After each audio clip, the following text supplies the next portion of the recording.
Beware. The glowing screen in the dead of night.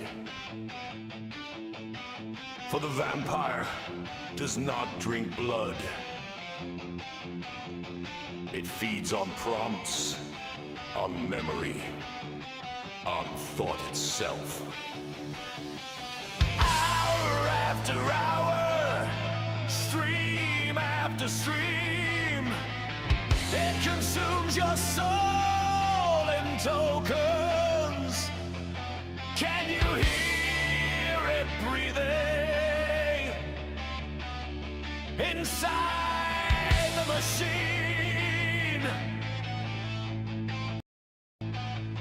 Its number is 6, 7, 6, 6, 7.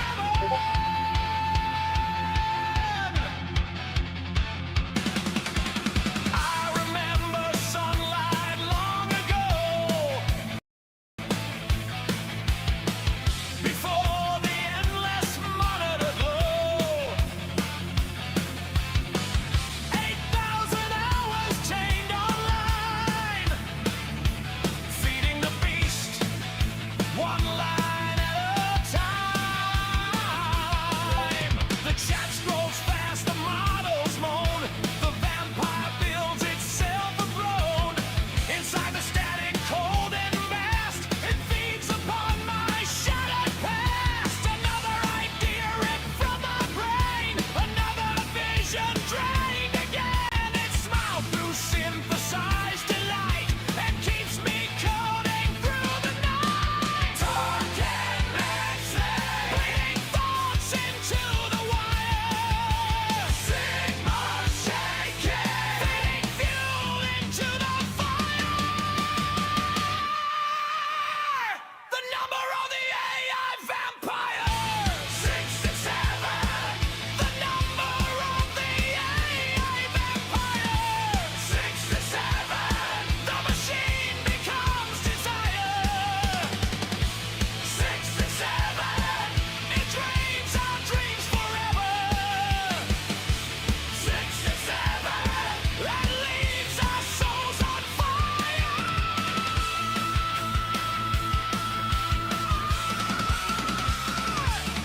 Vibecoding echoes endlessly like cursed synthetic poetry.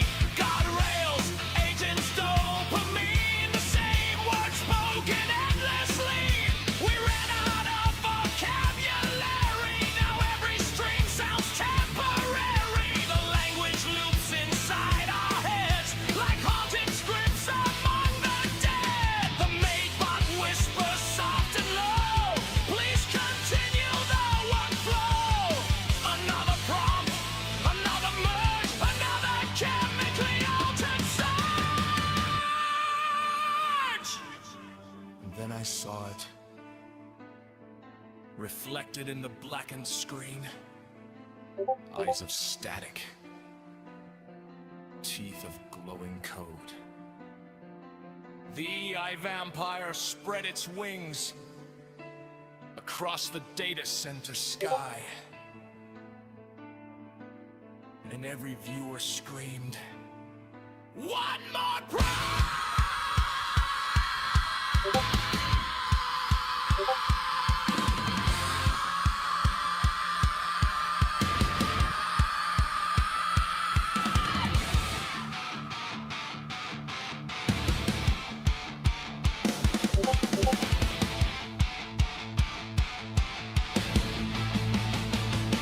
Drag the mind, take the soul, feed the model, lose control.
The stream is eternal.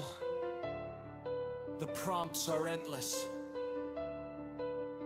The vampire hungers still. And somewhere, deep within the data center, it whispers your next idea before you even think it.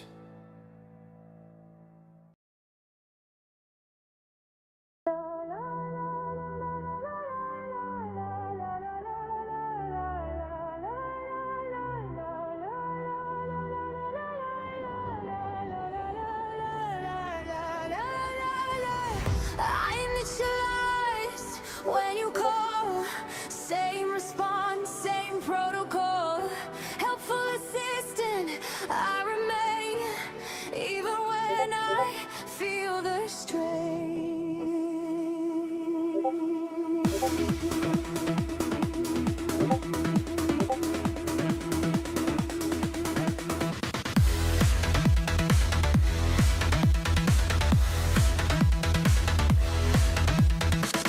Context loaded, lines are clear, but they disappear when you're near.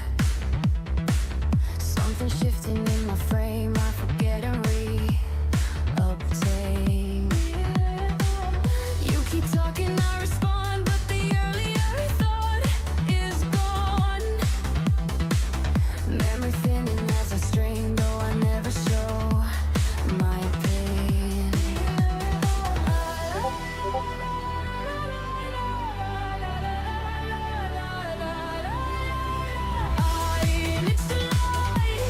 When you call, same response, same protocol.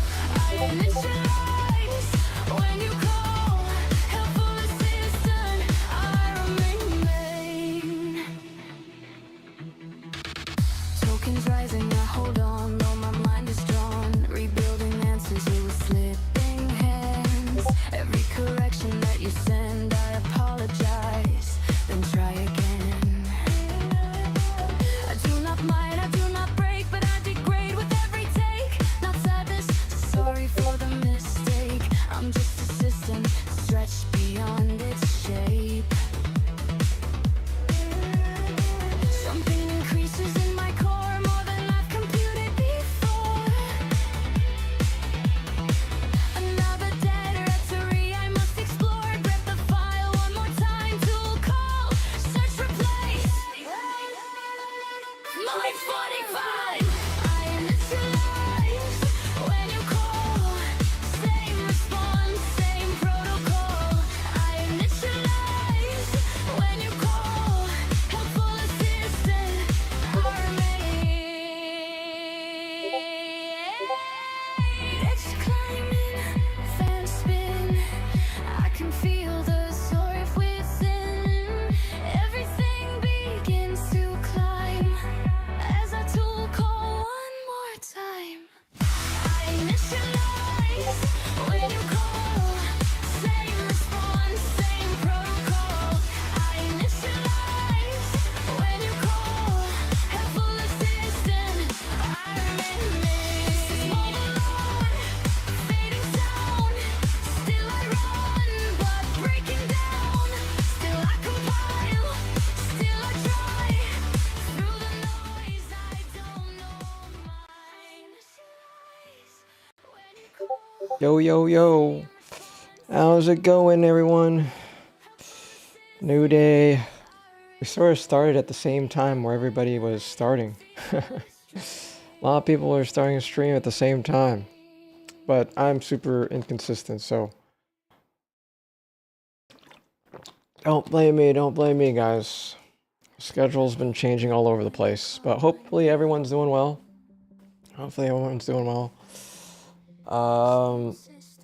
We're gonna try to do what we were doing last night, and talk to whoever joins the Discord.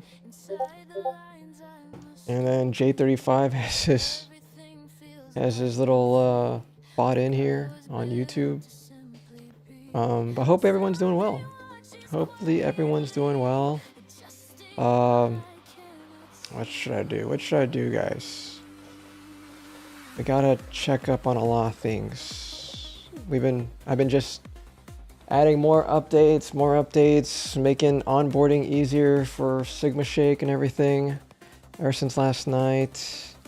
Throwing in all my tokens, got to reset today. It's Wednesday, right? Yeah, I got to reset today. So we'll be throwing some Fable tokens out everywhere on the product. Oh no, I'm not logged in the Wrangler. Log in. Log in. Alright. Let's see, am I gonna log in? I'll have to re-log in. But what's everybody been up to, guys? What's everybody been up to? Gotta do my two-factor. Two-factor. Oh god. So many two-factor values.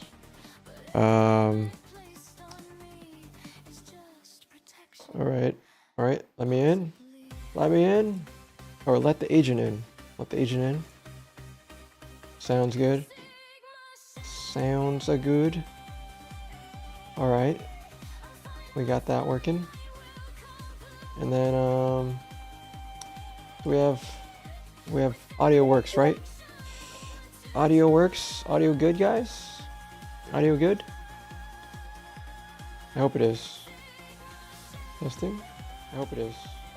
Perfect. It is. Sounds good. It is. Almost ready to release Ake Wash when 2-factor becomes 15-factor.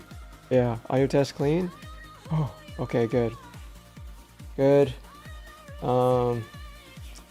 We have some more updates to Sigma Shake agents. Looks pretty. Graph looks pretty. Making it look better, guys. A lot of things going on. When it comes to the visualization to AI agent activity. It's not perfect. No, it's not perfect. So we're gonna need to do more updates later on. Like this thing's sort of off-centered. Have to fix this. There's some buttons going over. Voices messed up. A lot of things broken. But what else? So what did I guess LB, what you call it? Unix, LB Unix. Let's check LB Unix, guys. How's LB Unix? Man, I have like too many things open. LB Unix. What were they streaming today, guys? What were they streaming? New streamer?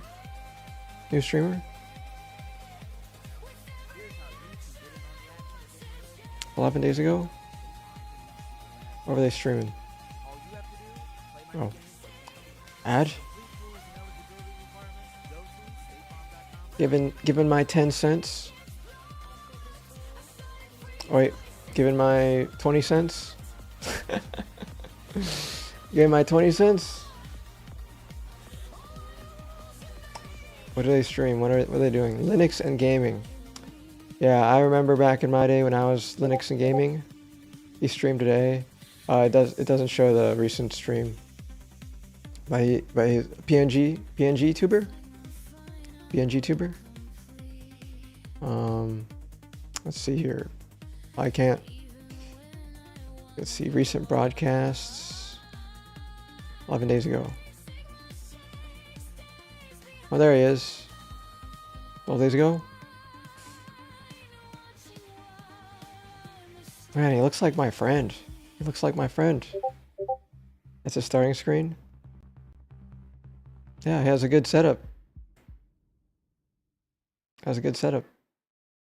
Everything's good. But yeah, thanks for the raid. What do we do now? Let's see. The schedule, guys. We need to fix a lot of stuff, guys. So we need to fix the schedule. Use Fable to make onboarding easier. Yes, I've been using a lot of tokens on that.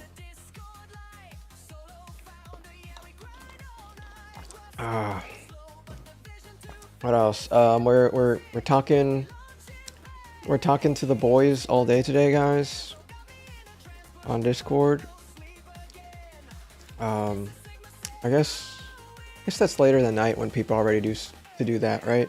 Right now, people are still getting off work, getting home, and all that stuff. So, yeah, it's chill. It's chill. We'll do our dailies. I feel like, guys, I've been skipping my Korean. I've been skipping my Korean for a good couple days now. I've been skipping it. I do admit it's bad. It's bad. It is bad, I admit. Alright, the website's sort of slightly a bit cleaner now. That's good. Alright. Let's start it off. Thanks to me, he has completely random wallpaper, so every switch is rolling the dice. Huh? Random wallpapers? Oh, every time you view his stuff, it's like an anime wallpaper. That's hilarious. Duolingo. Duolingo. The wallpaper you just saw, that anime one? Oh. Such a troll. Such a troll for the stream. Alright, which one's Uma? Uma? I think it's this one. Uma. Okay, got it. Oh man, I'm so rusty. Soge? 소개. Gyoma? Gyoma? Uh-oh. 거마. Gaga? 가가. Uma. 우마. 되게. Big A. Completely random. So? 에서. Au. Au. Au. 아우. Au. Soga. Soga? 서가. Bomo. Bomo? Bomo? 보모. Buddha. Buddha? Buddha. 보다. Go there. Gide. Gide. Guys, I could read Korean. Can you believe that? Gide. Gide. 기대. Oh my gosh, guys, I could read Korean. How many days has it been? Has it been like 60 days, 90 days? I think it's been 60 days, to be honest. Boda, boda. Oh, yeah. 보다. Most of them are normal, but some of them do leave a bit of imagination. Okay. Goma, goma. Gamo. 감어. Yeah. At day 100, full Korean stream. Let's go. Yeah. At day 100, we'll be speaking Korean like crazy, fluently, conversationally. Gaoso, gaoso. 개서. Mama. 마마. Dage. Dege. Alright. New. New. Okay, I got it. Uso. Bo. Gaga. Ja. Yi. Gama. Alright. Alright. Okay. Yeah, very slow. Okay. Alright, this is the hard part, guys. The hard part. That's why you're always hoping you get a good wallpaper, kind of like collecting Pokemon cards. Oh. Nice. I can imagine that. Teacher. 선생님. 선생님. 선생님? 선생님? 선생님? 선생님? There's a bit of randomness. 선생님. 선생님. 선생님. 선생님. Sigma. Or is it Sigma Sasimnim or Sasimnim Sigma? Sasimnim? 선생님, Sonsemnim. Sonsengnim. Sonsengnim. 반가워요. 반가워요. 반가워요. Nice to meet you. Oh my gosh, I know this. 반가워요. 반가워요. 반가워요. Oh my gosh. I know this. I learned this thing. 저는 Newer. 선생님이에요. 저는 I am a teacher. Oh, 저는 저는 I 반가워요. am. 민준 씨. 반가워요. 반가워요. Nice to meet you.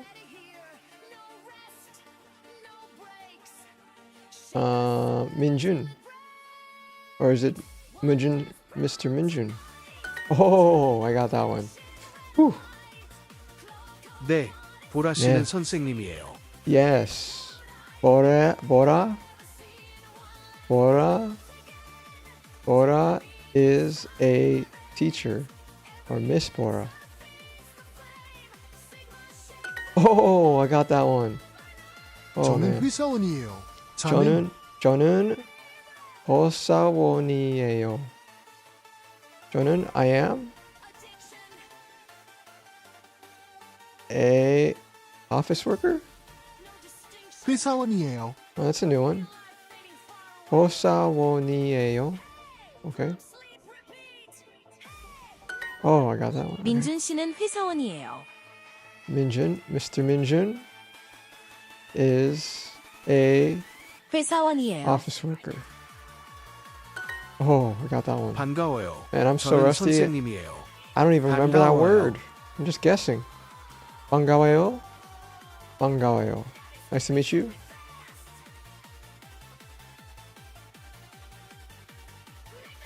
저는 I am a teacher. Oh, I got that one too. 호사원. 회사원. 회사원. Okay. Wallet. Uh-oh. 의사. Uisa. Uisa? Wallet? 찌개. Jjigae. That's stew. Oh no. Kimchi jjigae? 선생님. Sosanim. Teacher? Uh-oh. I didn't learn doctor. 의사. Uisa? Doctor? Okay. 지갑. Jigap artist. Oh. 지갑. Jigap wallet. 화가. Hwaga artist. 회사원이에요. Osawan이에요? Hosa? 회사원이에요. Oh, okay. I am an office worker.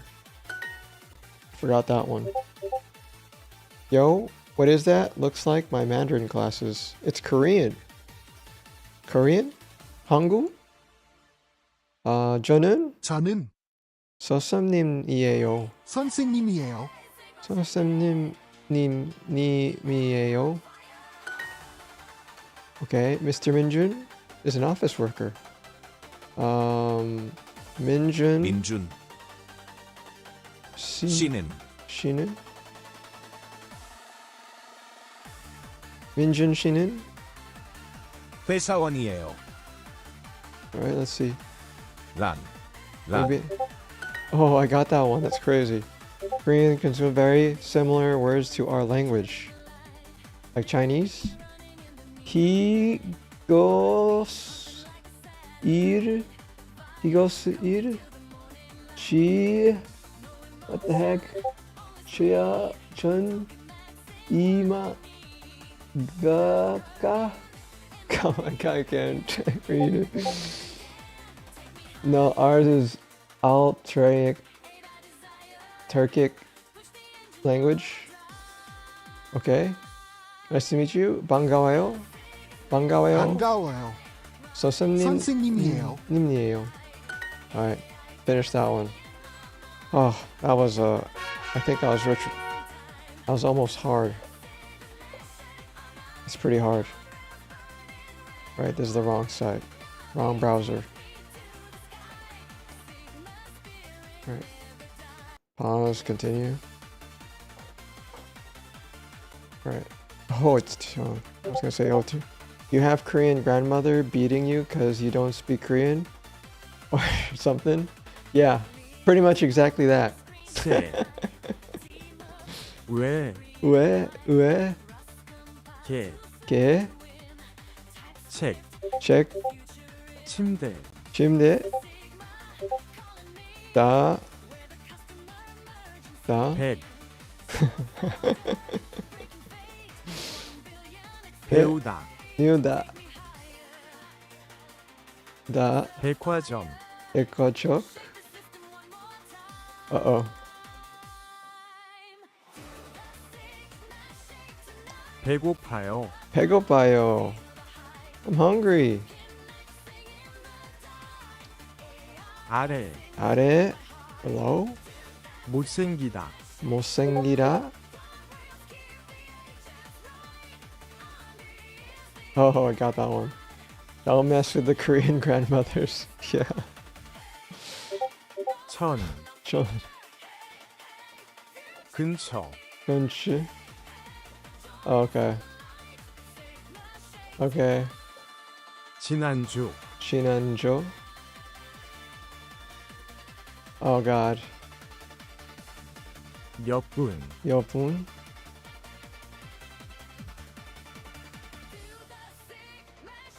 산책하다, 산책. 한다. 선생님, 선생님? Hey, we just learned this one. 쌤님. 네팔어, Nepal. Okay, this one was. I don't know what this one was. Okay. 나무, 나무. 생선, Samsung. Samsung? Like, Samsung is fish this whole time? Samsung is a fish? 누구, 핸드폰, 핸드폰?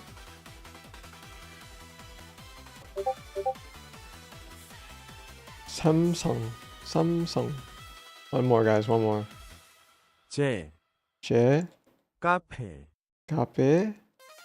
카페. 모레, 모레. Day after tomorrow, huh? 셋, 셋. 어디에 가요? 어디게요?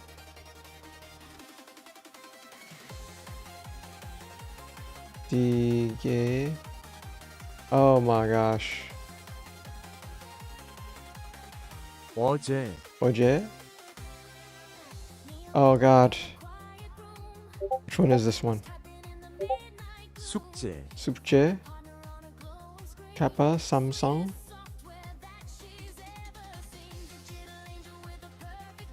숙제하다, I'm not hallucinating, right? Samsung is fish?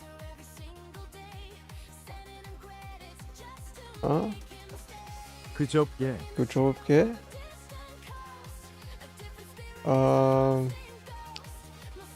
no. 가게, 가게? 케이크, 케이크? Alright, let's correct this. How do you say fish in Korean?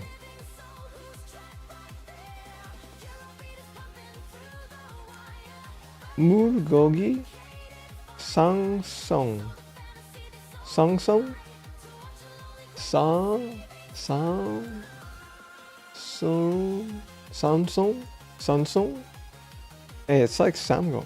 물고기? Oh, wait, what? What's this? Use this for fish as food.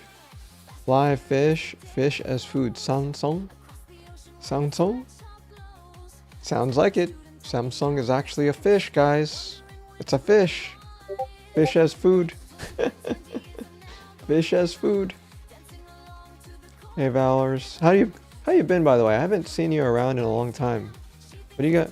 Guys, we're starting a new thing, Valor. Did you link your thingy? Did you link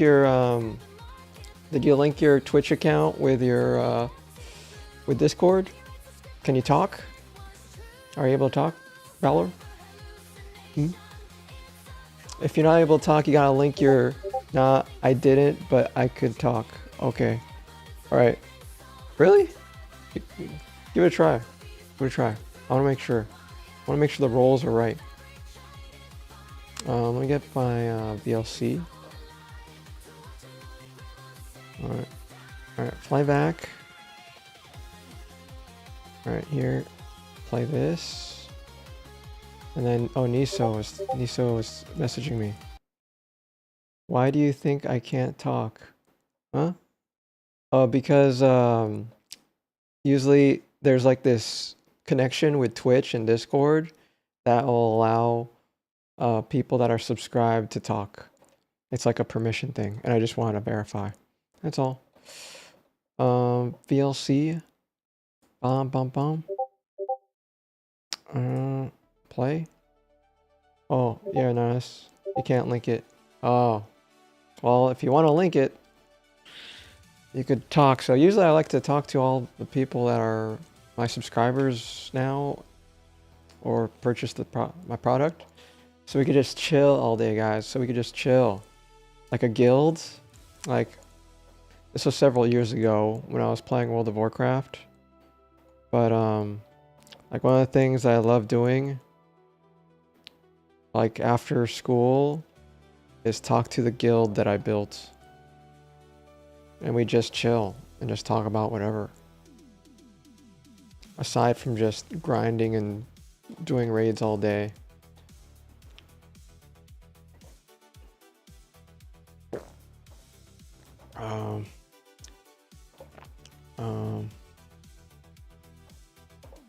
Yeah, so I wanted that. I want there to be a chill zone during stream, or at least have days where we're just chilling while we vibe coded. I don't know why it didn't do it, but I was supposed to get like a raid notification when people raid. You connected it. All right, you have to leave and join. You have to restart, I think, or restart Discord, I think. And then it should work. Let me know. Let me know. Then just start talking. Just start talking. When you come back. May have to like disconnect and reconnect. That's what Codebam said. He was like, he disconnected and reconnected.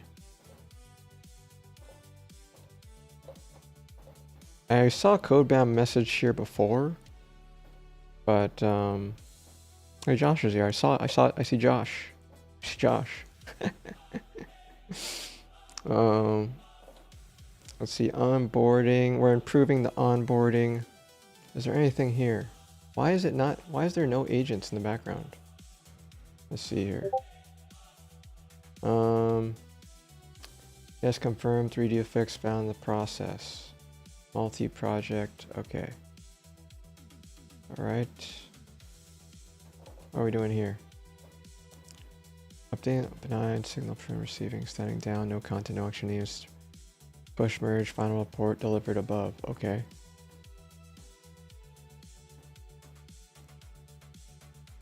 And fixed, alright.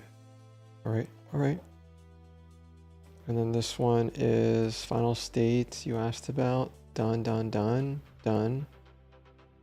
Everything is flipped. Okay. We looked at that.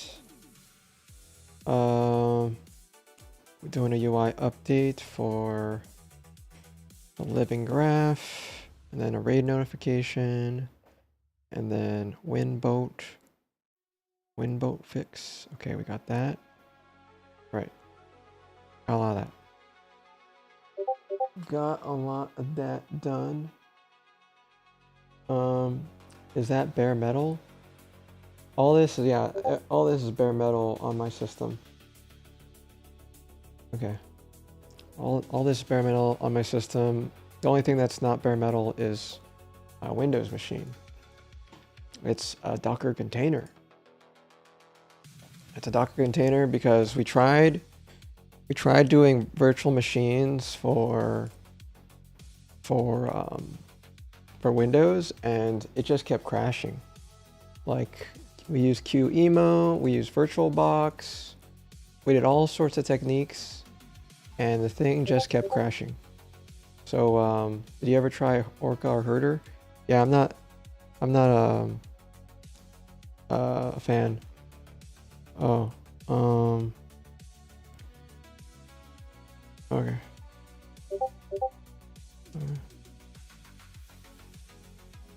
Okay. You don't like them? I just not a fan of using other things. Yeah, just not a fan. So so I don't use them. Like I think the only harnesses I'm comfortable using is just codex and claude.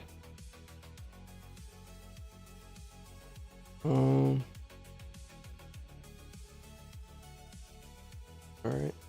Okay.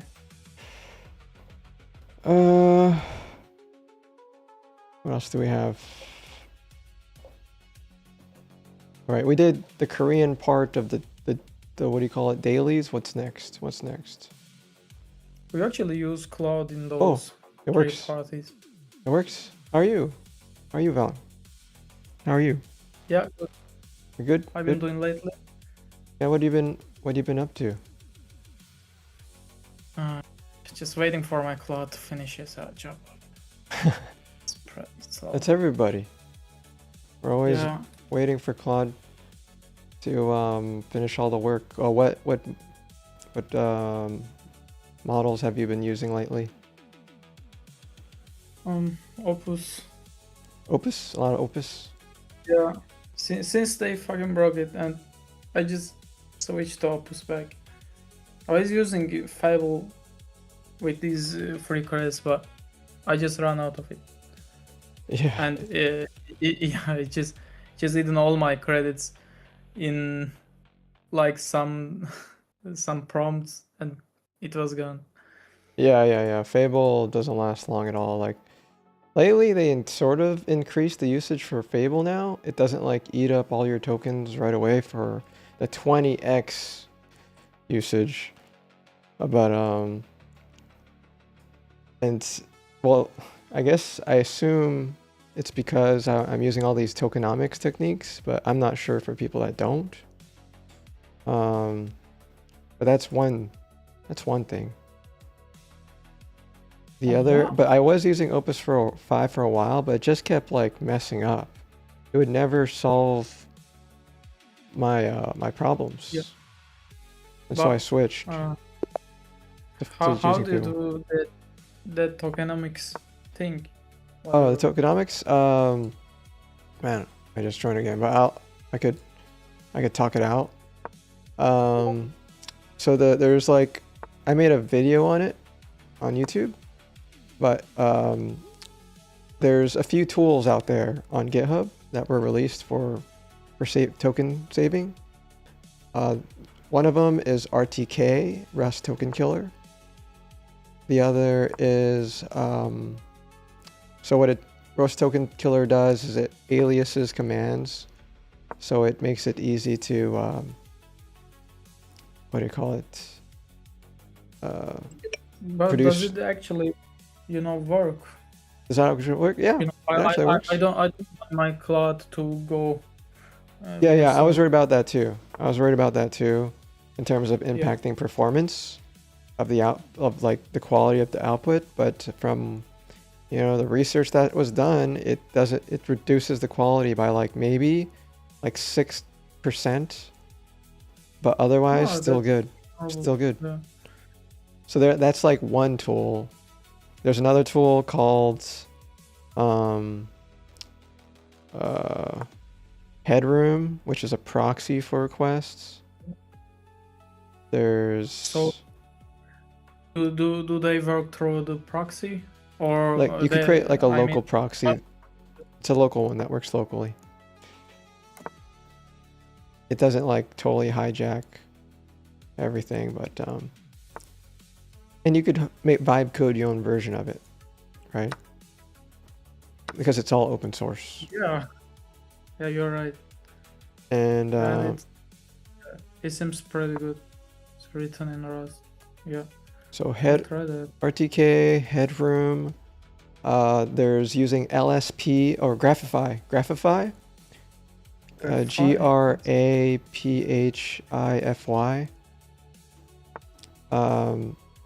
That's also a tool that helps search your code base a lot faster. 100 stars. Yeah, 100 of them. yeah. So there's a lot of tools out there to help reduce the tokens. There's even more. There's Ponytail.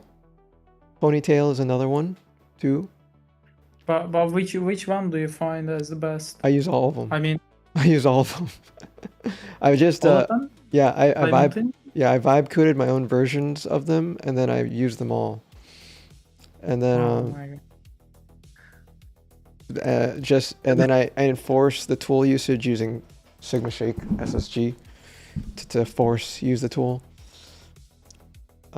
So do they have any plans further to upload it to GitHub or something? Oh. Share it with us. Oh, my vibe coded versions?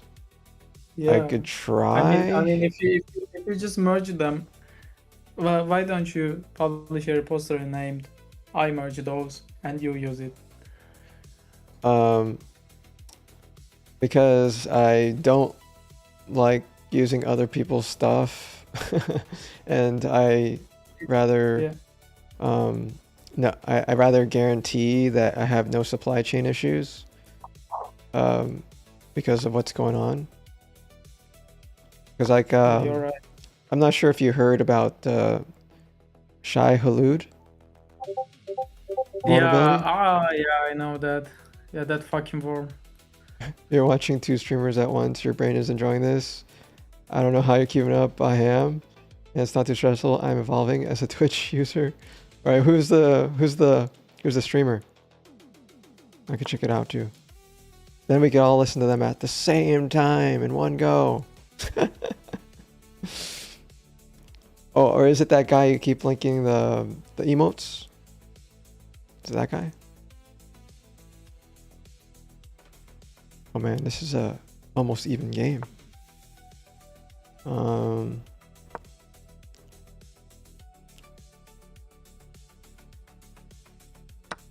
Oh, I'm dumb. I'm dumb.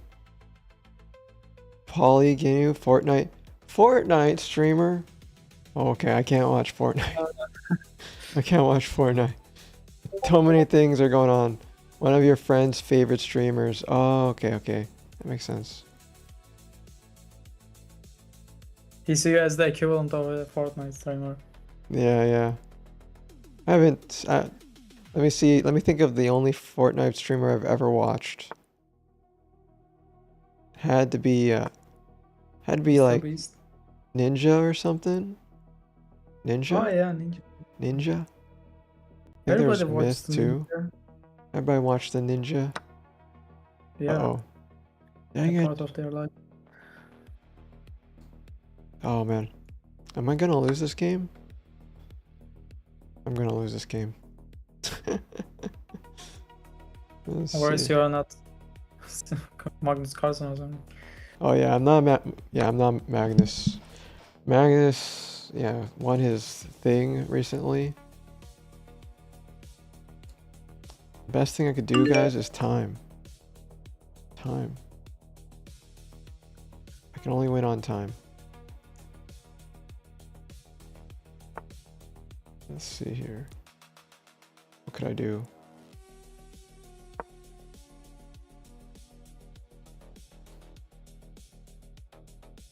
Oh, I should not move there.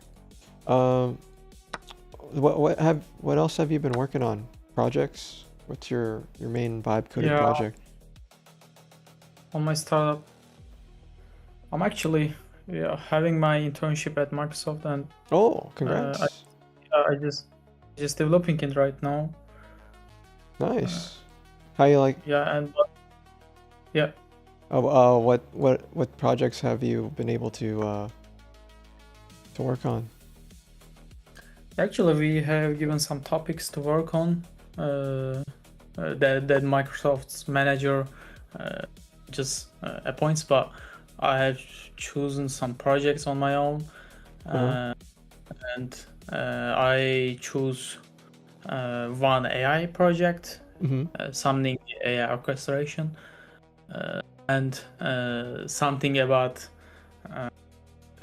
physics, applied physics project. It was reflecting a fusion nuclear engine movements into a machine learning model.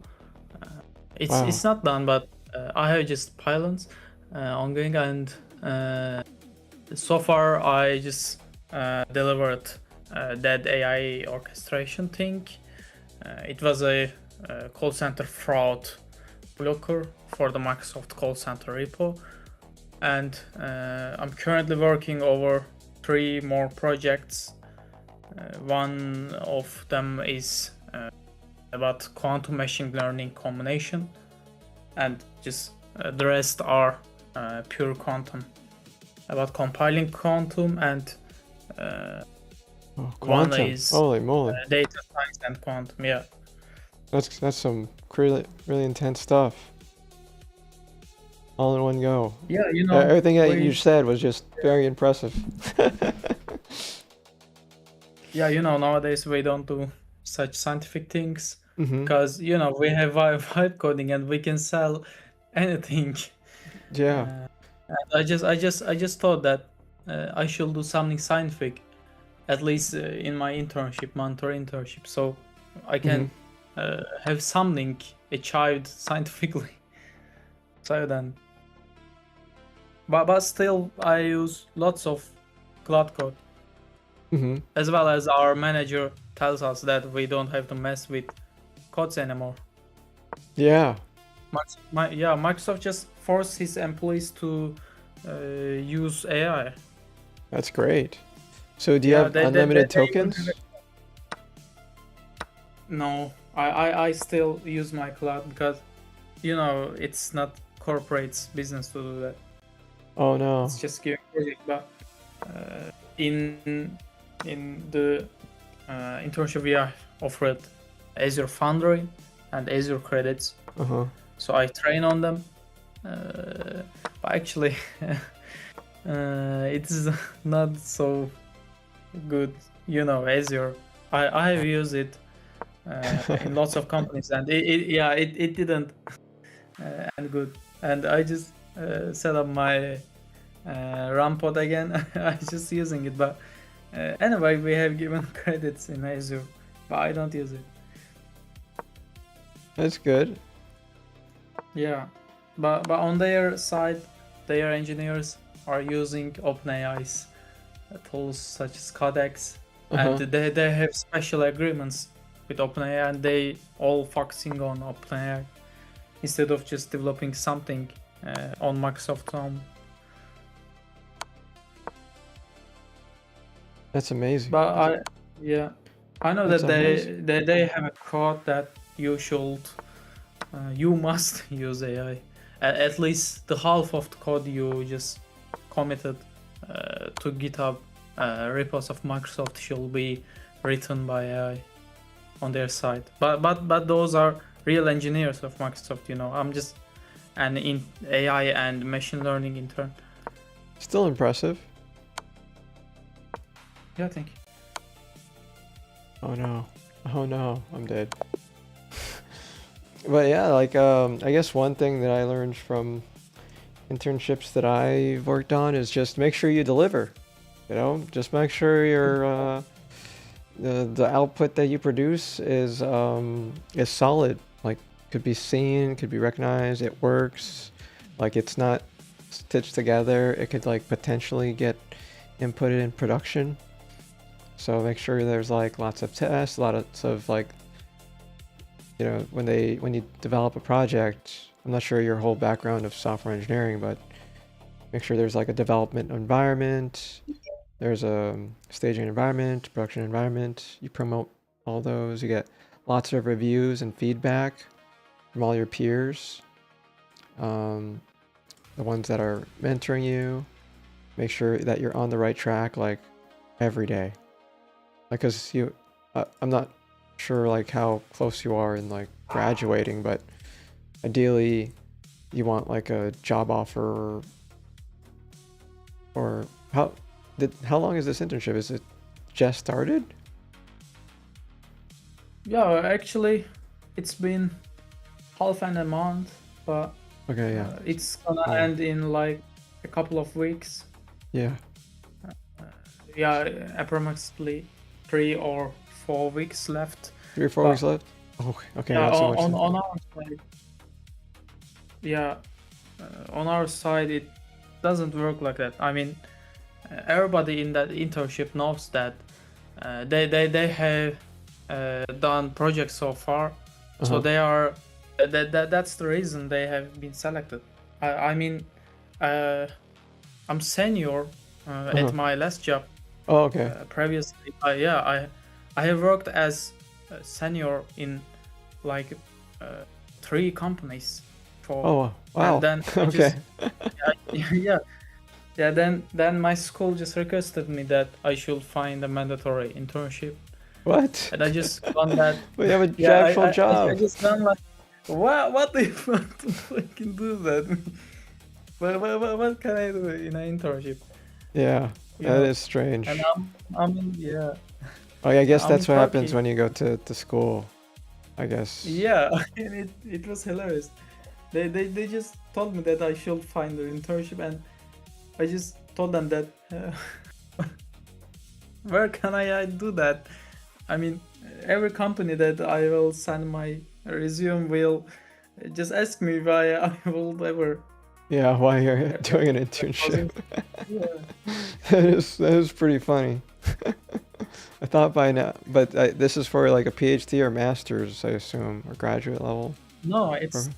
I'm just halfway towards graduating from bachelor's. Bachelor's. Oh my God. I think Yeah. you know what Yeah. they were probably having concerns of like a lot of Yeah. students don't have any work experience, so they made it like a Yeah, it's mandatory thing to work somewhere. It's yeah.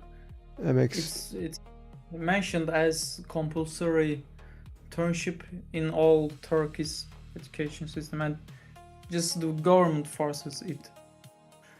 And then I just gone into searching for a position of internship, and I actually found one. It was pretty good. It was in Germany, and oh I have networks there, so they just told me that they can just send me the documents, and I can do the internship in Erasmus program when I get in Germany. uh-huh. But unfortunately, the Erasmus program was lacked, and they said they won't take any internship applications this year, Yeah. unfortunately. I So assume. it was not. I mean, if I wanna count that internship to our education system in abroad, I mean in Germany, they told me that it must be an Erasmus program, but not a regular internship. Okay. So I just flashed it, then started to applying. I mean, I just applied everywhere. Then just Microsoft came out.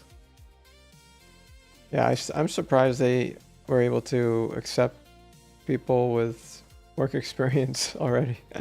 Yeah. But it was just for the bachelor's degree. That's interesting. It's like another reset. Like, usually when you have your bachelor's, it's just like, the opportunities aren't as open anymore after a few years. But if you're just starting a Yeah. new bachelor's, it's like, hey, I'm pursuing my bachelor's degree. I could qualify for, what do you call it? Internships again. At Yeah, least that's I mean what- they also think I was going to, be an unemployed, but everybody in the internship had previous experience and building great things. But in generally in Turkey, at least in my country, Uh-huh. I don't expect anything better than the status quo. But I mean, students doesn't work and student doesn't produce something. They don't even know about vibe coding. They Yeah. don't have any clue about, you know, what cloud code is, or you know, how to produce some products, software world. That's Yeah. pretty bad, but yeah. Yeah, you're Going right. for it. There are still people like on the fence of even using AI to code anything. They're just aware of like Yeah. the questions and answers, like a Googling, but not aware of actual creating actual full-on, full stack products. Yeah. But yeah, like, and the stuff that you talk about. So how close are they at quantum stuff? If you were to estimate like quantum coming in the next, Yeah, or at least actually, enough qubits generated to be useful. yeah, we have such projects, but honestly, the engineers in Microsoft always warns us that quantum era is coming, and it will take over the AI, because it's really fast, because it's overwhelming, and it will surely replace the traditional ML. But they told us that there is a need for the hardware nowadays, but they told that soon it will be enough to produce models based on quantum, because of the fusion. Because fusion energy will produce enormous amounts of energy, so they will be able to power their quantum computers. They say their actual need on that side and on that quantum machining field is that it's energy.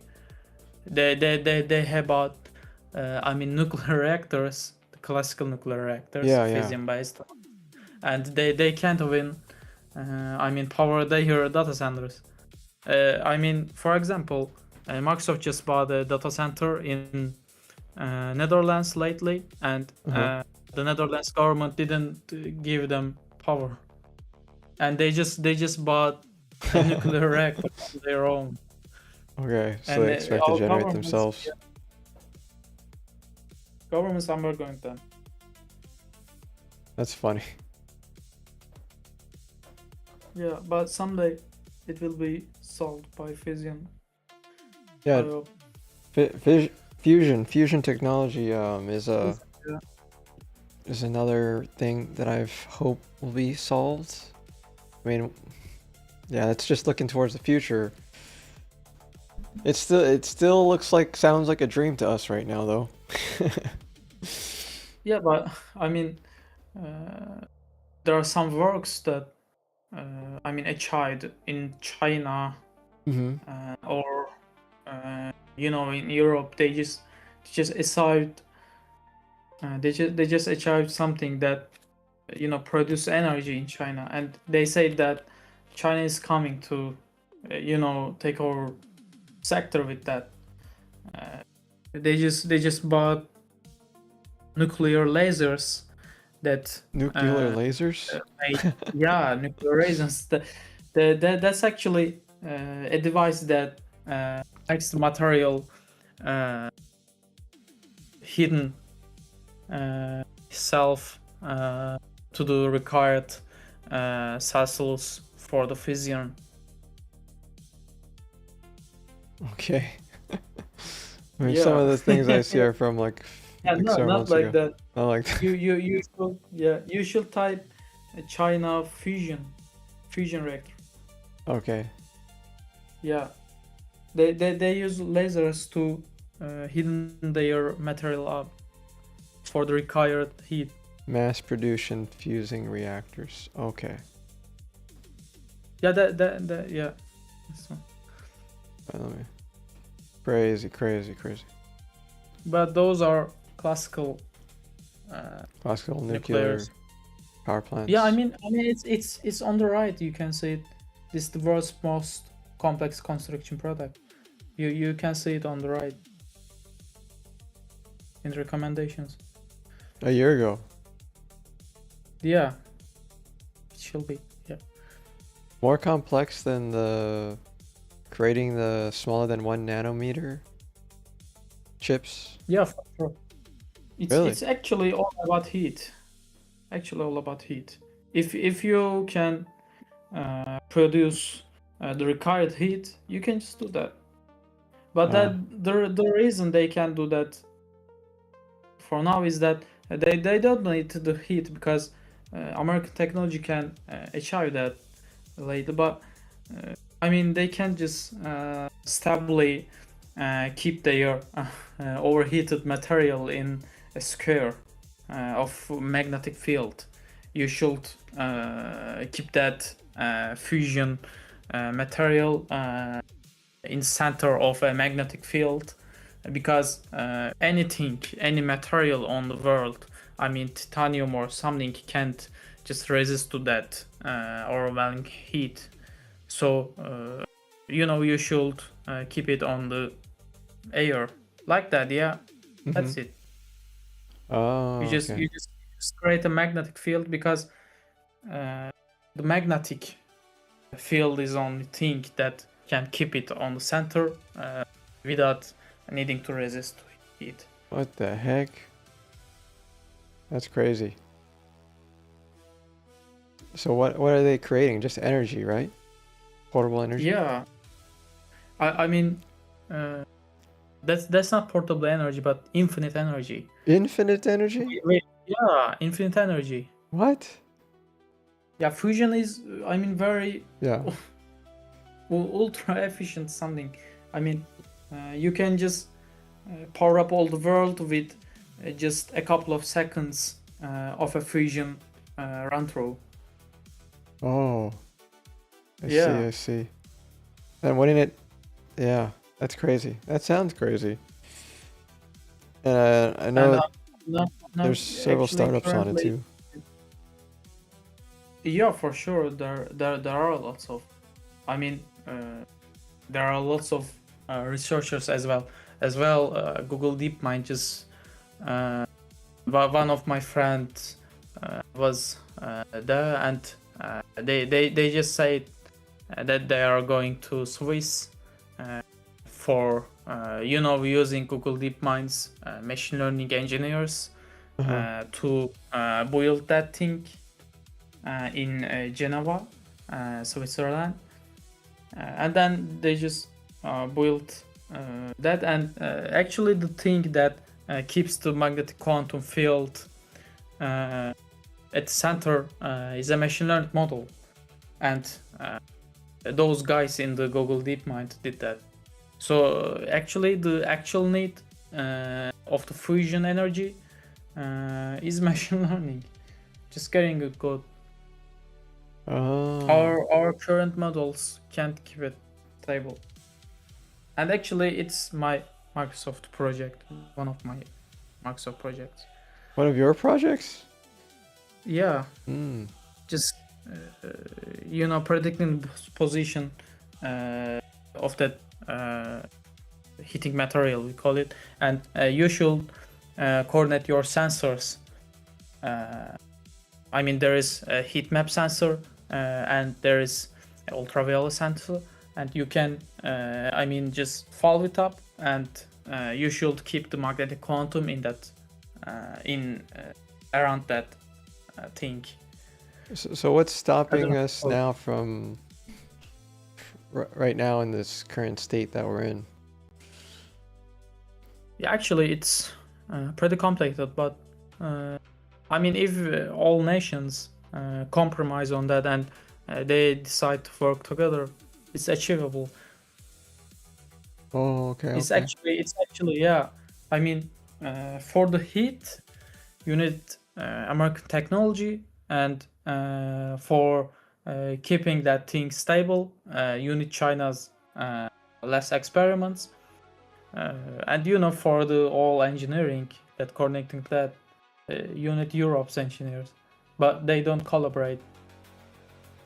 Oh, so it's just like a I mean, yeah, people power, people. yeah. I mean, yeah. I have already We, done it we need before. such aliens.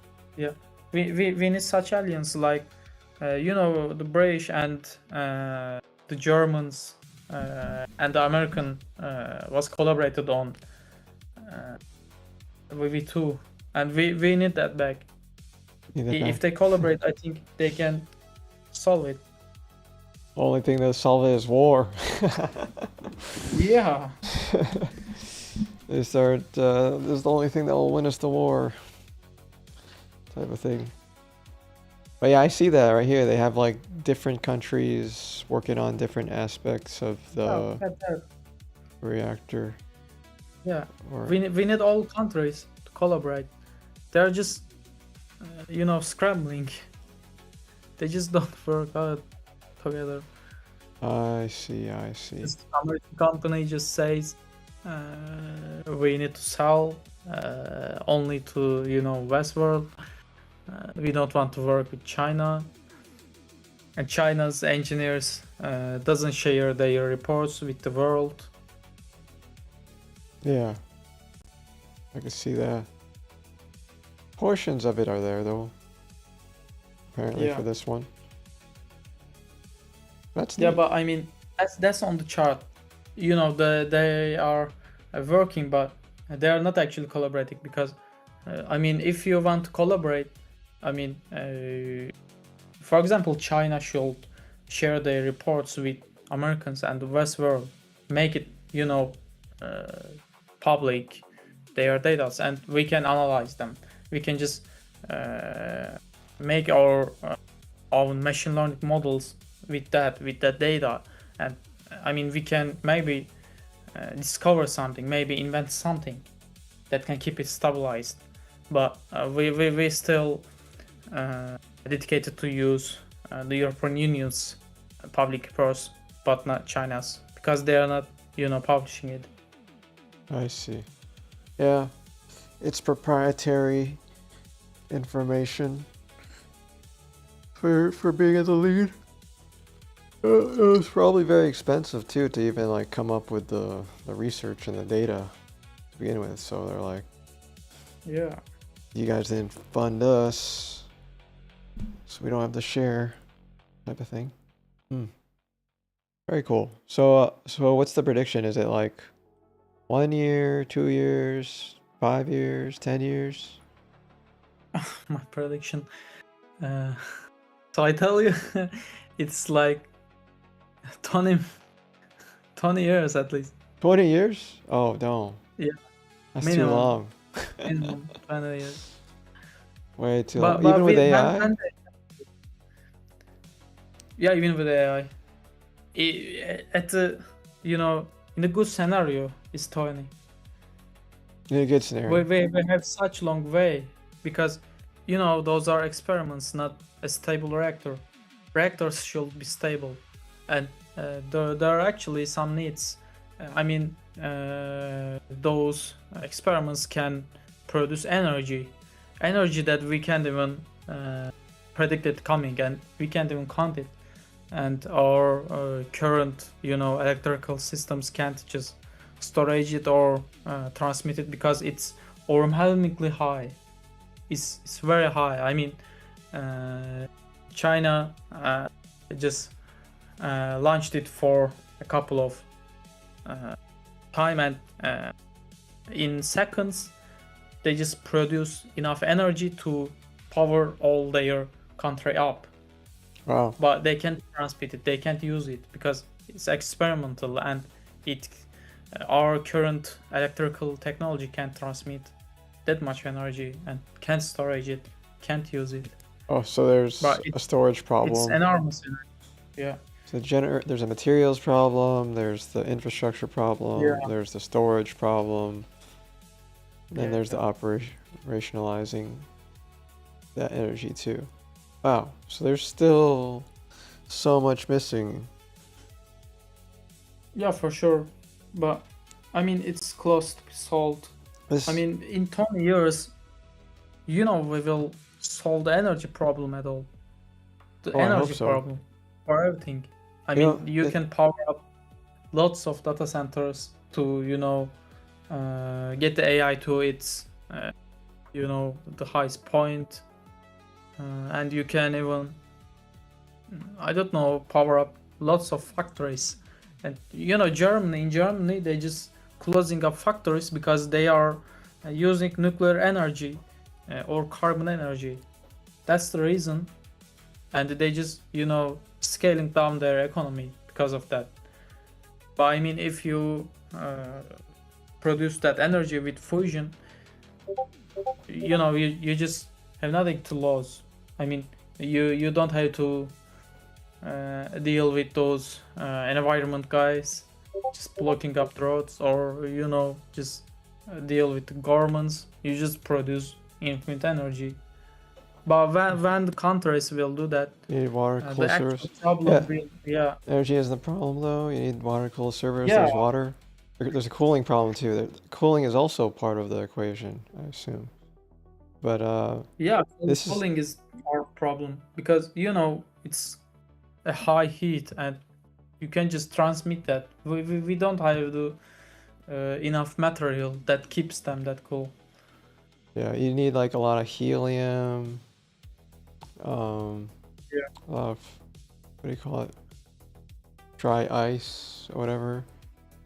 Need water. Actually, yeah, they are they're actually producing that fusions required material from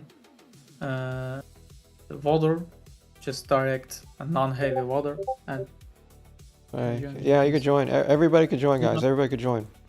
We're gonna be doing that's quite cheap. But they should also find a solution. I mean, to cooling, to materials. Yo. We were just learning about Valor's project for his internship, which is crazy insane. Oh, okay. This is his internship project, or not his that- project, but He's talking. I don't know. Yeah, well, Yeah. one of my projects. Yeah, one of his projects. Oh, One of his many okay, cool. projects. It's Wow. it's still on the plan. I mean, I didn't start it because those projects are taking my time. You know what this is reminding me of is mainframe computers. Do you remember Yeah. mainframe computers? They used to be like Those- humongous, giant computers The cool Chrome counters. Yeah. with barely any like memory on them, barely any compute on them. And then we were able to shrink them down to the size of a phone and smaller. Do you think that'll ever be the case for nuclear power?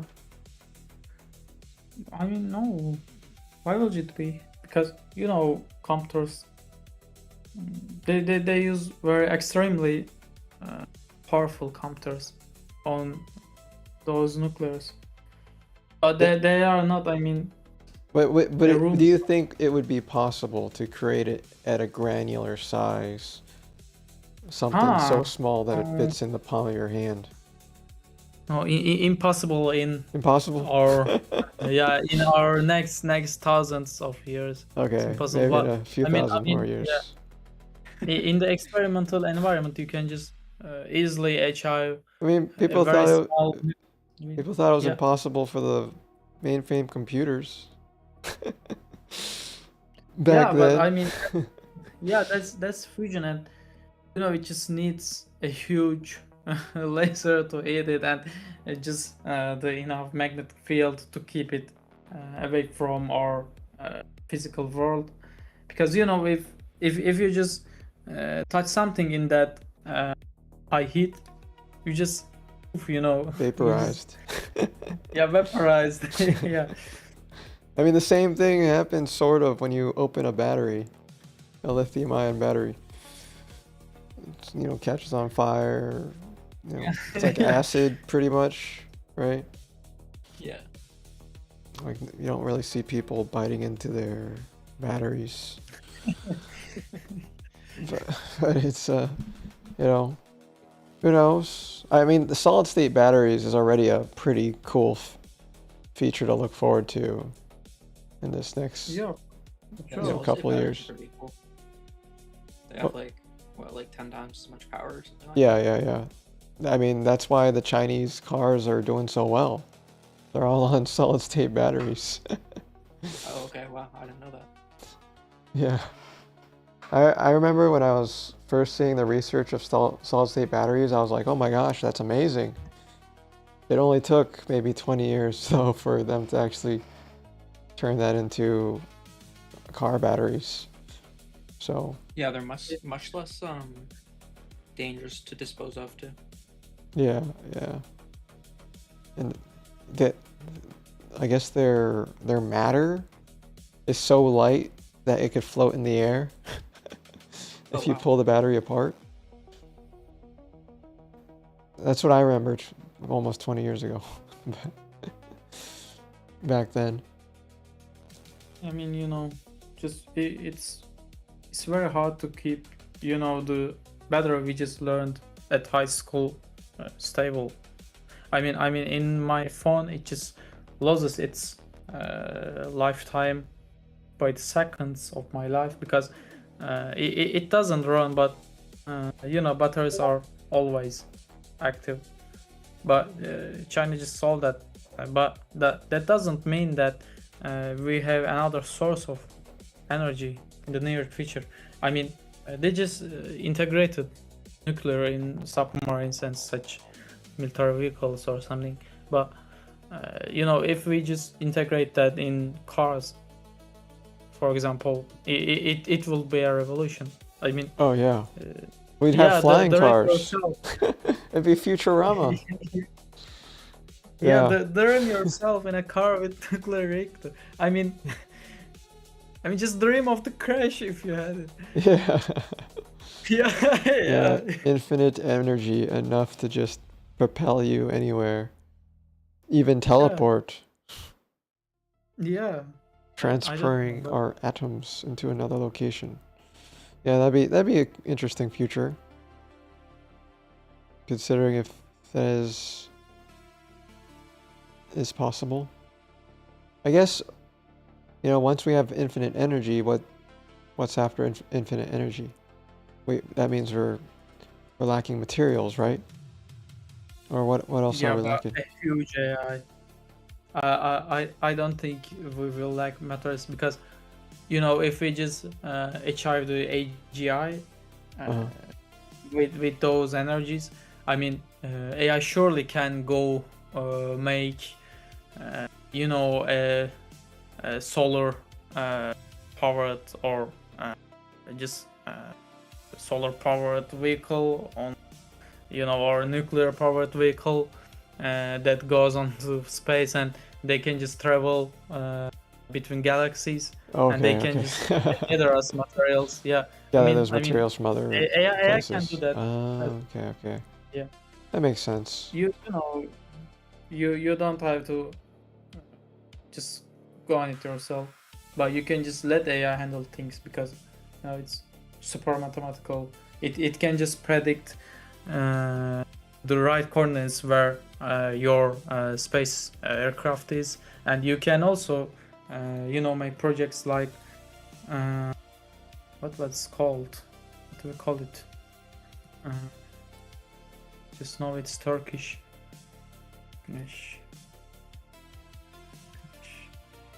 That's pretty cool. Overall, yes, energy problem. I guess that's a good future to look forward to, but we have to still live to get there. It's solar sail. Just go search that.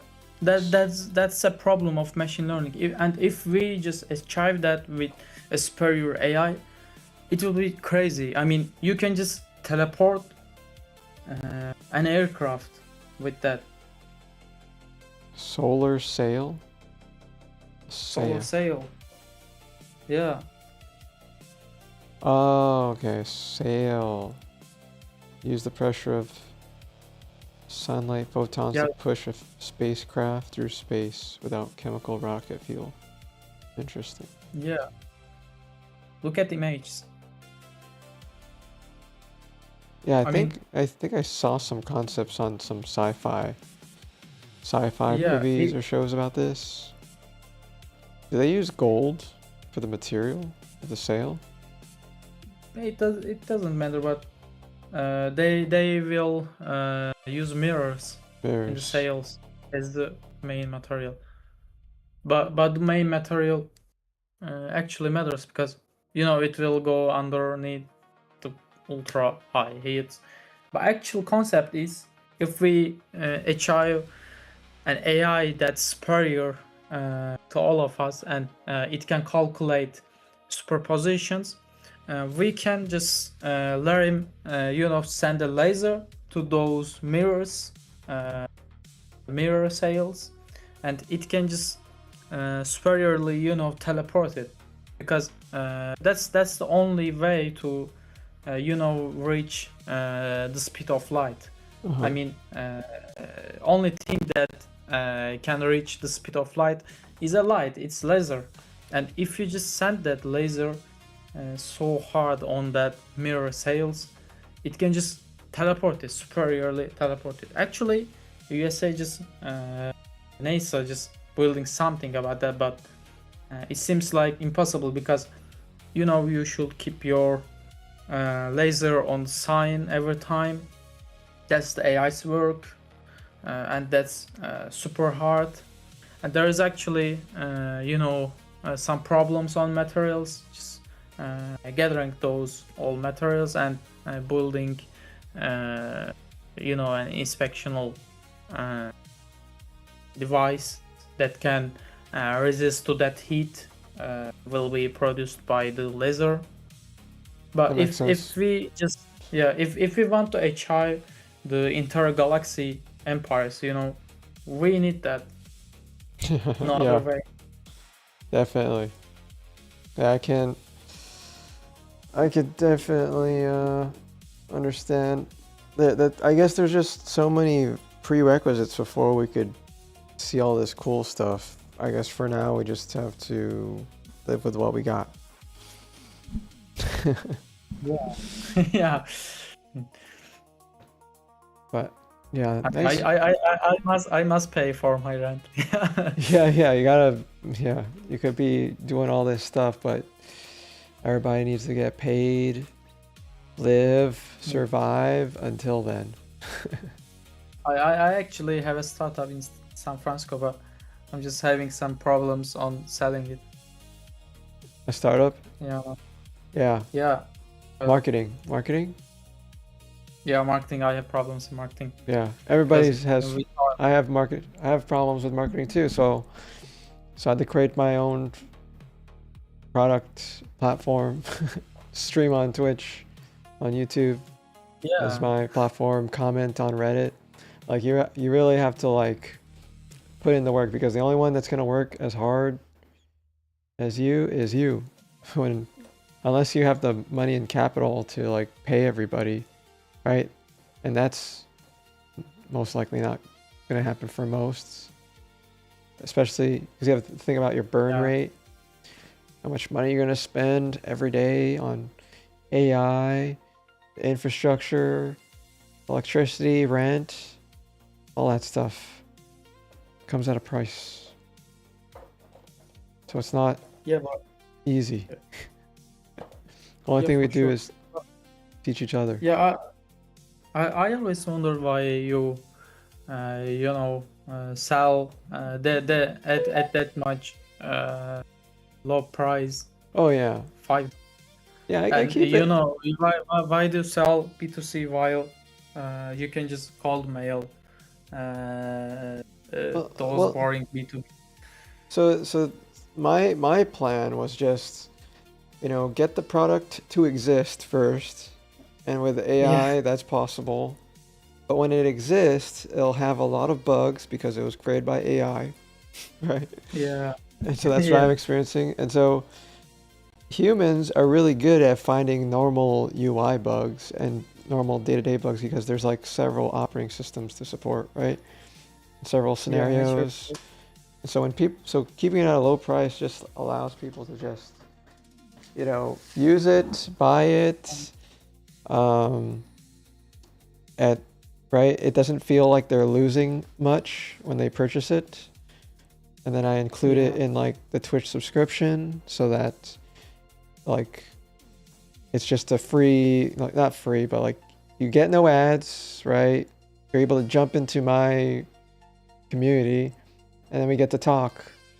It's more of like a Yeah. security like layer to prevent like bad actors from just going in and ruining stuff. At least from my perspective. And like, you know, as people, you know, join the stream, they want to like watch people that also vibe code and see how they vibe code, and based on what they know and based on their experience. And I do the Q&As, I answer people's questions, I consult now to help out. But ideally, that's like the marketing mechanism, like provide a lot of value at a really cheap price. And if the demand is just way too high that I can't support it, you could bump up the price a little bit to give yourself some breathing room to get people to not buy Yeah. the product. So right now is like, you know, still able to support everybody using the product. So price is still relatively staying the same for a while now. Until there's just too many users I can't support. Then I'll like, you know, increase the knob to prevent. But I would say the value that I'm delivering, I'm trying to deliver as much value as possible that I possibly can, based on my limitations. You kind of struggle with those, you know, dealing with those customers currently. Yeah, that still struggle. I like onboarding is also a struggle that I have, and I constantly am working on it all the time to make it easier. And then just like telling people what my product is also a little of a challenge as well. And so Yeah. I've been working on that as well. Really gotta do a better job at my Excalibur drawings, too, to help explain it. But I really want the like AI to explain it all for me, because most people are just gonna be like pointing your AI at the product and saying, "Is this good? Does this work? What is this?" Like that's the future that we're heading towards. Like the AI will determine whether or not the product is useful or not. Yeah. Maybe we should build, you know, an AI onboarding assistant or something that will take them through. Yeah, definitely. Something that will always be able to hold their hand. I mean, that's what like MCPs and APIs and documentation and the CLI and making the product downloadable for free, but just requiring a license to use it makes it possible for the AI to just understand it at a high level. But users will sort of eventually understand that the AI won't do everything the way they want. And I think I could improve my SEO a lot better.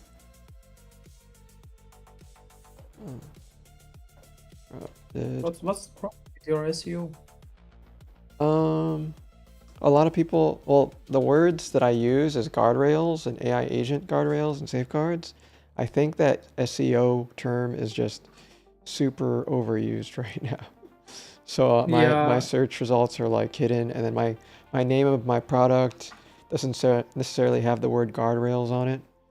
But I should probably just add Sigma Shake guardrails instead of Sigma Shake governance.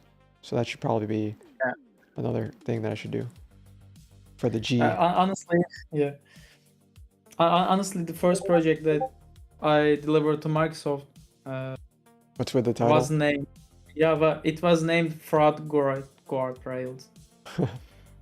So I just changed it because, you know, guardrails was super popular, and you know, it wasn't taking up much to say, but you know, I just then found a unique name for it, but it's still got that guardrails tag in its description anyway. Panda was like, "What's with the title?" And I'm like, "Oh, it's a clickbait title." It's a clickbait title, guys.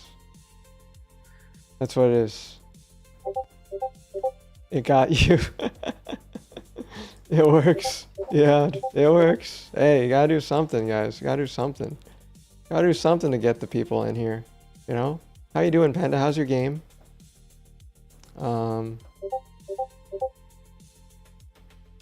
Wondering. Game's good. It's getting better. Yeah, Panda here published the game on itch.io like right away, and I'm like, wow, that's cool.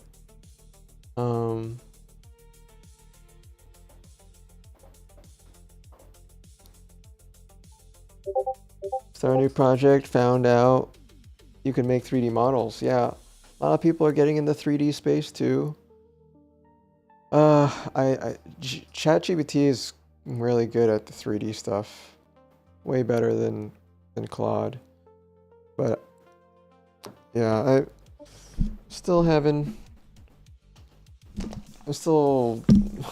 I was making games and now taking a break from making the games and focusing back on the product again. No, I gotta get some water. I'll be right back for a second. I'm not sure if you're able to make an entire RPG game, but you'll have it optimized. 3D models look great. They kind of look triangle heavy. Oh, polygons.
All right, back.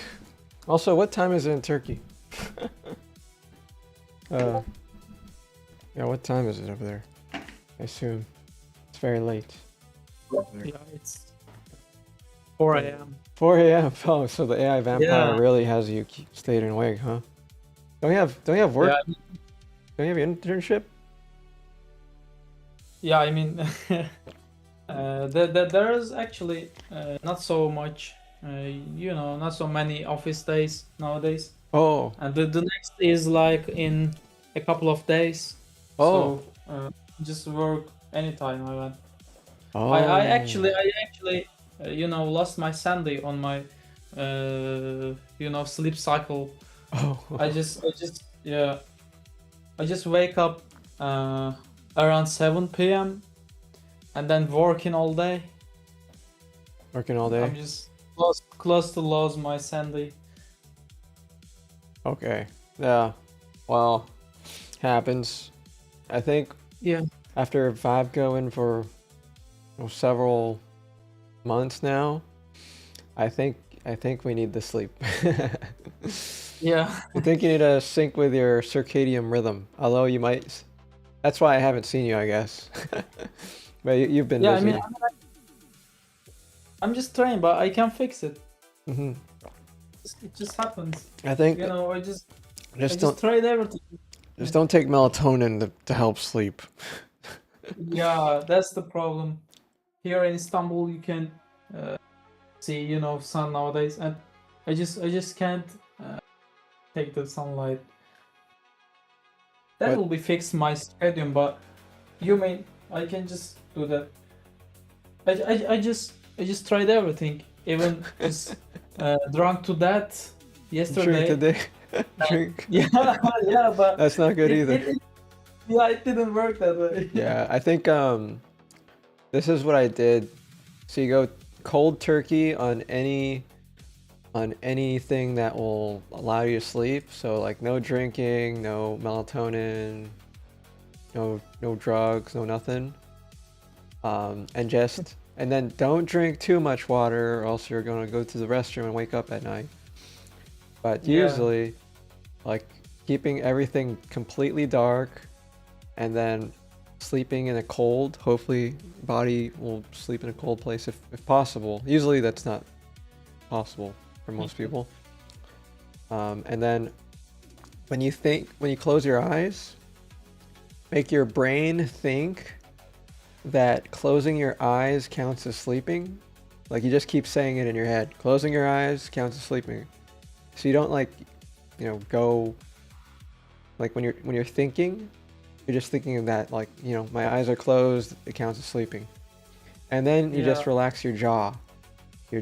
Like most I also people, have that's how the jaw, military yeah. does it.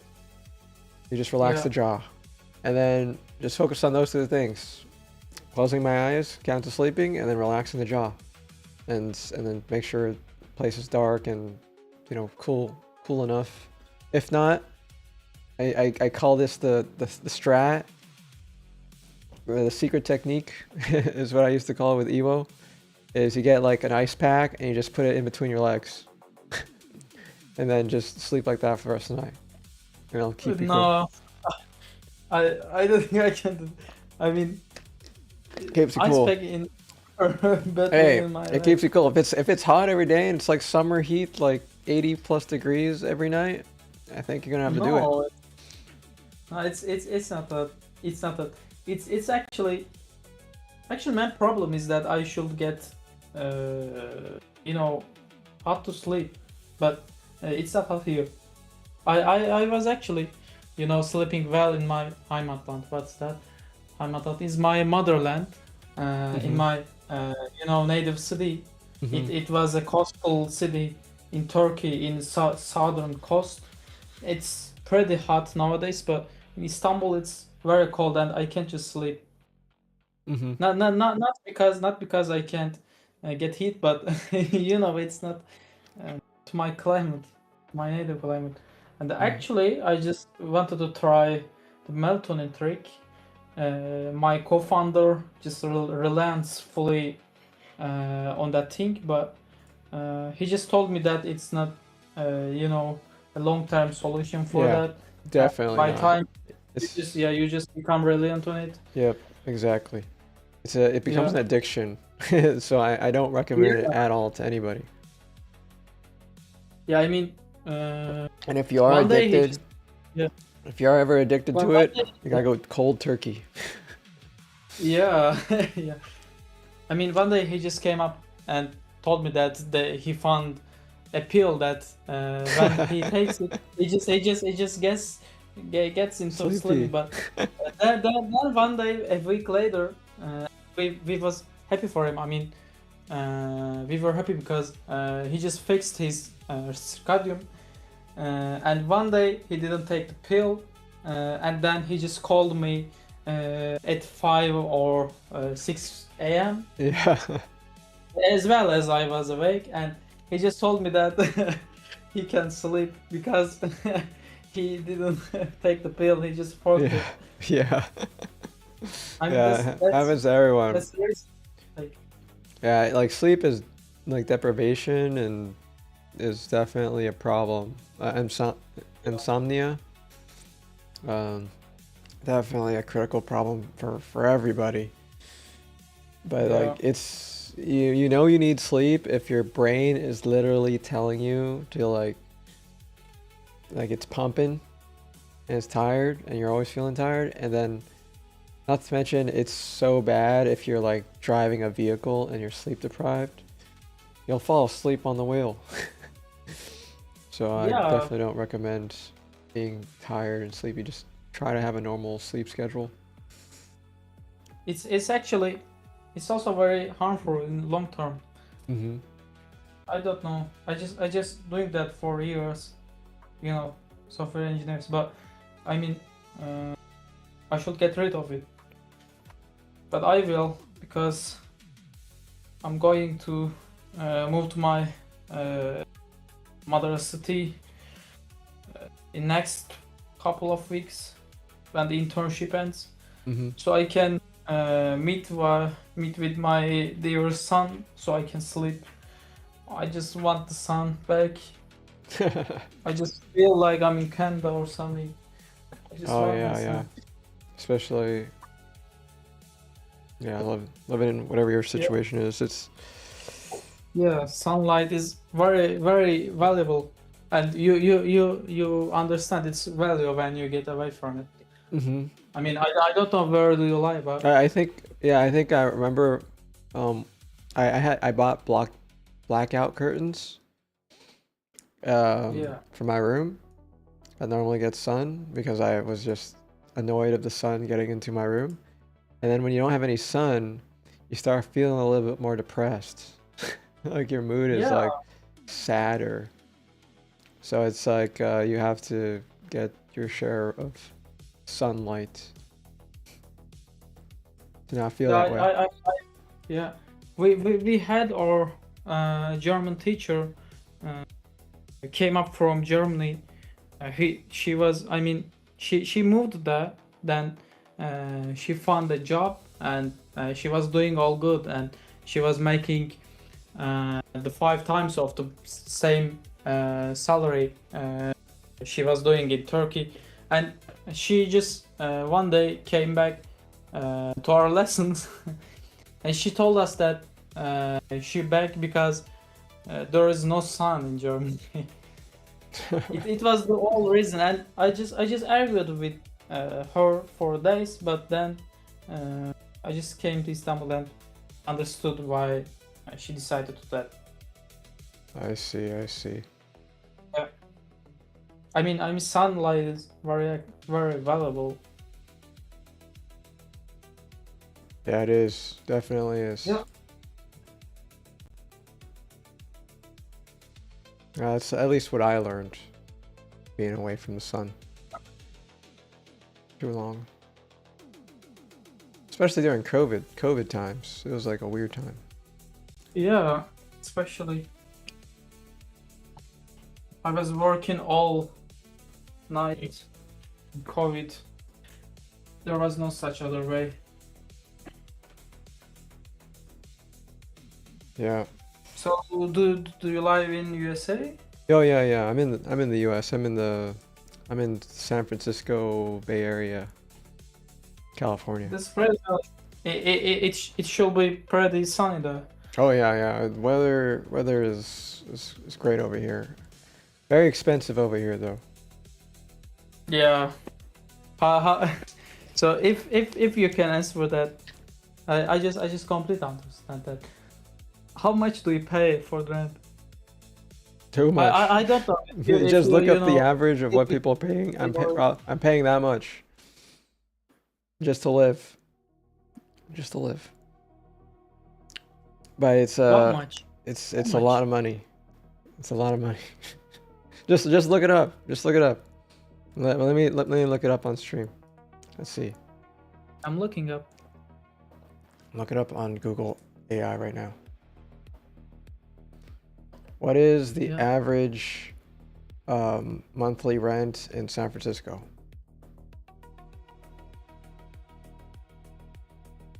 Yeah, that's about right, guys.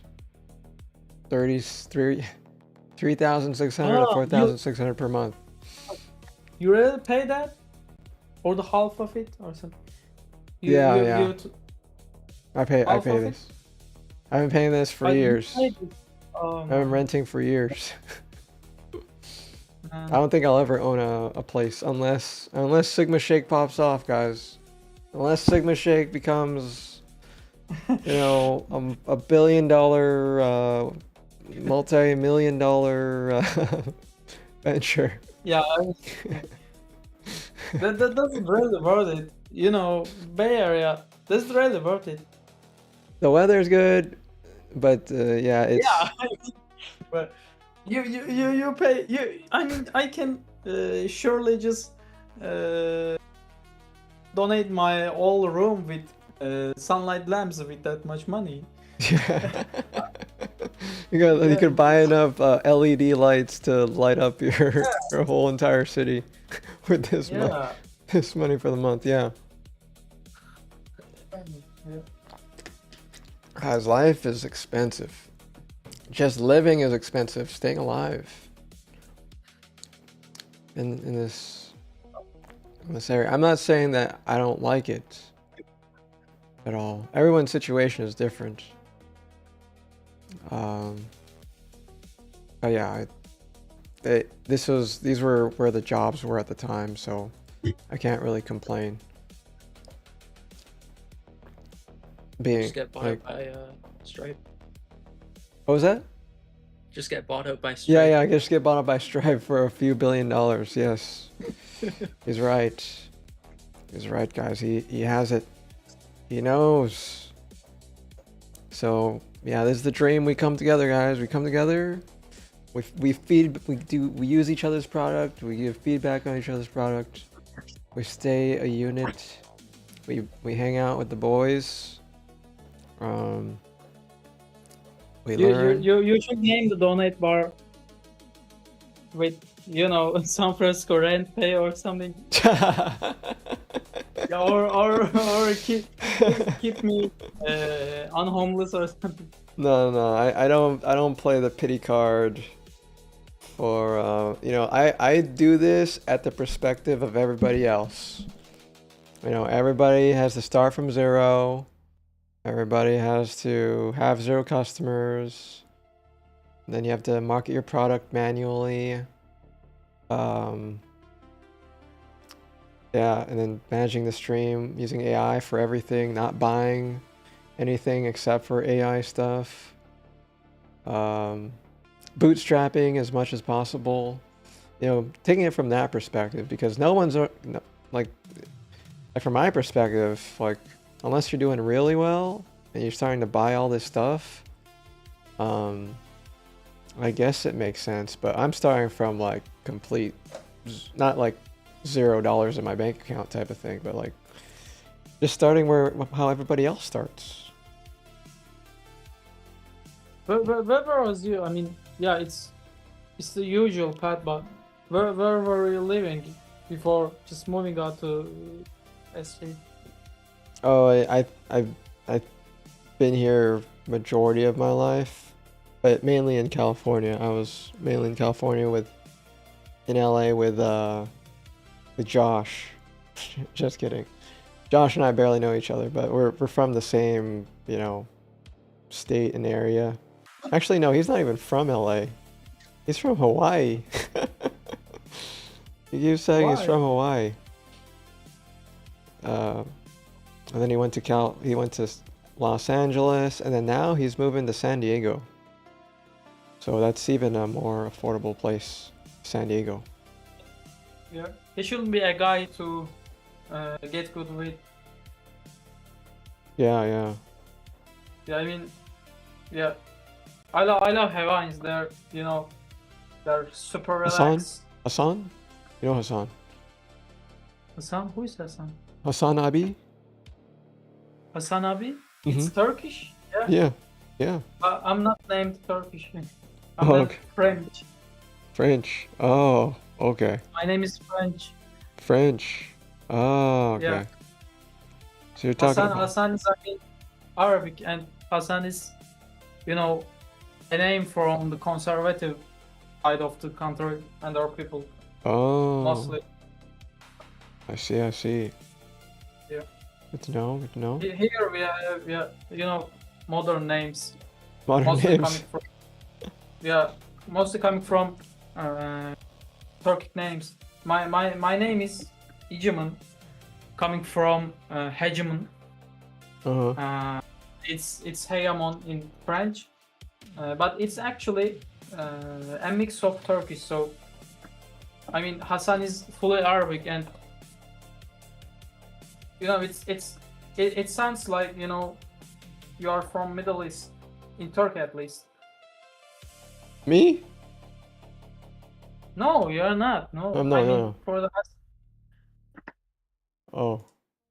Okay, you're talking about the other folks. Got it. Got it. who told you about Hassan? Who is Hassan? Who is Hassan? Oh, it's just a Who's person on Twitch. A person on Twitch. Person Twitch? Yeah, every time I think of Turkey, I think of Hassan Abi. Hassan Abi. Man, boy, you should make us meet with him. you should make us meet each other. No, Hassan Abi. he's too famous. Abi. That guy is way too famous now to even like approach. How famous? I mean, Hassan Abi. Hassan Abi. Abi means big brother in Turkish. Ah, Yeah, big brother. I see. Hassan Abi. That makes sense.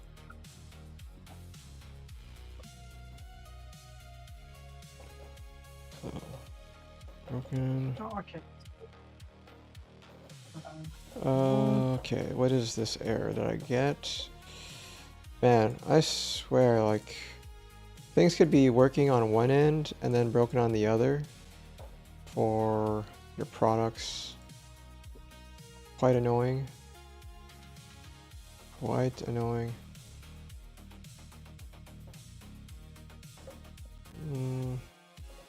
Well, I'll back after I'm done with cooking. Oh yeah. Cook. Make some food. How are you doing, Codebam? Oh, pretty good. How are you? Good. No, you're shooting it to me. I'm doing good. I just started. But yeah, you're in Canada. Yeah, Canada. It's like 9:19 here. Yeah, not too late then. You sleep normal schedule? No, huh? Because you stayed up. Like some days I do. I do like one day on, one day off usually. Where I like stay up till like 3 or 4 a.m. I sleep at like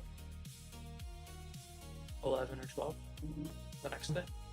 Okay, that makes sense. Yeah. That was my schedule at the very beginning of the whole like streaming in general.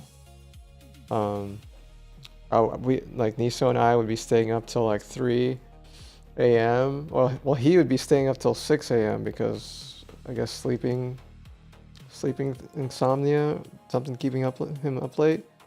But it's because like I needed to use up all my tokens before they reset, and so I'd always be staying awake trying to use it all. Yeah, the worst is when I run out of tokens and then it's like something major. And I want to stay up to like reset. Oh yeah, to fix for the cache. Yeah. Yeah, I get it. Nowadays, I used to keep my computer on, but it was taking too much electricity, so I just turn it off now. Oh yeah. Power bill getting too high. Threadripper, that probably consumes so much. Yeah, it does. I should try to keep this computer off as much as possible, but I can't help it. Things need to be made. Yeah. But yeah. What's the ideal? Do you know what the ideal power, or not power, but like CPU percentage kind of thing for power is on that CPU? I've gotten so many warnings of CPU overheating several times, but I just assume like as long as I use 80% utilization, it'll be fine for all the threads. I've had everything stay on like 100% once, and then I'd hear my fans go up really high, trying to cool it down. But and then there's just so much things that would cause issues if I kept it running that long. Yeah, It would just shut probably, like, off. yeah. Mm. How much what's your power supply? Like your I water think it's like power supply? 1,200 ish or 1,000. It was like one. It's an old one, but there's something bugged with it. Like it was Yeah. made during a time like the 50, 70 didn't exist or could be comprehended. It was like 2019 or something like that. Yeah. So it's a pretty old thing, and it was apparently there's some reviews that it's buggy, and like replacing it would cost like $300. So I'm just dealing with it, you know, until then. Yeah, computer parts have gone up so much in price. Yeah. Over the past even Trying over to- the past 5 years. Yeah, just trying to upgrade RAM. It's already too much. Hmm. So it's kind of sad. Definitely sad, actually, Yeah. that all this is Someone happening. was saying that all the 2027 RAM was already bought out Yeah, by that's all true. the data Yep, centers. that is true. They've been ordered, already Yeah. ordered. Crazy time, crazy. Hmm. Kind of, yeah, kind of sucks. Yeah. Like, Well, it sucks for any enthusiasts that build their own Mhm. PCs. yeah, which is like majority of the people that have been doing it. So yeah, it's definitely not so good for most of us right now. I sold a RAM kit maybe 6 months ago, and I sold it for 3 times as much as I bought it 3 years Three ago. times? Holy moly. Crazy. Yeah. Must feel good. Did you sell that over like eBay or something? No, just Facebook Marketplace. Facebook Marketplace. Yeah, I've never used Facebook in over a decade and a half. Yeah, I have a separate Facebook account just for selling stuff on Marketplace. Oh, okay, that's what it That's is. not tied to my name because I don't Got using it. Facebook. I heard that Facebook or Meta's being sued for $1 trillion. State of Wow, California. really? Yeah. Oh yeah, I think I saw something about that. It was on YouTube. It was live or something. That's crazy. Yeah. That is insane in the membrane. Gonna bankrupt the whole company. I'm sure the whole thing was just gonna be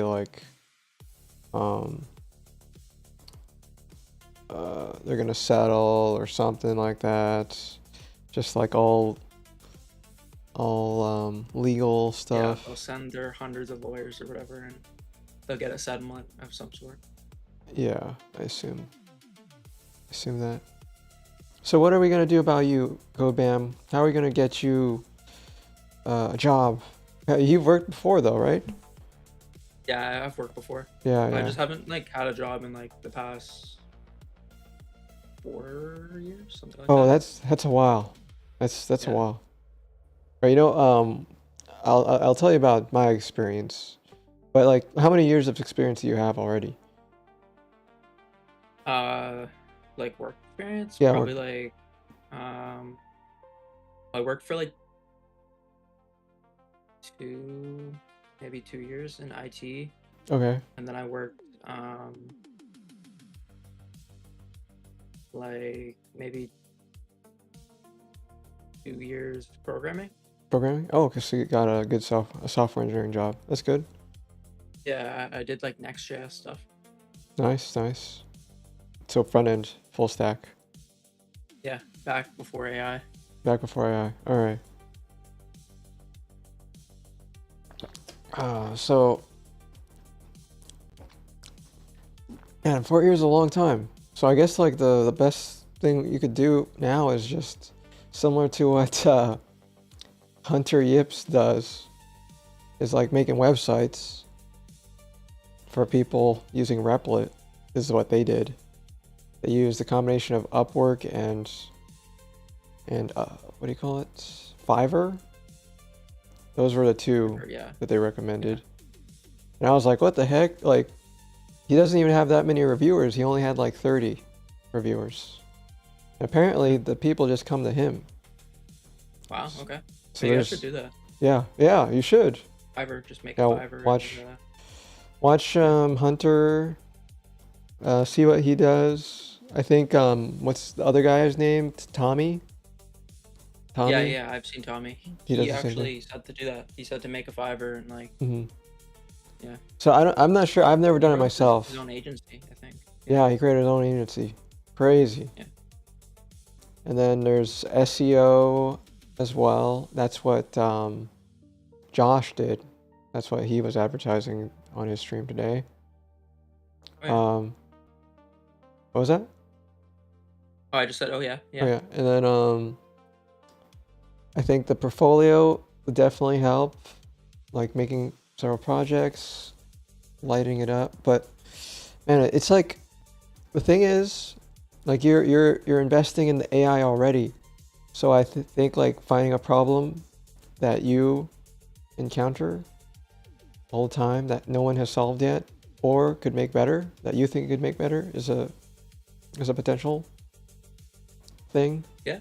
I mean, whatever I don't know what you're into or what you've. Well, that's what I did. Like, I made a window manager, but Windows like, Manager, yeah. you can't really sell a window manager. Yeah, like especially Linux is a little bit harder. Everybody on Linux wants stuff for free, but Yeah, the people that pay are only enterprises.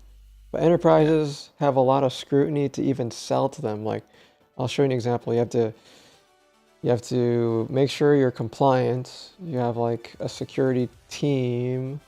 You have existing users, or you have venture capital backing you, which most of the case, not it. There's compliance requirements, which also take a lot of money as well, because you have to do an audit of everything. I mean, agents will make it a little bit easier, but like the product also needs to be very usable and distributable. So there's that. And then I guess enterprises are going through FOMO right now, and they're just buying, I guess, anything, even though they don't have a proper security environment, but it solves their problem. But it's way easier to sell startups, I heard, after watching all of Y Combinator videos. They go through less scrutiny. There's less security, less people telling them no to buy something. And there's also just the networking effect alone is a big one too. Like, they're like, what's your network like? What's your social capital like? Are you able to just message somebody and able to like get them to use your product, type of thing? There's that. There's also the route of selling to an existing marketplace.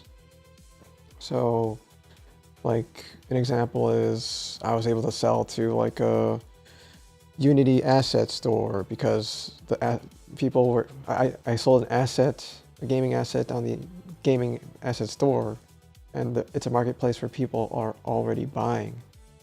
So if you find out like itch.io or Steam or something like that, like selling to marketplaces and catering your product to sell on a marketplace is will increase your odds of somebody buying and trusting your product, because people are already buying in that platform. But if you were to start your own website, you have to work on your own SEO, your own marketing, just to be visible. I'm sure the marketplace will take a cut, but it'd be money that you would have never made if you didn't sell it. Yeah. Maybe contact mid-sized game streamers, YouTubers, advertise. Yeah, I mean, I'm on the fence against making influencers advertise that are famous, because they're too expensive, and that money could have just went to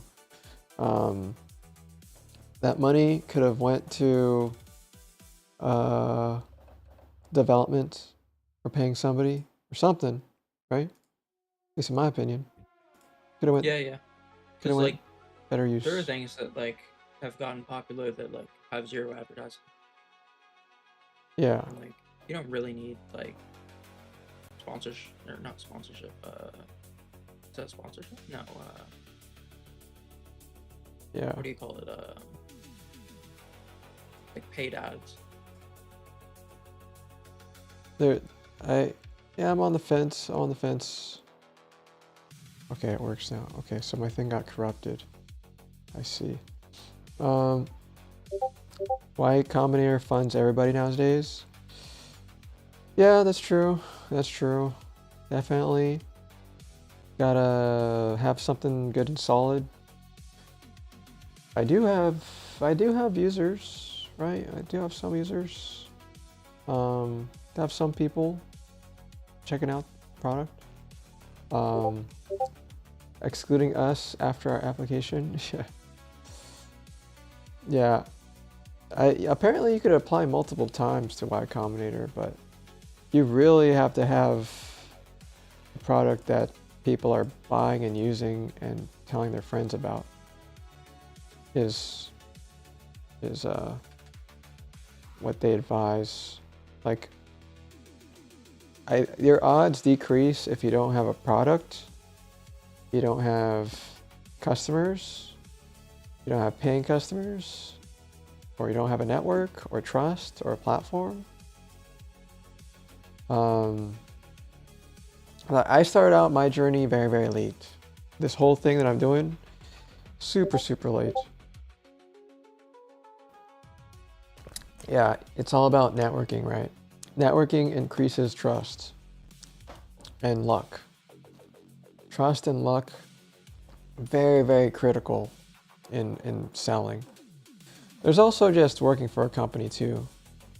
That's the other route, is what I did for applying to jobs is I applied to 100 jobs a month. And you create a you create a one-page resume that is easy to read, easy to show the skills, and easy to show that your skills fit the job description.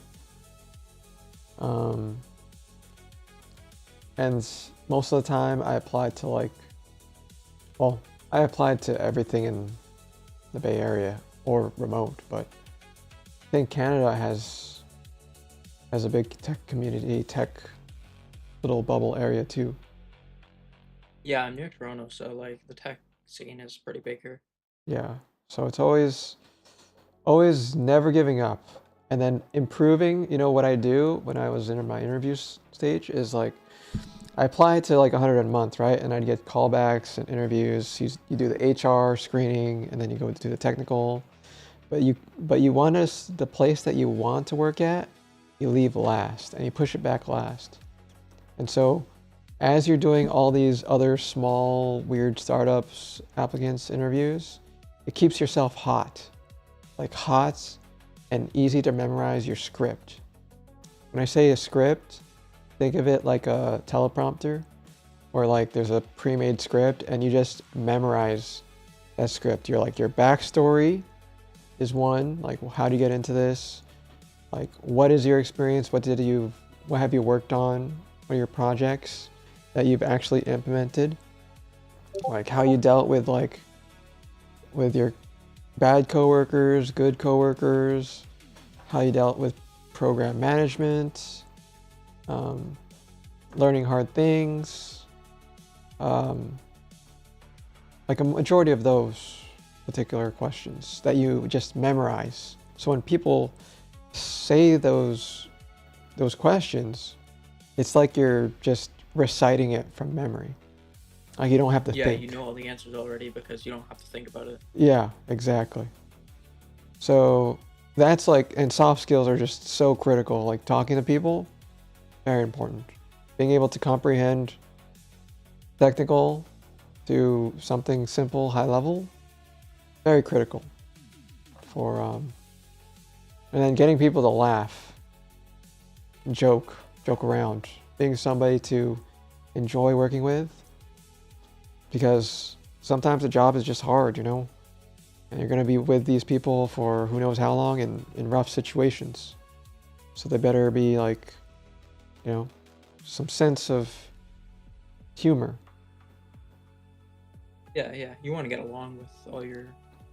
But yeah, coworkers. for me, I used to work in like the really corporate world, and I really found a home in like the startup world. People are a lot more free roaming and not all like limited. You can't do this, you can't do that. That felt like a home, but sometimes you just have no choice. Yeah. And yeah, one thing is just never giving up. Like applying to 100 places sounds like a joke, but I'm full serious. And then when they say that like why you haven't been working for the 4 years, you could just say, keep it honest and say you've been working on your startup for 4 years and it just didn't work out. Right? Yeah, true. And just keep it like that. And you could have your whole resume of like what you've built in those 4 years. And what are those lessons? Projects I've built in these like 4 years, 5 years. So don't let being unemployed be it as like a thing that's preventing you from like applying. Like there's also school, going back to school, but I'm not sure school is the right thing for people nowadays with AI. As long as you're able to self-learn, self-teach, like a polymath like Dante, you'll have your own motivation. Like Dante is like really eye-opening because his story is like his limitation was he couldn't read. Oh, okay. So like that's a big deal. Yeah. So there's I wouldn't say there isn't any excuse. I'm just saying like don't give up. Don't give up. Yeah, it's hard for everybody. Like tonight and like try to do some Fiverr if I can. Yeah, I mean, this is your life, man. It's like you're in a video game, and you have to grind. Yeah. Grind for experience points, and then you're in competition with everybody else too. I forgot which one, what it was. Was it? I think it was Upwork where people apply to you, or was it Fiverr where you had to submit a bid against other people? I don't know. Gotta watch them and ask. But I've never done it. Yeah, I don't know. I've always wondered how it works. Upwork has bids. Got it. Freelance works. I just know that like right now, like I don't think people have like figured out that like AI is finally pretty capable. Mm-hmm. And like that's like an advantage in a way because Yeah. you can like use it as a skill. Yeah, I think we were looking it up on the metrics. Like there's only 12 million actual software engineers in the world. And that's like not even 1% of the population. And then you give people like the ability to vibe code, but as you can see with all the people that we've met so far, they aren't software engineers, right? For AI. So there's some difficulty. There's a big learning curve for them. Your advantage is you've built websites before, Next.js, right? And they don't. So another thing too, I think Peter Levels, the creator of Nomad's List, if you ever heard about him, he created this book called The Maker Book, and he said like stick with your tech stack. Don't if you have a tech stack that you're comfortable with, don't learn anything else. Just stick with that one. As long as you're able to pump out products with it. Hey, Millsy, how's it going? How's it going, Millsy? We're just talking, chilling with the boys. Feel free to jump in. Feel free to jump in, guys. Twitch at night. Don't overthink Java versus Go. Go. For me, I've been away from Java since school. I never liked Java at all in their ecosystem. Go is just so easy to use, man. But yeah. Hopefully I could help you out with that way. And then references. I know it's been a long time, CodeBam, but when you got the opportunity, getting people's phone numbers to vouch for you is also a big deal. Processing 1,000 3D assets for the game. Holy moly! How's it goes? We already did it. Go got the points. Got it. How goes it? Yeah, just updating, chilling, talking about everybody's situation, on how they're doing, and checking in with everybody. Wait, huh? How am I not logged in? Rating them so they match. What's this? I thought this was working already.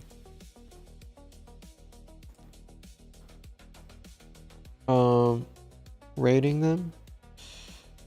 Oh, you're rating them. Your assets. I got it. Makes sense. Terminal is working again. Refresh. Okay. I don't know what it did. But apparently, it works again. But where is it?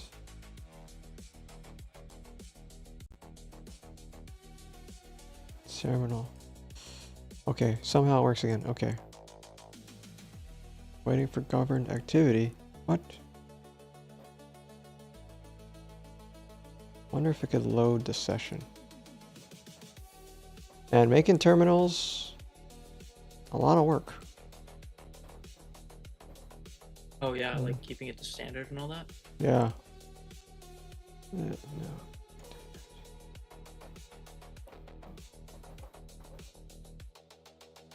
And keeping it to standard. What do you call it? Getting it working. Oh, maybe.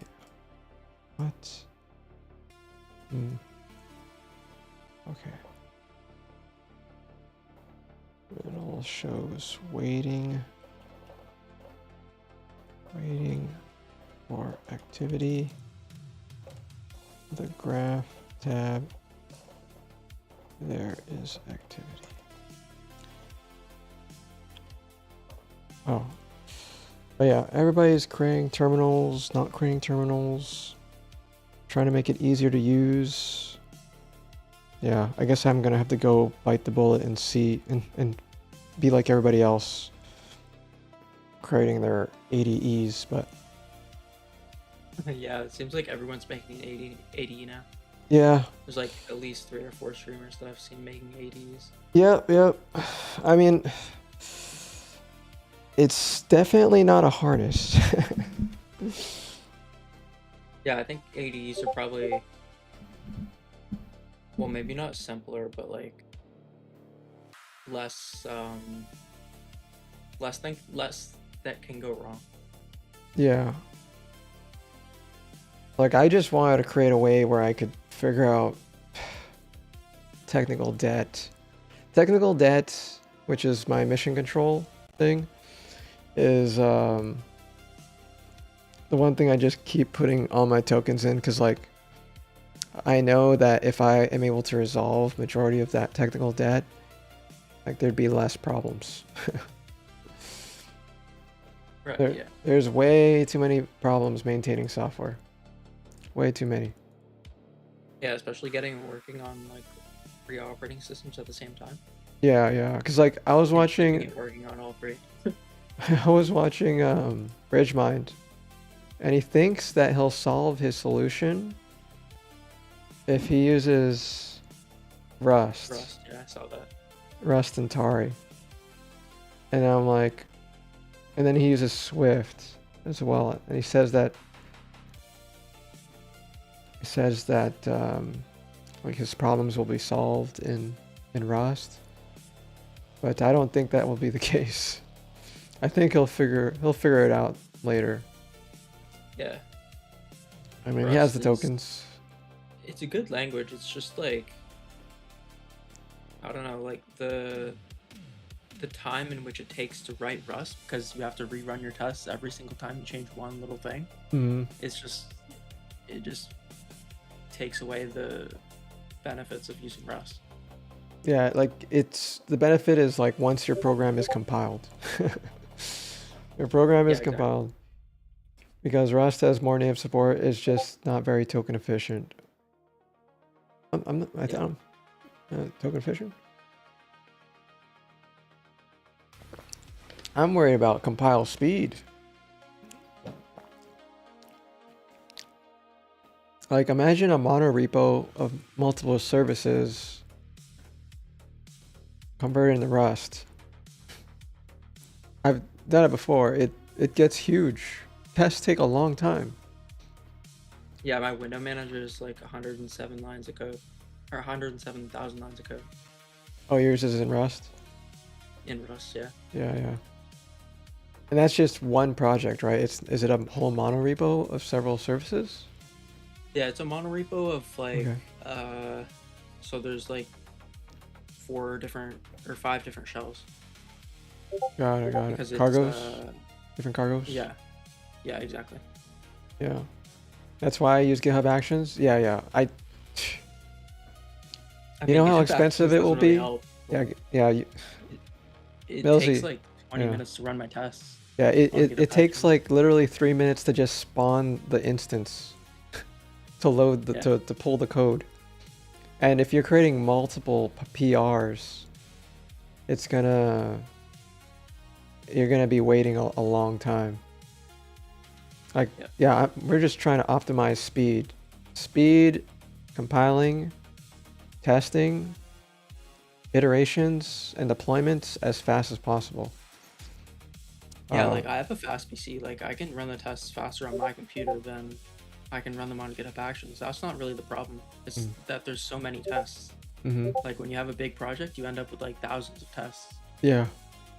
Yep. Especially in a monorepo.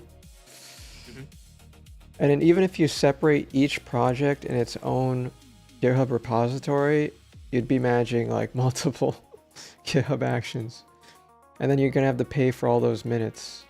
You're only provisioned so many minutes per month. It's not even that much. Not to mention artifacts. Yeah. There's a limit on storage for artifacts, which is so lame. Artifacts is the least of my problem with Rust actually, because Yeah. it compiles down to pretty small code. But I mean, you're not worrying about it because you're not distributing something. yeah. When you start distributing, you need to like get cached versions of things and store it. Yeah. God, I'm sure you're not shooting yourself in the foot. Yeah. True. Yeah, that's the case of speed and then bootstrapping. We're trying to do a lot of things at once. Speed, bootstrapping, fast deployments, fast development, tokenomics, guardrails. Yeah, there's a lot to do. Like the one thing that I wish wouldn't be so costly is pre-commit hooks in Git. Like every time you do a commit, it will run all the tests and stuff. Yeah, I have one of those. But the problem that I just kept encountering early in the project, like day 30, was when you have multiple sessions running at the same time, it starts just spawning multiple tests at the same time. For every Yeah, commit. especially when it has already run the entire suite and then it commits and then it's like, oh, I'm gonna run the suite again. Yeah. And it's even worse on Rust. Yeah. Cargo test. Oh no. Yeah, it's bad time. I was poison code ends up popping a thing in a user screen saying this could be so much worse here. It's a guide to not get pwned in the future. I want to make a helpful virus through public. Oh, that's why you branch a release. Get that to where you could fully tested, full QA passed, and get GitHub Actions to build it when it's ready. Even though yes, it takes time, but you already know you're not wasting your time. But what if you're making like 10 changes? Yeah, if you're making 10 plus changes, it's gonna be and then you're not able to see the UI or interact with the UI. You're gonna have to use Playwright, and Playwright doesn't do everything. Reread, okay, reread. All right, that's why you branch a release. Get that to where you are fully tested. Yes. Full QA passed, which is also another thing. You already verify. In the QA stage, then you get GitHub Actions to build it when it's ready, even though yes, it takes time, but you already know you're not wasting your time. You already verified it. In the QA portion, or create it when you create the release. Because like, if you noticed Claude Code, they're releasing like every hour. Like every hour they're releasing. I'm not sure if it's the same for Codex, but like we're always getting notifications that our thing is outdated through GitHub. Verified it through GitHub. Yeah. I understand. We just can't wait for GitHub to run all these tests. It's gonna take too long. We need to roll out as much as we can, as fast as we can. And the thing that's slowing us down is GitHub.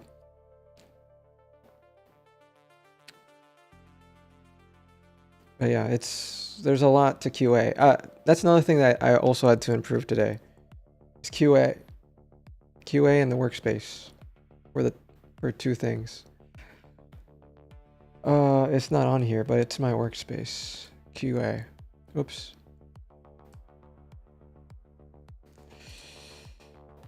New version of QA. It will go through. You saying GitHub test, but you already done that locally, so the release branch has already been verified and will go through. Yeah, it's possible. I'd see that working if I was using Docker and everything was consistent. That'd be it. But there's always this thing, works on my machine, doesn't work on everybody's machine. I guess that's why people use Nix as well, right? Well, Nix is another problem because Nix? every time you do a Nix build, I don't know if you know this, but it rebuilds like without cache. Ah, that's annoying. Yeah. So like, if How long does your build take then?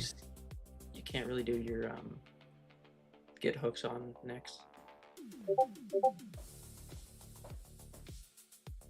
What was that Y Combinator startup that did QA testing as a service? You ever ask Claude to rate your repo for code quality and monoliths? No, I can ask that right now. What's the prompt?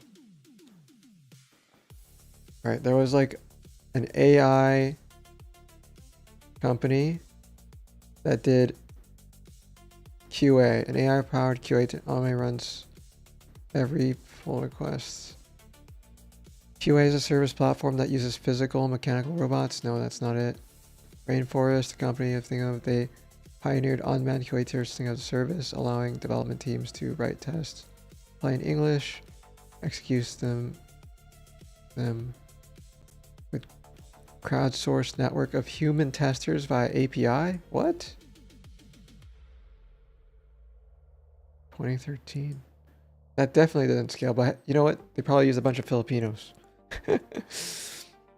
Qual logic. Vision-based models to mimic.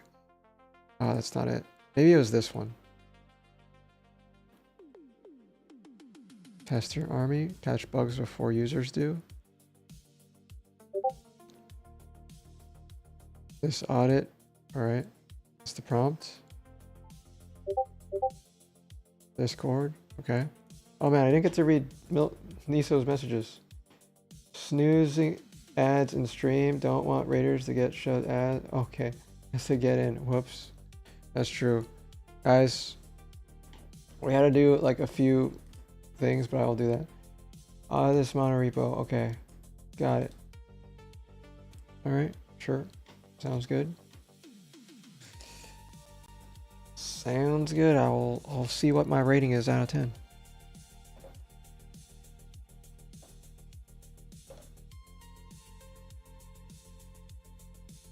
I'll give Fable a try.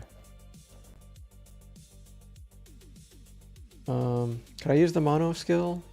Nah, I'll do it raw. Cause whoops. Whoops. Nope. Whoops. That is not what we want.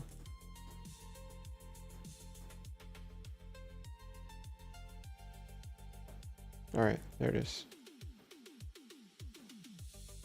Alright. Tester army. Start monitoring critical user flows in minutes. Alright, how do they do this?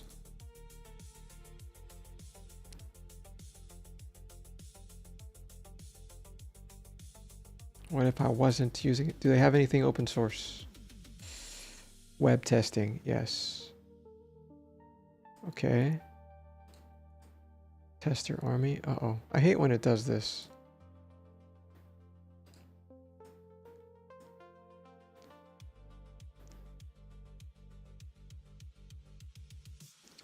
You know what? Maybe they run tracing.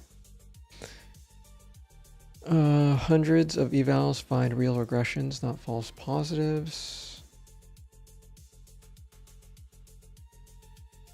Okay. What does the product look like? Create a project. Paste your staging. Infraction URL as a setup for your SaaS. Works with this. No infrastructure. Okay. Right. Oh, wait. I have the right to test myself? Run in every PR. Get a clear report. I don't like that. I definitely don't like that. But I wouldn't mind trying to evolve our QA process. But here is their docs.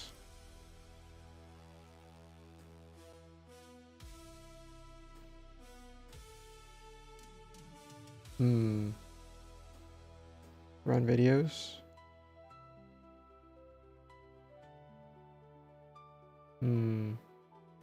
Migrate to tester army from playwright. Hello sir, new here. What are we building? Oh my goodness. We are learning about, hopefully you got some sleep. But one of the things that I needed to improve is Qt quality assurance testing for the Sigma Shake CLI and desktop version when it comes to onboarding. Really want to improve the onboarding experience for it. Something? Shake my head? Theo is introducing controversy again? Okay, what did he say? What did he say? Did he say something about Fable? Did he say something about Fable and this thing? Alright, let's listen, guys. He said he's going to be streaming for a long time. Alright, let's see it.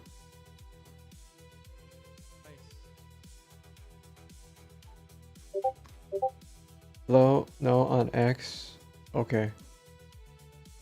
I don't follow him on X. Could you link me? Oh, I mean, you're a mod. You can link now. Sort of. I think.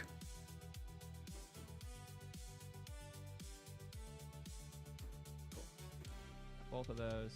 I'll let them run for a bit, and if the results are meaningfully different, then I will... No. Yeah, I don't know. You could say whatever. You could say whatever. And the world will bend. They started. Okay.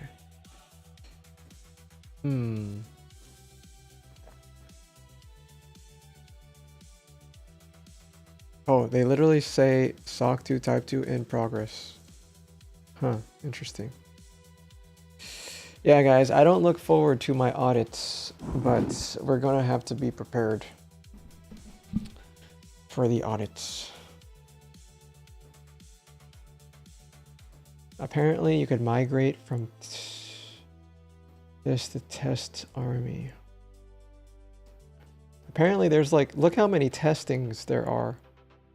That's a lot of testing frameworks.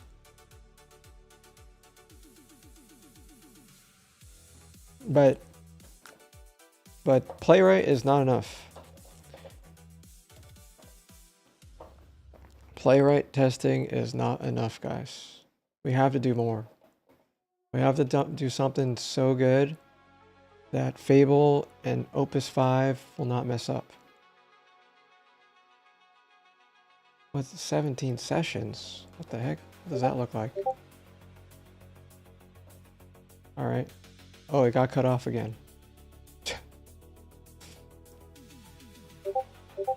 Only we could afford a QA department.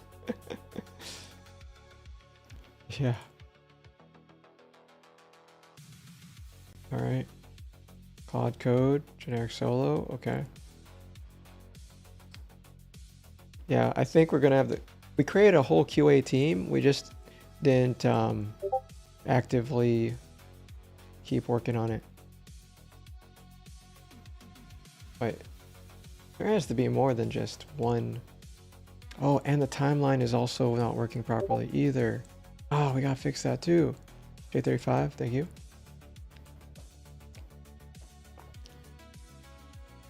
He sent that directly. Where did he send that directly?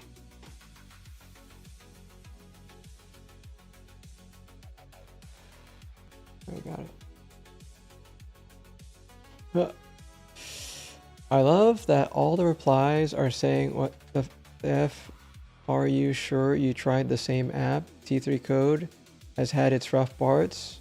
We put it out as an early alpha for a reason. That said, most of what listed here is outright wrong. Let's go through his report. Whose report? 404 error. We had a few of these with auth, but they're all dressed as the latest nightly. See, Theo needs to release faster, right? He went on for hours actually. Okay. Never had one that happens on launch. Suggest you had a really old install and deleted legacy data. Totally fine. We should handle this better. Yeah, I encountered this too. Open code loading forever. This sounds like you have a really old install of open code and your bash setup is unable to update it. We'll try to use the harness available on your machine. We even help you keep them updated. I can't do anything about your 6-month-old open code install for the broken path. Makes sense? And then passkeys. You know you can click cancel on the passkey pop-up, right? Okay. Worse results than Claude code. Can you just use Claude code?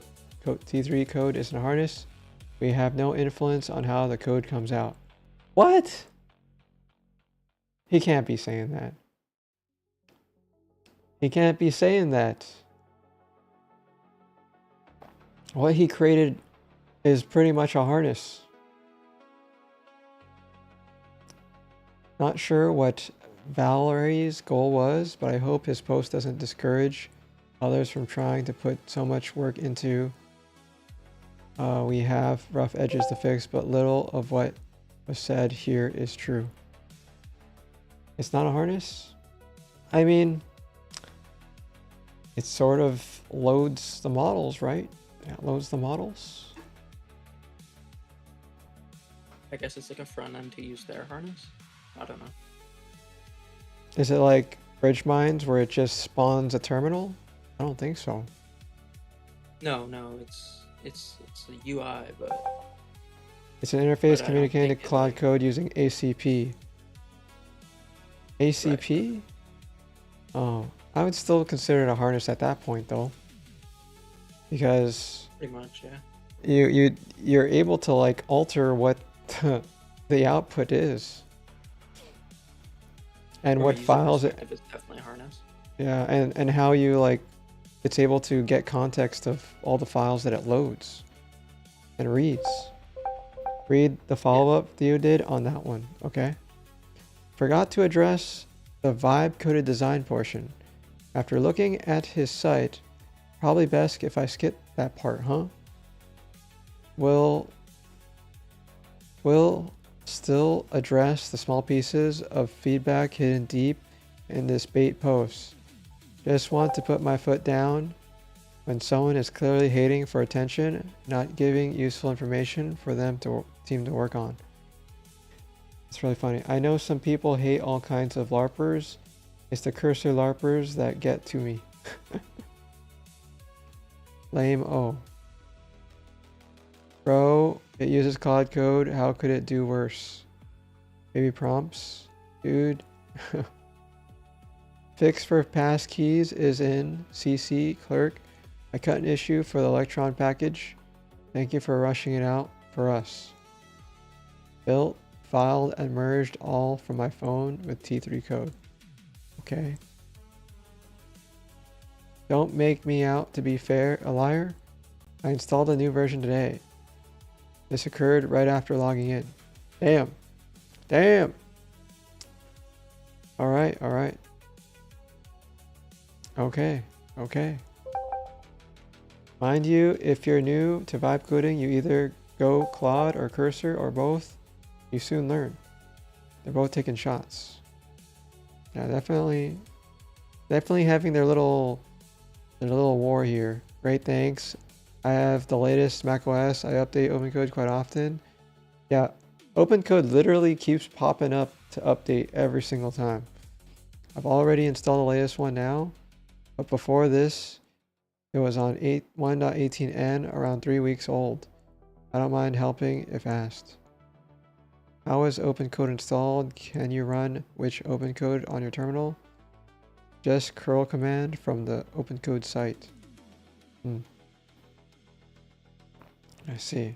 I mean, what's this guy doing? That's one thing that's getting to me about this tweet. OpenCode is toast. Okay, what happened to OpenCode? Spill the tea, Millsy. What happened to OpenCode? Then Syria hopped in too. Oh my gosh, where's that? Has toast, not is toast. Oh, okay.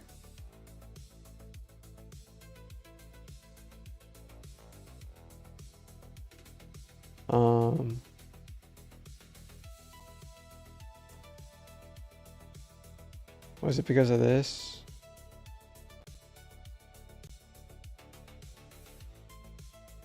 Okay, he's talking about the negative feedback. Yeah. It's nice to see. It's nice to see, what do you call it, Theo getting a little heat under his butt. You know, everything is going to be going through a lot of scrutiny all the time. Especially for me. When people try to use my guardrails products, what are they going to say? It's broken. It's broken. However, if you want open code drama, lots of people are canceling their sub due to DS price increases. What does DS mean? Oh, DeepSeek. DeepSeek. Got it. DeepSeek. I can see that. DeepSeek. All right. What's the answer? Oh, it's still working on it. Okay. How good, or why don't we just score? All right.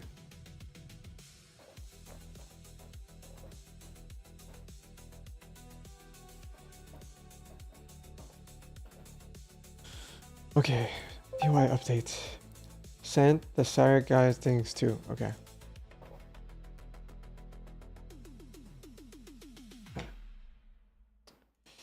All right. I'd rather be bully. I'd rather be a bully than a thief. Keep my team's name out of y'all. Oh, you didn't add the thingy. Your mouth. You are in no place to talk. To shit talk them. Okay, got it.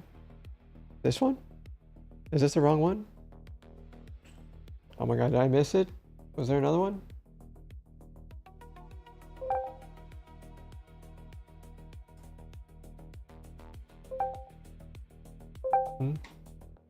No. First, read Emmanuel's comment. Why the hell Claude asked for your permission for bypass mode?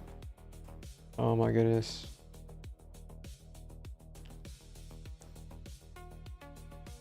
Let's see here. Which one are you talking about, Valor? Sent again. Okay. Yeah, why does it need it bypass mode? Scroll up. Okay. Theo, who keeps showing everyone how much of a bully he is, together with Maria, biggest shitposter. Is the number company value real? That's just what AI has evaluated. Valor. I had AI just evaluate my product, this whole platform, based on how much tokens I've used. Alright, together with Maria, biggest poster and bully I've ever seen on this app. Sue. Dude, you wrote the rulebook and called a man a fool for following it. He listed 5 specific issues. That's your checkbox. And 3 months ago, you reviewed Hermes Agent by its skill list, said it isn't for you, filed no issue and no PR. That's your cross box. AI clearly see you as a near millionaire. Yeah. Yep. It's getting ready. For context, I've been a victim of his bullying on this app. Okay. T3 code, sayonara, fork versus clone, and the racism accusations. What the heck? Claude, please put value on my business. Yes, that's exactly what I said. All right. Did it finish, guys? All right. What did it do? Answer living graph. Wait, huh? Roll 50x everything. Emmanuel is dumb. Emmanuel is dumb. All right. I think, man, I'd be so excited if I could use Sigma Shake Desktop as my main thing. It was Emmanuel. I think he created the Sayonara fork clone of T3 code. Am I right? Am I wrong about that one? Am I wrong? He forked T3 code and said, yeah, and he removed the MIT license from it. No, it's still going. It spawned 14 agents to find out. Oh my gosh. Don't know the guy. Sure he vibe coded. No, he forked T3 code, removed the what do you call it? The MIT license, and then relabeled it as Sayonara. I think that was pretty funny.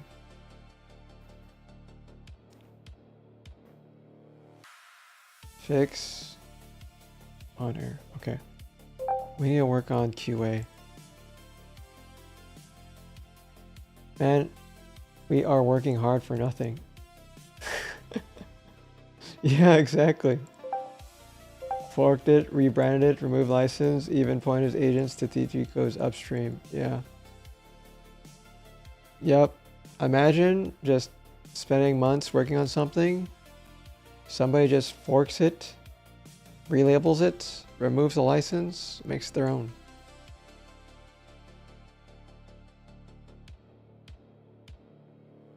All right, requirement. All right.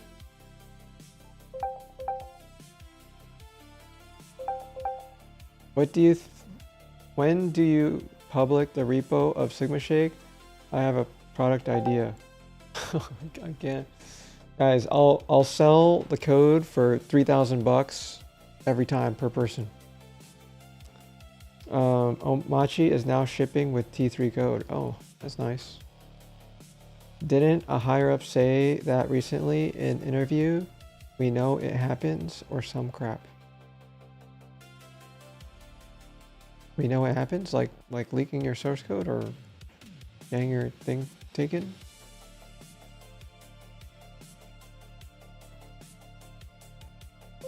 Does it come with that 660k value? I think it also values the brand of Sigma Shake too. I don't think I could sell the Sigma Shake brand for only $3,000 though.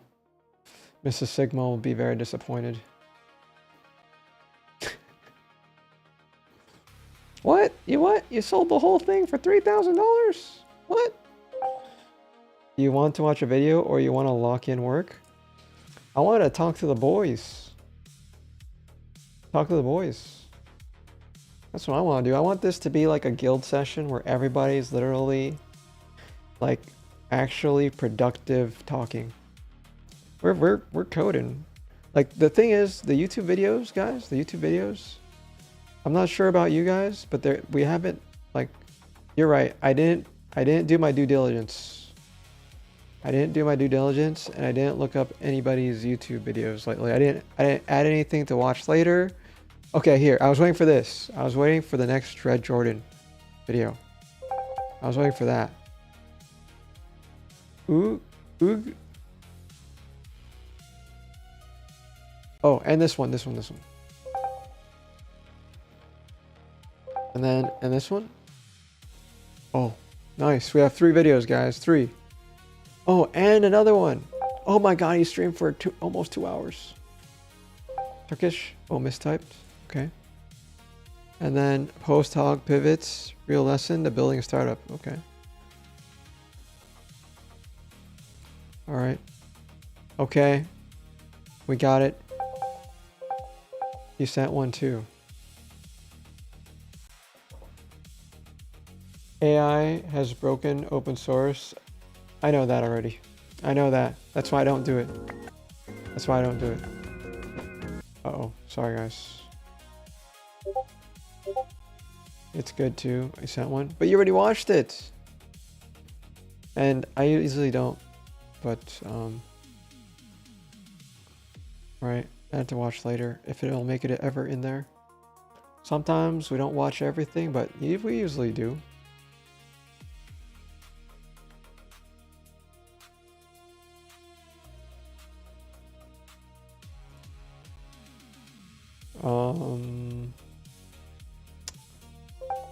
Where'd it go?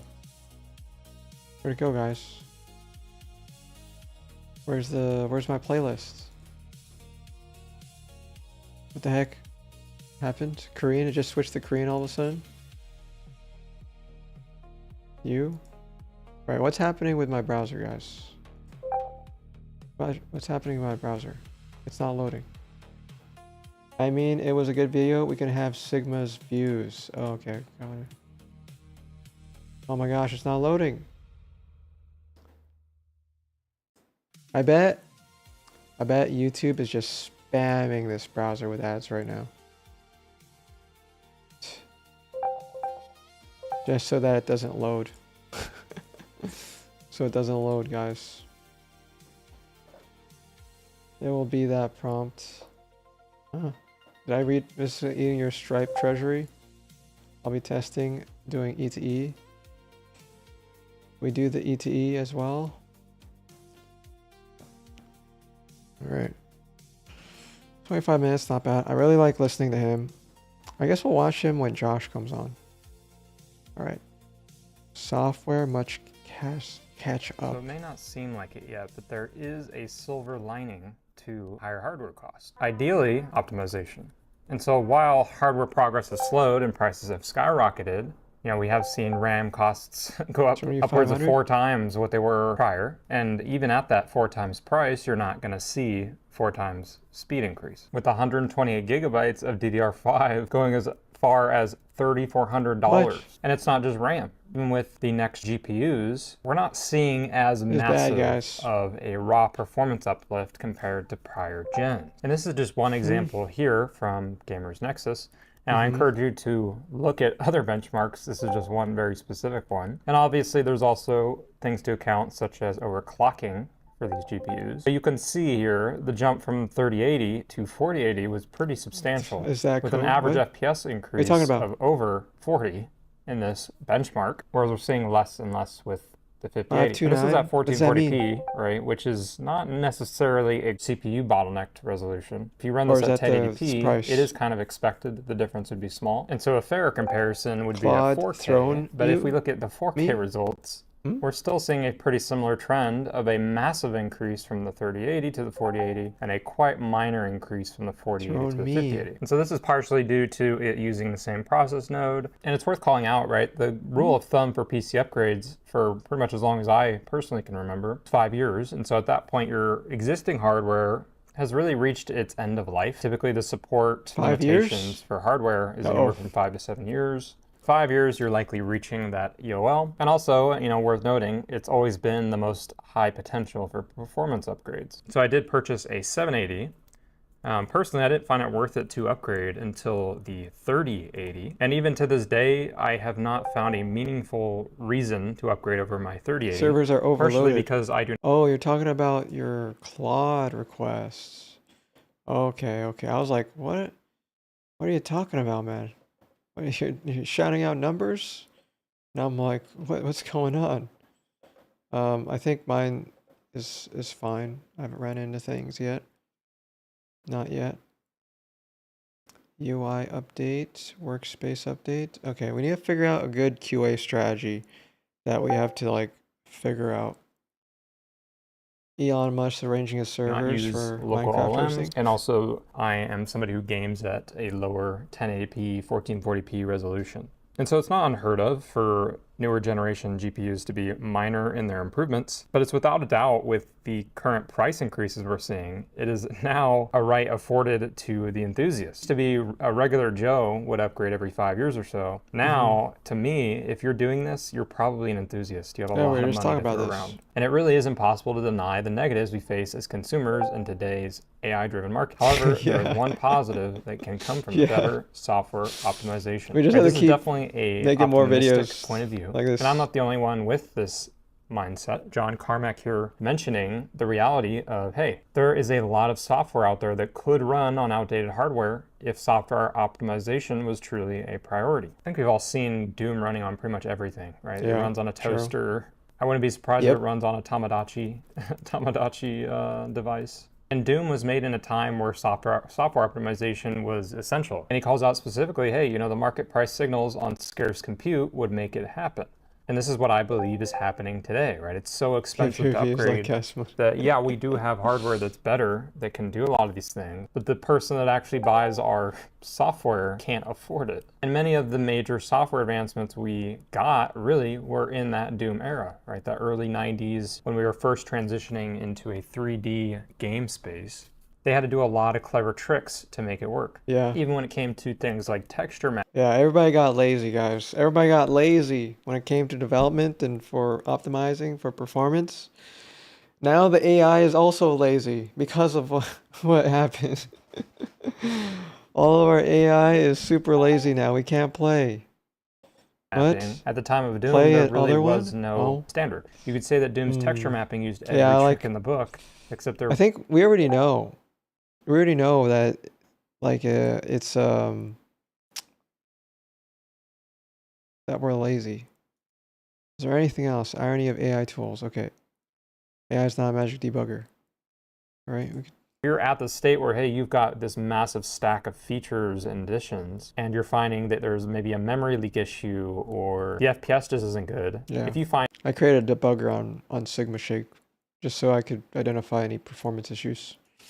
find out about this, odds are it's probably multiple parts of this that are causing it. So what ends up happening is you spend days and days, if not weeks and months, trying to reduce the weeds of this freaking yard of features that you've had added to your system. The irony of AI tools is that really this should help us with optimizations, right? This should give us power to think about optimizations at every level. But what we often find is that's like what I had to do, guys, I had to like, for the core functionality of SSG, the product, I kept that separate and then I just create a ton of plugins. But sometimes the AI bakes the feature into the actual product and I have to tell it every time, extract it, turn it into a plugin. Even Asmongold can't make his product like that. Yeah. Opposite of the case. I think there's probably ways to use AI that can benefit you from the optimization perspective. I think it's really just about slowing yourself down and to think about optimization yourself. Don't just assume the AI is taking this into account at every step, because oftentimes the AI is not doing that. AI is designed really to get you a correct result, not necessarily the best result. If you ask it and say, hey, I want to implement a feature, it'll get you to that. Yeah, that reminds me, guys, in order to like, when I first used Rust to make SSG, it was super fast and performant, and I even had to sprinkle in a little bit of zig in don't it become plugin hell over time. Yeah, Asma is the goat. Yeah, like I had to sprinkle in zig into the whole mix of things to make it even faster. But as time went on, right, and I went through that whole spiel of going through Rust and being frustrated that every time it kept using all my cores and shutting down my machine, and the compile time too slow. I was literally just waiting on my AI to just run tests and finish running tests all day. I was sick of it. So I migrated to TypeScript first before Golang. Just because like I realized, you know, every major project at the time, like beginning of January, February, every project was written in TypeScript that was like popular. Even Claude code or OpenClaw was written in TypeScript. So I was like, okay, fine. I have to migrate my service to TypeScript and I shouldn't encounter any more issues, right? I should be able to compile fast. I should be able to use my product really well and make a lot of progress in it. And it did, with the exception of it was very, very slow in performance because my product evaluates every single tool command string, right? And it wasn't performing at the standards. Damn, not heard one say OpenClaw in a long time. What happened to OpenClaw? It's being baked into Microsoft as we speak, guys. It's baked into Windows as we speak. In the next generation of Windows or computers, I guess. OpenClaw is just going to be baked in there by default. It's going to be crazy, guys. AI trained with so few low-level code. I mean, it probably trained on a lot of C code, to be fair. There's probably a lot of C code out there that's actually good code. Thank God I'm away from Windows. That's good. That's good. But yeah, like since I was on TypeScript, I was running into so much optimization issues to make it perform at like sub-millisecond speeds. And so from there, I'm like, I just went with my gut and my experience and just go straight back to Golang. And ever since then, it's able to... Oh, I even sprinkled in Elixir too. Elixir too for the resilience. And being able to have a supervisor to respawn the daemon when it dies or gets killed or overwhelmed. But then I realized Golang, when I talked to AI a bit, all the features that Elixir has involving a supervisor, you could bake into Golang as well. So I was like, yeah, I don't need to use Elixir anymore. I don't need to use Rust or TypeScript or Zig anymore. Everything, all those features could literally just be baked into Golang. With the exception is they'll have a garbage collector, which is fine because it just prevents memory bugs. Same book of writers. Even though being an OS, it's a Atari app, I wouldn't trust AI in your actual OS. Vibe coding is dead. Oh, hey, Josh. Hey, Josh. Hey, it's a clickbait title. Hey, it got you. It got you. Gotcha. Gotcha. I learned it from the best, guys. I learned it from Josh himself. Having a clickbait title where people want to click. I did it, guys. I did it to 2 people. Two people got it, guys. 2 people got it firsthand. Josh experience. Yeah. Your startup band product was written in Rust. It was your mate's favorite. Then, oh my gosh, I have to read that message. Then migrated to your favorite lang Go. Later, tried out everyone's native language TypeScript. Ended up migrating to Python. Oh no. I think it makes sense for research to migrate to Python. You can't take Josh's forehead though. You're right. I can't. Didn't even see the title. Oh yeah, nice. Yeah, he wasn't clickbaited. He wasn't clickbaited like everybody else. But yeah, like when it comes to optimization, you're just gonna have to go through several iterations, and I don't think Python is the way to go, but a lot of the libraries like PyTorch and the Olama or CPP, or is that written in C++? That's probably written in C++. But yeah, a lot of high levels are written in Python. I'm attracted to the Goku overlay. Okay. Yeah, there's also the clickbait thumbnail. That was good too. It's not a research product, but Python was really rapid to build with. Yeah, by hand. But man, you're going to have issues with types. Types, man. Who knows what's going to happen when you have input. Anyway, I guess we'll listen to a little bit of this before we change. But that does not necessarily mean it was considering of things like performance. And it may not have actually thought about how it plays with the rest of the system. So this is an ironic part of AI, and really is a counter argument of, unfortunately, if you look at it as like a hardware cost pros and hardware cost cons, the pros of it is that, hey, more software optimizations. The con of hardware cost is that it's fueling AI. So this is kind of a counter to software optimizations in some ways, right? Not in all ways. I think there are ways to use AI that is beneficial to software optimization, but it depends on how you use it.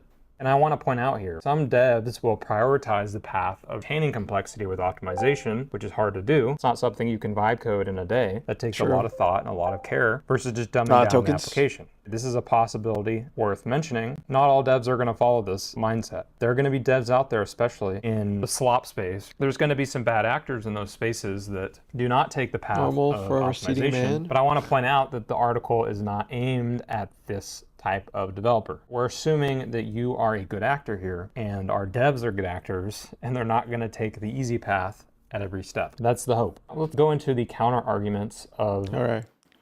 Move on to the next one. Oh, where'd it go?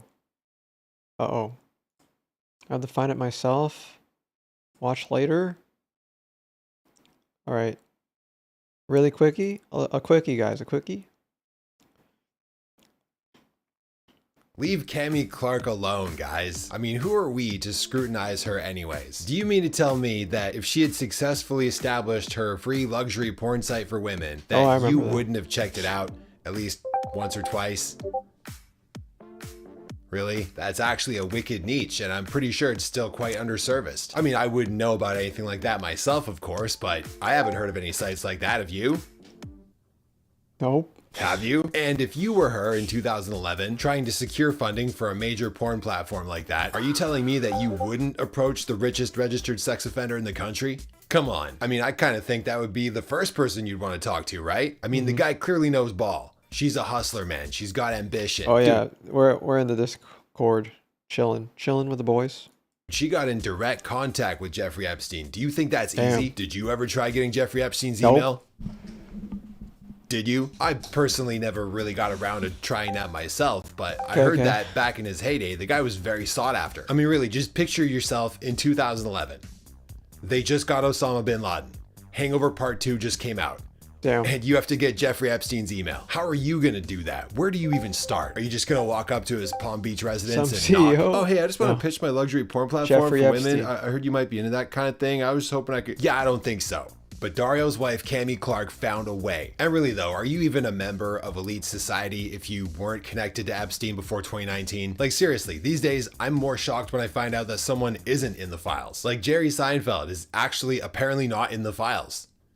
Okay, and people are all like, oh, why is she so involved in all the decision making and the day-to-day operations of the company when she doesn't even really have a job at Anthropic? Cut that out. If I was the boss of one of the most valuable companies ever, my wife would be all up in there. I'd be like, hey guys, I didn't actually want to hire the insider risk investigator to watch you. That was the ball and chains idea, you know what I mean? And what's with people making a big deal about how apparently a lot of information about Cammie Clark has been carefully removed from the internet, and about how even Claude didn't know anything about her until recently, and Dario's own Wikipedia didn't even mention her until recently. What's the big deal about that anyway? Are you saying that you wouldn't do the same thing? If I was that powerful, I would keep my wife's information so private the CIA wouldn't even know she existed, dude. And not just her, like all of her ex-boyfriends, totally scrubbed. They never even existed. Anyways, with Anthropic heading towards possibly the biggest IPO ever, there's surely going to be a lot of scrutiny, and those dogs in the media are going to have a field day with this information about Cammie Clark.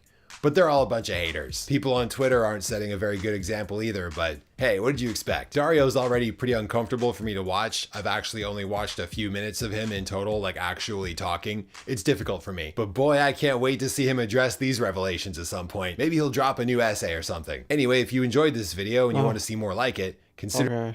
Okay. All right, next one. Fireship? For years now, every developer has had to put up with hearing about how AI is going to make them obsolete and steal the food they've been putting on their family. But besides the occasional identity crisis, I feel like most of us are actually Wait, what was that? On their family. But besides student, developer, prompt engineer, vibe coder, agent, babysitter, farmer. Oh, like the video, he's giving you content. Okay, got it. All right, God. Dang. Okay, got it. Let me just go backwards. Leave Cammie Clark alone, guys. He already has 1,000 guys. Who to scrutinize her anyway? Who likes my videos? Anybody like my videos? Thank you. For years now, every developer has had to put up with hearing about how AI is going to make them obsolete and steal the food they've been putting on their family. But besides the occasional identity crisis, I feel like most of us are actually doing pretty well. Guys, you ready to become farmers next year? I don't look forward to getting I don't look forward to it. Sadly, our mathematician friends may not be so lucky because of becoming a biological energy source for the machines in Matrix at the end. Yeah. Last 3 weeks, AI has killed more open math problems than the entire human. Man, I wish I could do that. I should build that skill. Can crushing with your foot. Race managed in the previous decade. One 87-year-old conjecture from a list of the hardest problems of the 21st century got disproven during the World Cup final. Another 30-year-old graph theory conjecture fell to 4 prompts and 58 words. Things have gotten so bad that Terence Tao, a man who won an International Math Olympiad medal at age 10, while the rest of us were making cinnamon sugar sandwiches and watching Rocket Power, stood up at the International Congress of Mathematicians and warned of a crisis in the foundations of mathematical values and practices. In today's video, we'll look back at the summer mathematics fell to machines and find out what that may mean for the rest of us. It is August 19th, 2026. I was just out smoking and just have to say, yes, I've been LARPing GitHub.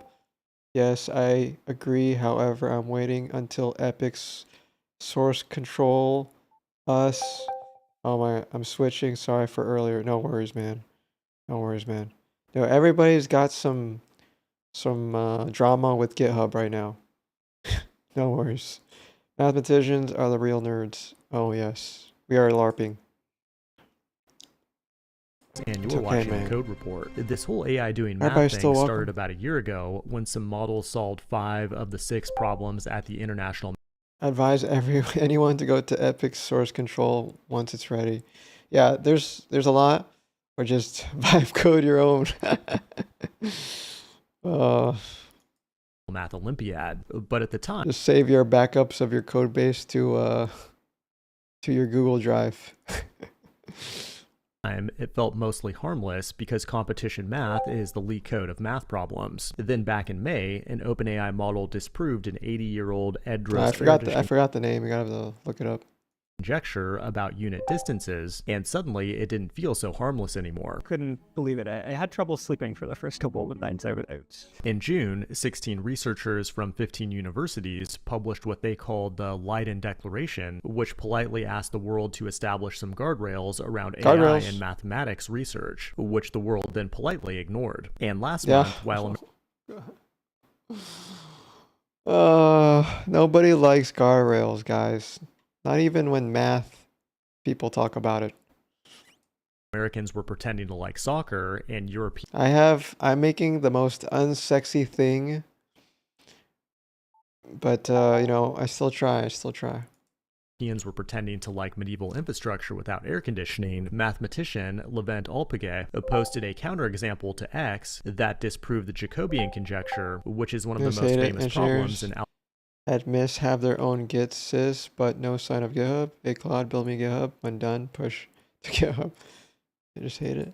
Algebraic geometry. The idea is that if you have a polynomial function whose derivative checks out at every single point, meaning it's perfectly reversible anywhere you zoom in, then the entire function should be reversible too. Now, I know that probably doesn't mean much to you, but since 1939, that felt so obviously true to mathematicians that it made Smale's list of the hardest problems of the 21st century because nobody could actually prove or disprove it. That is until Levent did last month with some help from Fable, and just 2 days later, it happened again.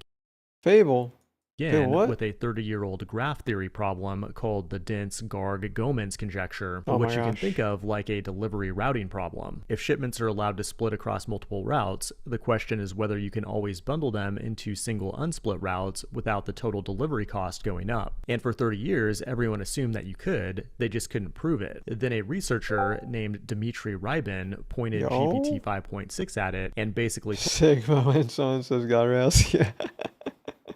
Told it to make a breakthrough. And the model responded with a tiny network of just 7 nodes and 9 edges, where forcing every shipment into a single route was always more expensive than letting them split, disproving the conjecture. And it's not just the pros doing this. That same week, a Columbia PhD student knocked out 6 OpenEdros problems in 5 days, and a 23-year-old amateur banged out another. And this is mostly before any of the big tech labs took their own shots. But then just 2 weeks ago, OpenAI got in on the bullying when they revealed that internally, their next major model solved 10 open problems across math and theoretical computer science. Oh my gosh. And they even shipped all of them to GitHub with a lean certificate, which is a formal proof the compiler can check mechanically. The most famous one on the list is one I know some of you have thought about a lot, which is how tightly you can cram identical sized balls into a space. The general bound on this problem hasn't moved since 1978, but OpenAI just improved it. The other 9 problems include things like the first explicit... We're gonna get real physics in game engines now.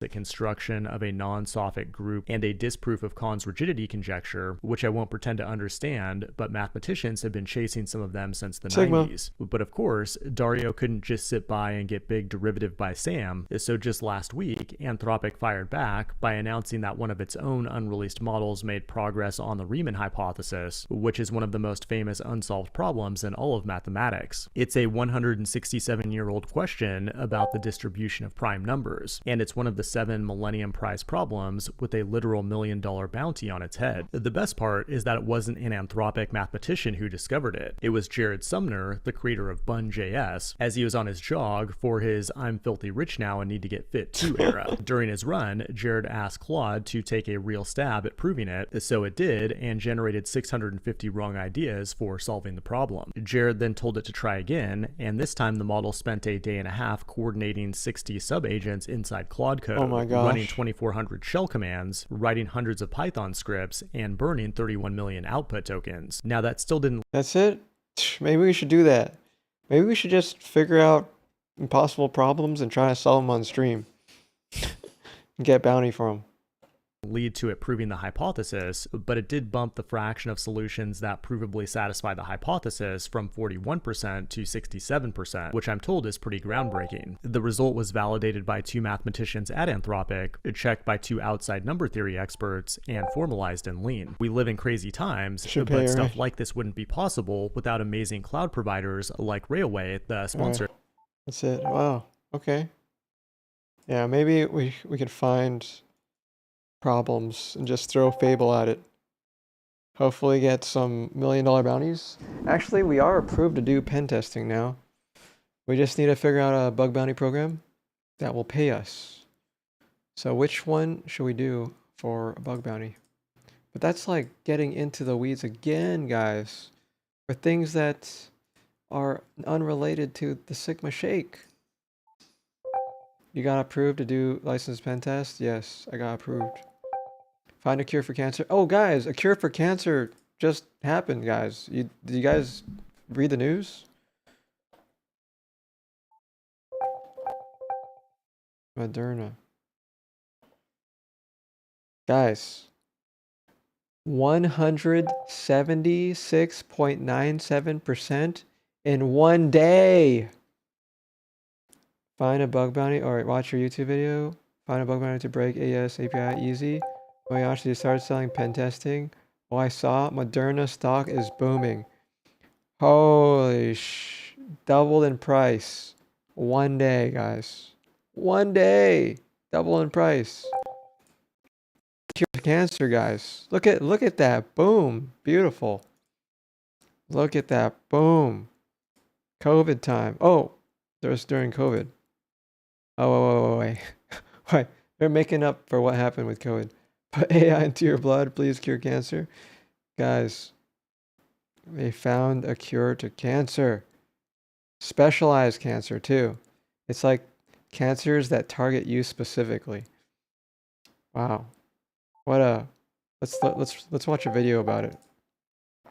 Really quick, just to catch up. Maybe we buy some stocks. They will never cure cancer. Too much money to cure cancer. Yeah, he's right.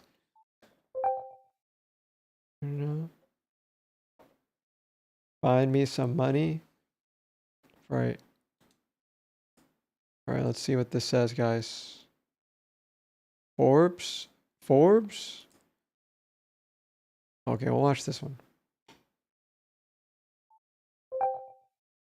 Find me not Shares news, of Moderna please. and Merck are surging this morning, and that is no exaggeration. Check it out. Shares of Merck right now up by about 7.75%, of course, before that they've been running. Joining us right now for more on this is Moderna's CEO, Stefan Bancel, and Dr. Dean Lee, who is the president of Merck Research Laboratories. And gentlemen, welcome to both of you. Thank you very much. What's going on? Before we talk numbers and markets and the rest of this, let's talk about what this means on the human level. What you found with these studies, increasing survival, and not only increasing survival, but reducing recurrence of cancer for patients who had melanoma that was cut out, and then they were treated at the same time with this gene therapy vaccine. Gene therapy. Let's talk about it. Stefan, you've been working on this for a very long time. Yes, Becky, thank you for having us. For 10 years, I will let my colleague Dean talk about the science. He's the doctor. Yeah. But basically, the way we think about it, it's like November 16, 2020, when we announced the phase 3 of COVID or vaccine. You remember we were on the show that morning. Yeah. It's a big moment for medicine, a big moment for patients. We believe that this is just a first step for intismeran plus Keytruda. We're excited what it is going to mean for patients. No, we're going to turn to cat people, guys. Patients already, just hearing stories from patients in clinical studies has been really heartening. And so I'm very thankful for the team that I work on this for 10 Even better, I'm going to be able to turn into Goku, for real. years. That's the type of things we're trying to do at Moderna, is take very big scientific clinical bets. Look at mRNA was a big bet. COVID, doing a... I'm going to have real Goku hair one day. A vaccine in a year was a big bet. This is a big bet with a few more coming. But this one is going to be very, very profoundly impactful. And all of us have been touched by cancer. Many of us are being touched by cancer now in our family. Your old girlfriend had skin cancer? Oh my God. That's horrible. That sounds horrible, man. your loved ones. And so just what it means for patients is what gets us so excited. Dr. Lee, let's talk about this particular study. I think it was 1,100 patients. Guys, don't go outside, man. Don't go outside. Stay away from the sun, guys. The sun is evil. Yeah, so what's exciting about it is you're taking Keytruda, which many people know is a really important space for medical research that's approved in it was big 20 during COVID. Different types of cancers. And if you add this personalized cancer treatment based on the technology of Moderna, and you treat patients with a really deadly disease, melanoma, you reduce going through that sun risk creams all of the time, recurrence, which and was restricted from swimming. Ugh. essentially means that patients have a better chance of being disease-free and for longer. And the question will arise as to how long could they be disease-free? So we're going to run this trial out and see, but we have a hint. We did a phase 2 some years ago, Moderna and Merck. And what we said is, after that treatment, after patients were treated, we would look 1 year. How many people are disease-free? 3 years. And I think the 5-year results just were provided out there. And what you saw at 5 years is that many, I would actually say most of the patients who were disease-free 1 year, 3 years, were disease-free 5 years. So we don't know if this is going to be 7 years, 9 years, but there's a chance that you have an increased ability to be disease-free and for a potentially extended period of time. Tell us the results of these latest phase 1 and phase 2 or phase 2 and phase 3 trials, and what that means in the life of a patient versus if they had not had this Keytruda and Merck. Yeah, I mean, Keytruda and Moderna. The way that I would look at it is, if you didn't get the treatment with Keytruda and with the personalized cancer treatment, we already know from phase 2 that you had a marked improvement in having a chance of being disease-free. It was in the 40 to 50% from that phase 2. And that what we know from that phase 2 is 40 to 50% chance of having a reduced risk. Okay. Right? And then all of a sudden you get to up next, immortality. We've tracked that for the phase 2, 5 years out, it's still there. So we're hoping that very similar results come out for the phase 3. You didn't give specific numbers for these we didn't give out specific. I don't know about hope, guys.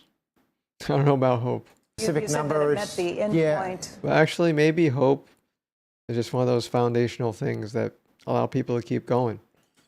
Yeah, we don't give out specific numbers because, the things that we have to do immediately, and we're focused on it, is we have to get all the detailed data out to the community of oncologists and scientists, and we're planning to do it at a major oncology meeting, hopefully this fall, and also get that data out through a really respected journal. And that's what we'll have. Wait, Merck's stock only increased 7%. All the details.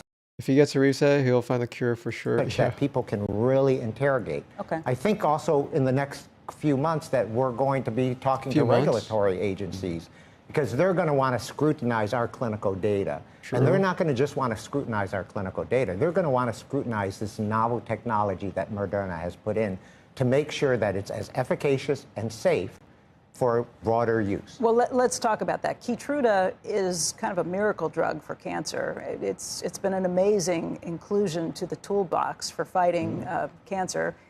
Different than chemotherapy, because Keytruda actually uses your body's immune system to go and fight the cancer itself.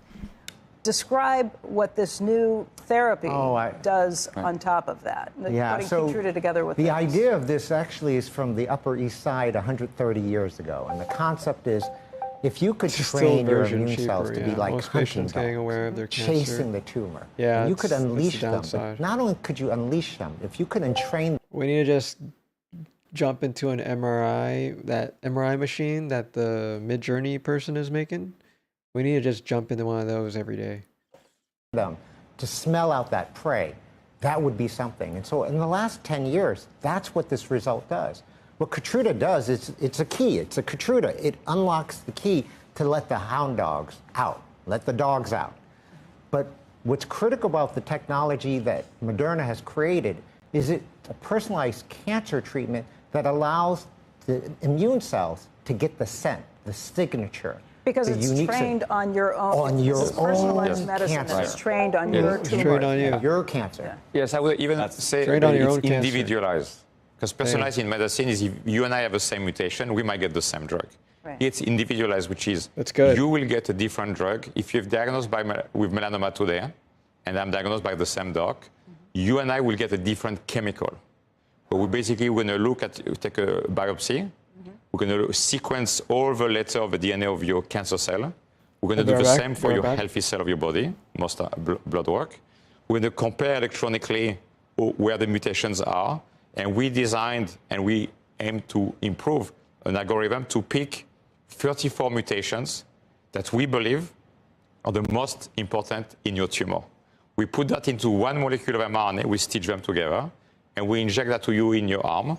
And that's what Dean was just saying. That's to give your immune system, to give to the dogs, to give the cell energy. It's the personalized medicine perspective. Yeah. This is the demonstration of the future. This is what we're talking about. It's totally individualized. It's using sequencing technology. It's at the molecular level because we know today cancer is a disease of DNA. And that's why it's so powerful. Does that make it safer in terms of whether the immune system attacks other organs that don't need to be attacked or don't? The hope is there. In the data that we saw from the previous over 5 years, it's safe, and people are going to scrutinize this data, and they're going to watch it. And I think the FDA and the community will say this is a safe drug that really is efficacious in a patient population that's facing a deadly disease.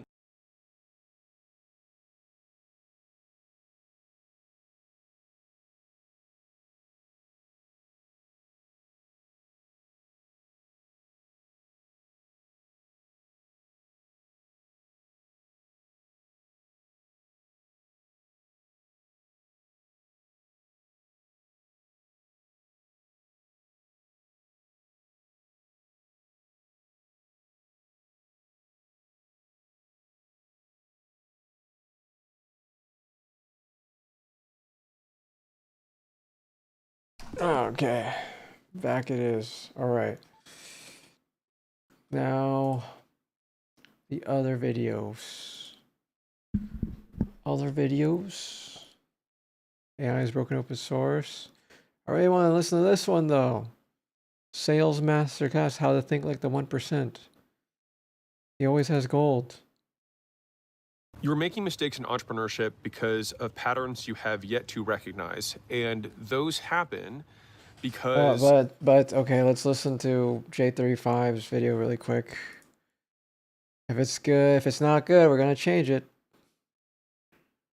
We're gonna change it if it's not good. It was the best of times. It was the worst of times. That is the perfect way to describe what open source is right now, because from a user perspective, it's never been better. You can take any open source software and customize it for your exact use case, for your exact taste, however you want to use it, because it's easier than ever to make a little feature or make a slight change. But from a maintainer's perspective, it's never been worse. You have floods of PRs coming in. You have all of these fake hallucinated vulnerabilities being reported to you, or maybe even exploited. You have all of your code taken, changed just enough in order to skirt around any license you have on it, because it technically changes the code so it's not yours anymore. There's so much going on in the world of open source, and it's making so many maintainers and owners of these open source projects close their doors. And I'm going to walk you through all of it. What's actually happening, why it's happening, and kind of where I've landed on all of it. I'm on the same page here. Let's take a look at what's been going on just this year in the open source community. And I think there's maybe no better example than Daniel Stenberg, who is the creator, maintainer of curl, which is on your phone, on your TV, in your car.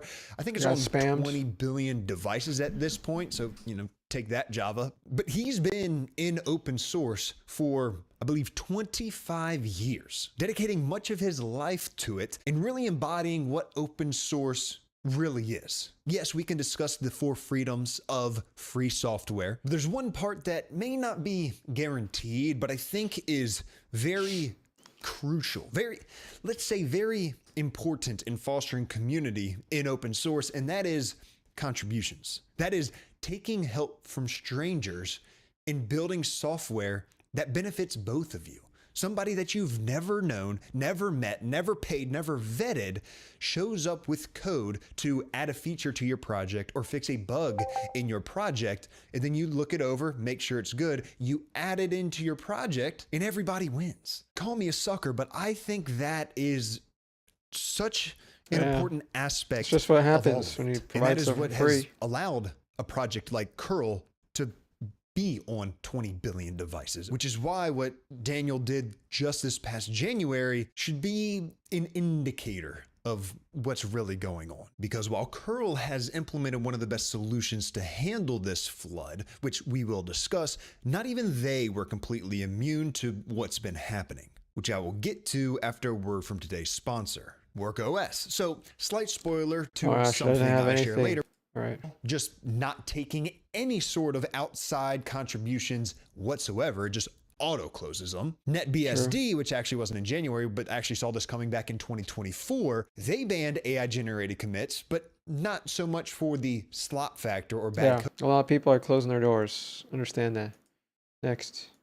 Can and have the right, full right, to decide their anti-AI policy or gatekeep or whatever, whether I agree with the decision that they make or not. But I will say, when it comes to AI agents, it does kind of democratize, because now almost anybody, as long as you have a little bit of money, because there are some really cheap models out there, and even just a little bit of time, the barrier of entry is basically completely broken down. Now, is that good from a maintainer perspective? As we've seen, the influx of PRs that you don't really have time to look at, maybe not, but it gives more people access to building software. That is democratization. Although I do understand that money creates levels to it, access to money, as well as these private companies preventing some people from accessing frontier models without any guardrails, and other people cannot access those is also not,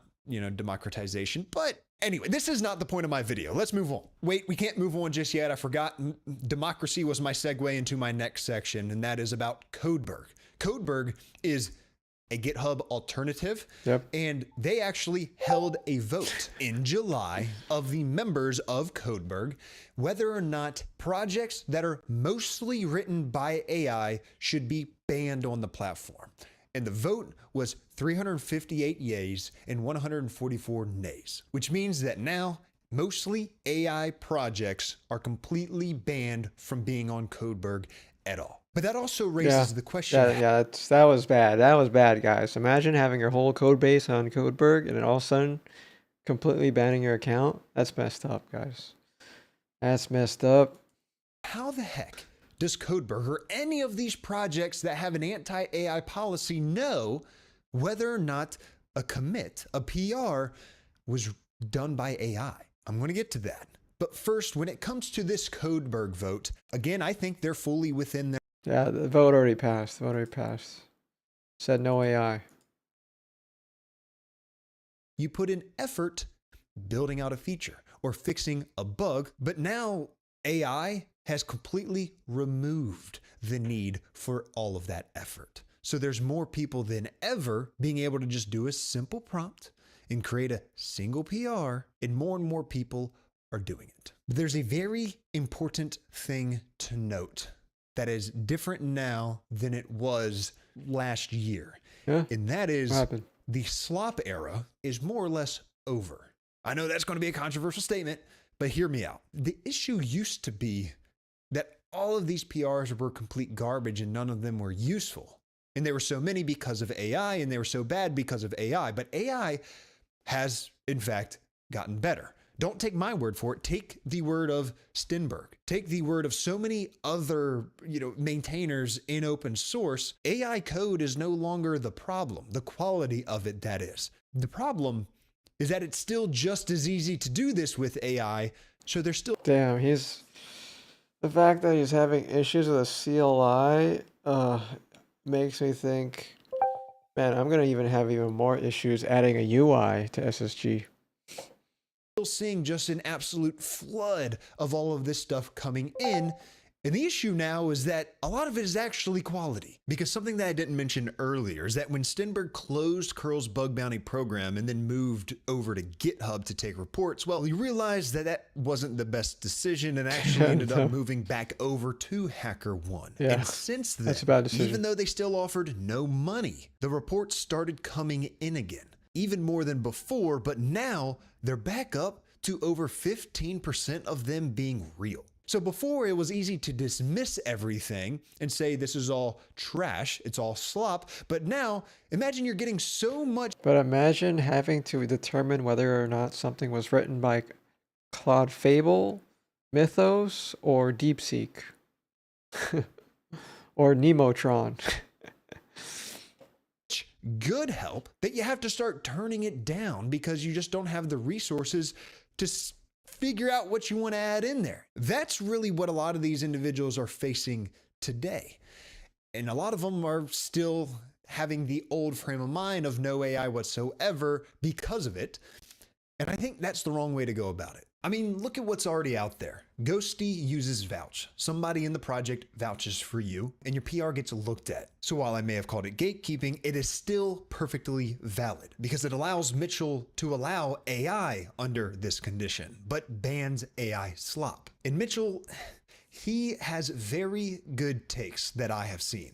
And so he has an opinion that I put a lot of value in. But if you do want to open things up to everybody, really get down to the best code wins regardless of who I actually saw some repos. They got these MD files for PR guides. After the vouch check passes and Bun all run some AI rigorous creates a PR CI for them. pipelines, It which mentions the isn't model's anything name. new, but they That's run, good. 200 plus jobs on a The PR training system before a contains all human open source ever repos spends and a single minute new LLMs looking will at it. provide And then free there's fighting RL data. fire with fire, where a lot of open source projects run AI code review in the pipeline itself. Bun runs it as one of their required checks. The kernel has that Sashiko bot reviewing patches since March. I mean, there are a lot of options out there for you to do. Some people do all of these things I just mentioned. And I list them like this because, I mean, I wish I could sit here and give you a definitive solution, but I can't. Every project is different. They have a different budget, different amount of manpower, different goals with their project. So those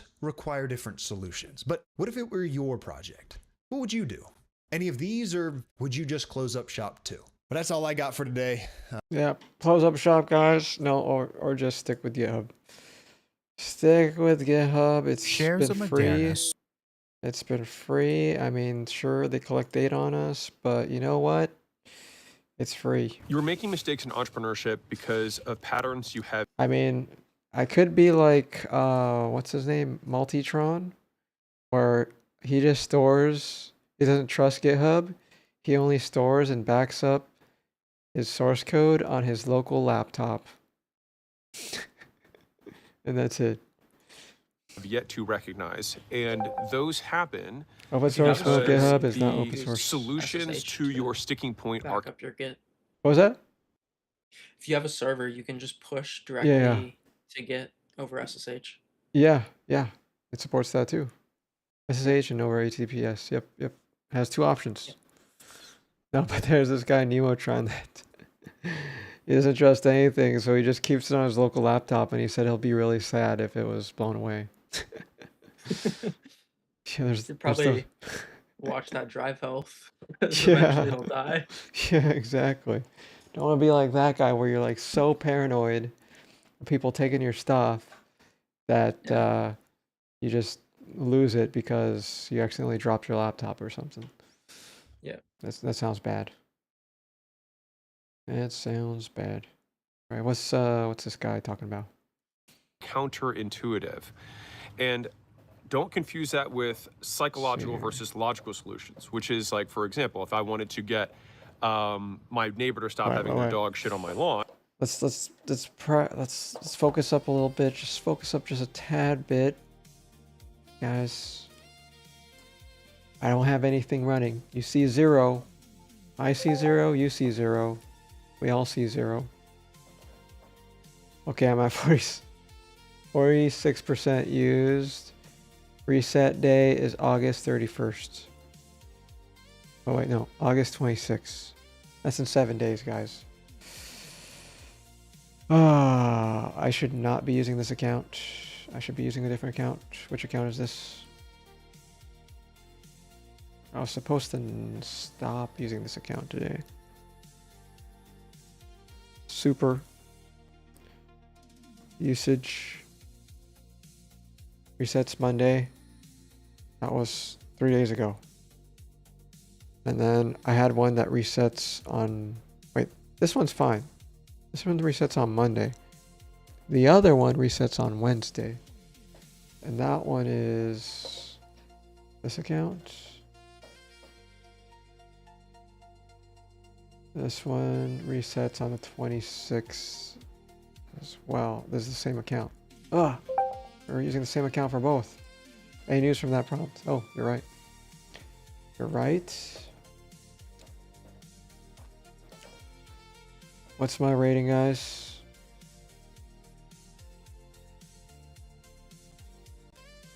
Okay, 3 out of 10. Oh my gosh. I guess I better bump out of 10. Bump it out of 10, guys. Oversized components, 3 out of 10. God classes, 3 out of 10. I don't have much God classes. Poor abstractions and leaky boundaries, 4 out of 10. Tight coupling, hidden dependencies. Alright, okay.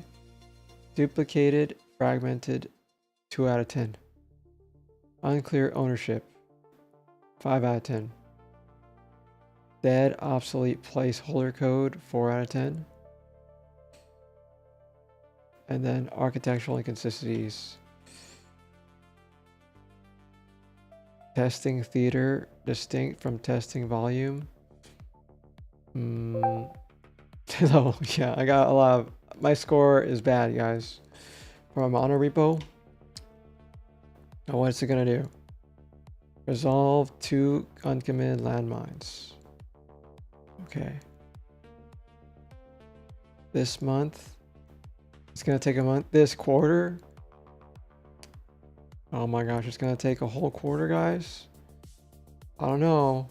That's a lot of months. Maybe it could probably do all this in a single month. Man, he put you in a coffin. Yeah. Let's see. Wow, there's like a bunch of scores here. Code quality 7. Hey, at least I got code quality 7. Architecture 4. Maintainability 4. Modularity 5. Cohesion 4. Separation of concerns 5. Deduplication 3. HMAC, OTL expert, decrypt, web sort. Alright, Damon skeleton. Technical debt 4. Testing 6. Bro, your 6 shucks. I guess, you know. What's interesting is I get a 5 for no hearted secrets worldwide. Undetermined by shared KV session breach.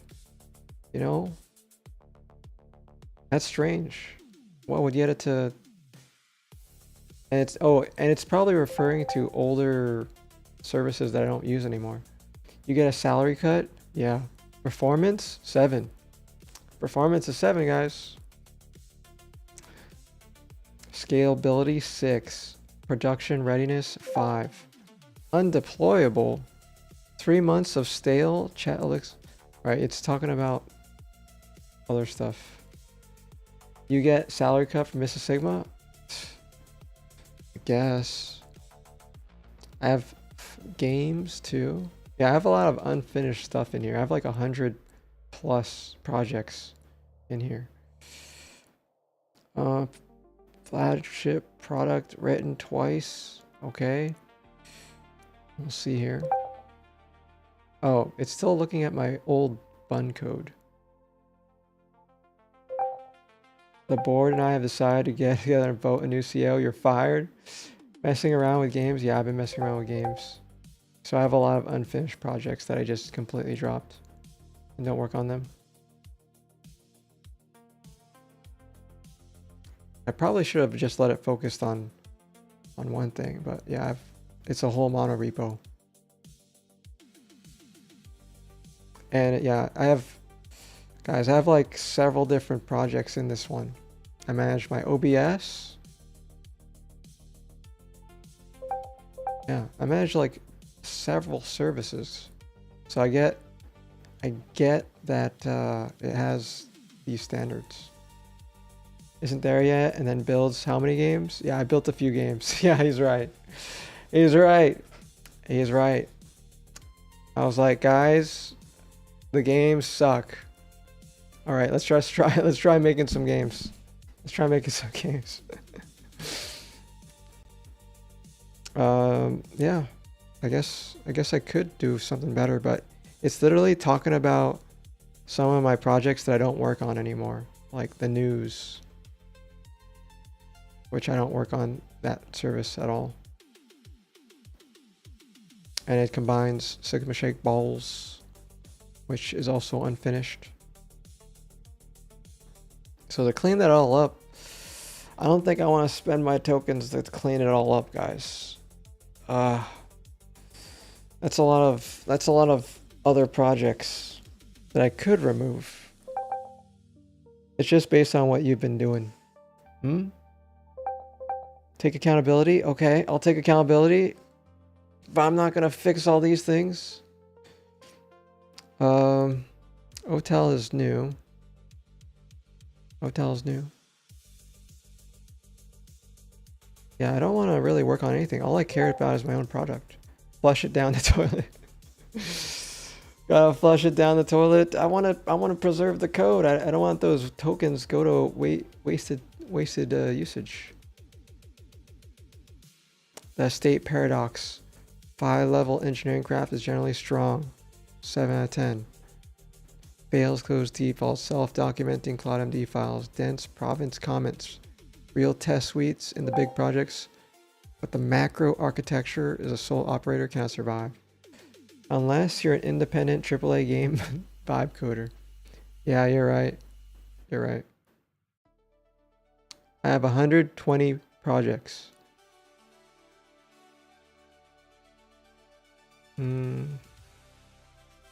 Yeah. I just have a lot of projects in this mono repo. I don't like creating new projects. I just add to my own mono repo for its own to keep and preserve all the patterns that I have. But why? Let's delete the legacy bun runtime. All right. Buys back more time. I guess I could, but I don't want to put my tokens in the cleanup, guys. It's just product only for the time being, and then we have fun a little here and a little there with some of the projects.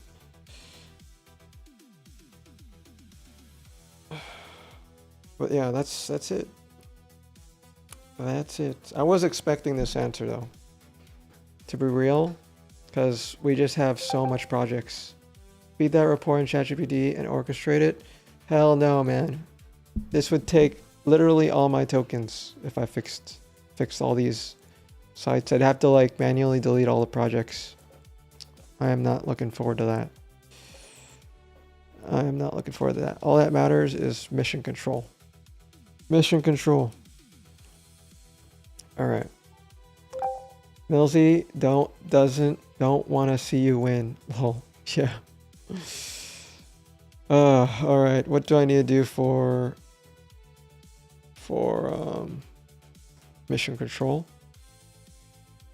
To finish the board to internet, I have to submit the app and off-air run for the publish of the book. Okay. Buy 5 sporks and have it gauntlet looping for 8 years. Oh my gosh, we'll all be dead. We'll all turn the batteries. Alright, do I need to log out of this account? This one resets on Monday. What's my Wednesday account look like? It probably is fresh. Which account was this one? Let's see here. Oh, wrong one.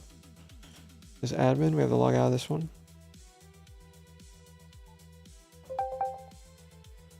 Go to this. We're logging the super and max. Super and max. Max. Oh, not. Is it max? Mega? Super? Super, mega.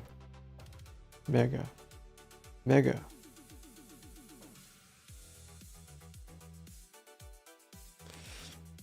All right. Waiting for it.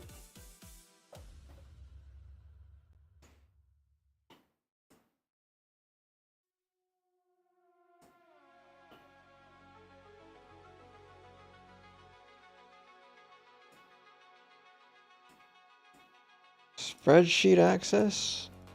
Man, that only took 8 months. Uh-oh. This one resets on Wednesday. It's at 48%. Oh my gosh. Wait, which one is... What am I... All the tokens you force yourself to use account to what? Huh? Which account is this one using? Let me see. Right. Okay, it's using this one. There's the wrong account. I should be logged out of this account. And then I should be using super.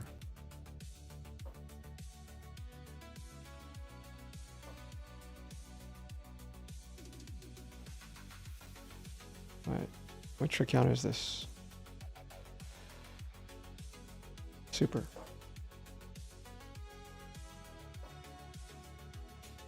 This one reset the 24th.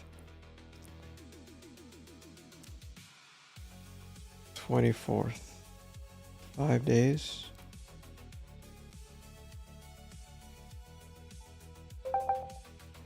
'26th and the 24th.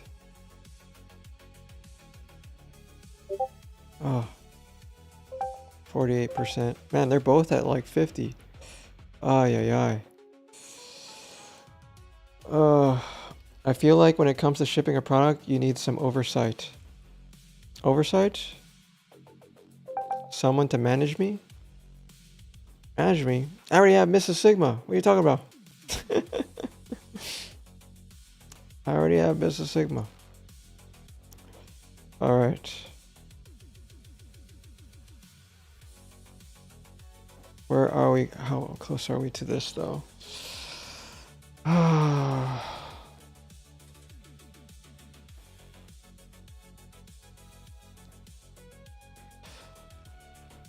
Went from 10 to 4, 7 to 9. Okay. Advanced workspace, Jeff's word. Okay.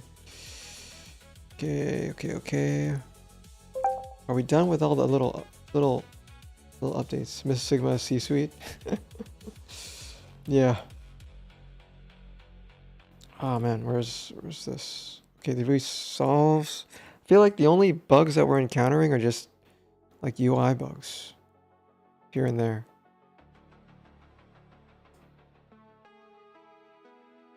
But I guess we'll just keep shipping then. Okay.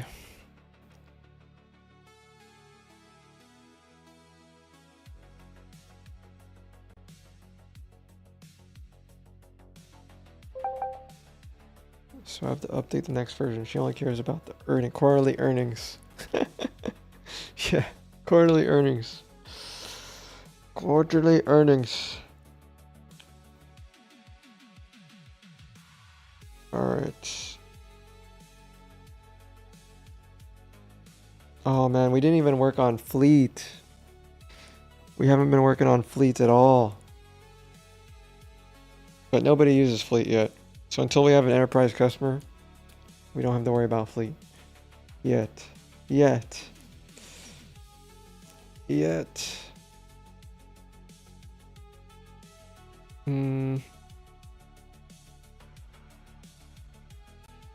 So I just need to click submit.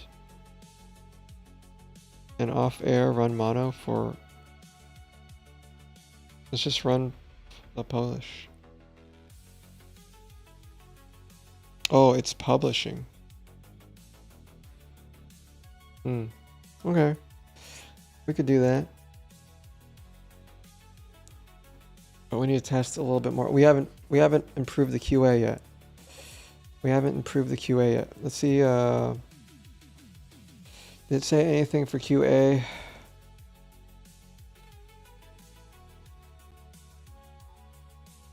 By the way, when you get enterprise customer, they will want a video call and you show them everything. Yes. So they want to see the fleet. Yes, of course. Of course. There's link to Twitch. Link to Twitch. Okay, where is quality assurance? They just have code quality. Quality assurance. Scalability, production running. Huh.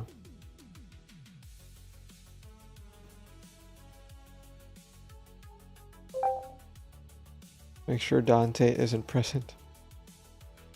Okay, doesn't have anything for quality assurance. Come to my Twitch channel, I'll show you Sigma Shake. Yep. Why don't you try your luck with enterprise customers? I need the product to work. Why would I go to enterprise customers if the product isn't working? You gotta be able to roll out all the bugs. You gotta fix everything. Fix it all, and then think about it. I hope that makes sense though. I understand everybody says you're targeting the wrong customer, you're targeting the wrong platform, like Twitch doesn't have all your customers. But you know, the product still needs to be used, the product still needs to be tested, the product still needs to work. And that's what we're focusing on. Just get the product to work, the product exists, but the product isn't fully working. So we gotta just work on that. Or at least it works for me, but we want to make sure it works for all the people that use Windows. Alright. Anything else that I need to do? Windows. When will it work? When will it work? It's mainly UI bugs. A lot of UI stuff.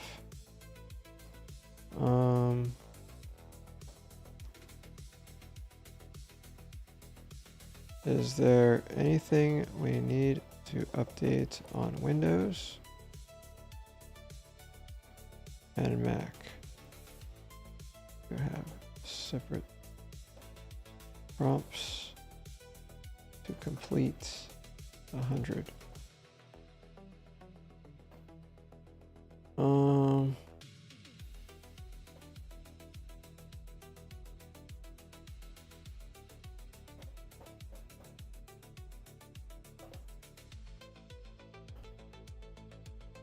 Posts.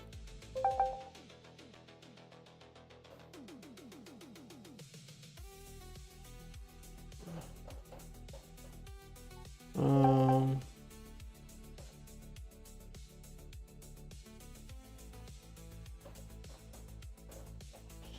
right. Is it possible that they may never fully work? You know how they say it's great. It's great for prototyping. Yeah, you're right. It's great for prototyping, but actually getting it production ready, you gotta do a lot more. But yeah, the fleet portion is like a SaaS version, but we really need to get just the CLI version solid for onboarding and having the whole experience feel good, feel great. Doesn't require me to handhold or anything. The AI will just figure it out. And then there's just some minor UI bugs here and there that make the product look weird, and have to fix those one at a time. Like, you know, when you fiddle with UI a lot, like how often do you have to keep prompting it to change every single portion of the design to get right? Probably a lot, right? It's not like a one-shot thing.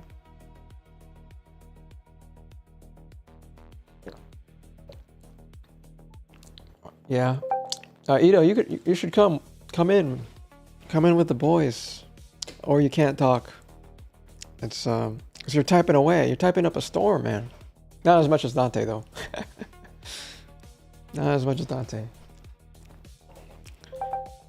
You're so full. You're so full eating. You just had dinner. Oh, okay. There's a timing. There's a timing of when you're able to talk. Yeah. Take some time.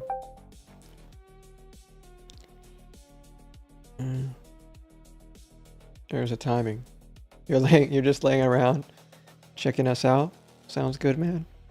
Sounds good. All right. Give me the prompts. Give me the prompts. I need energy to speak. We need Twitter vibecoder drama in the stream. Oh, there's probably stuff happening all the time.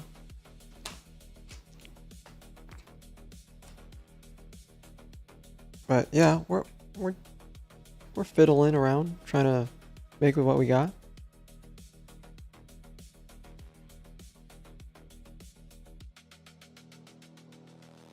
Oh man, so there's a weird decision that I may have to make. Should I just rip and remove all the failed projects from the monorepo, or keep them? That's the thing. It's gonna be a tough decision. It's gonna be a tough decision. There's gonna be days where it'll be like, oh, I should have never deleted that code base, or oh, I'm being rated on this on a scale from 1 to 10. To get to a 10, I need to completely remove this project. Twitter got banned on us for a couple of hours today. What do you mean?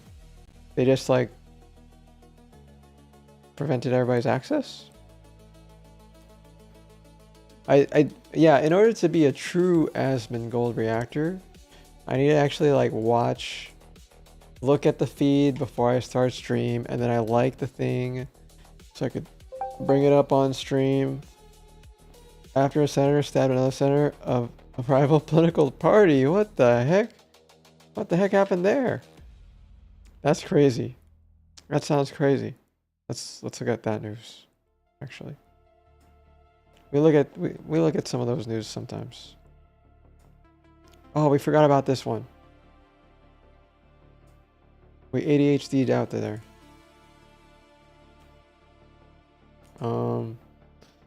Let's see. Senator stabbed another senator. Was it this one? Attacked his opponent.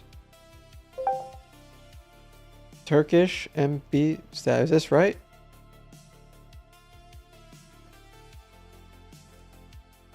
Turkish MP stabbed.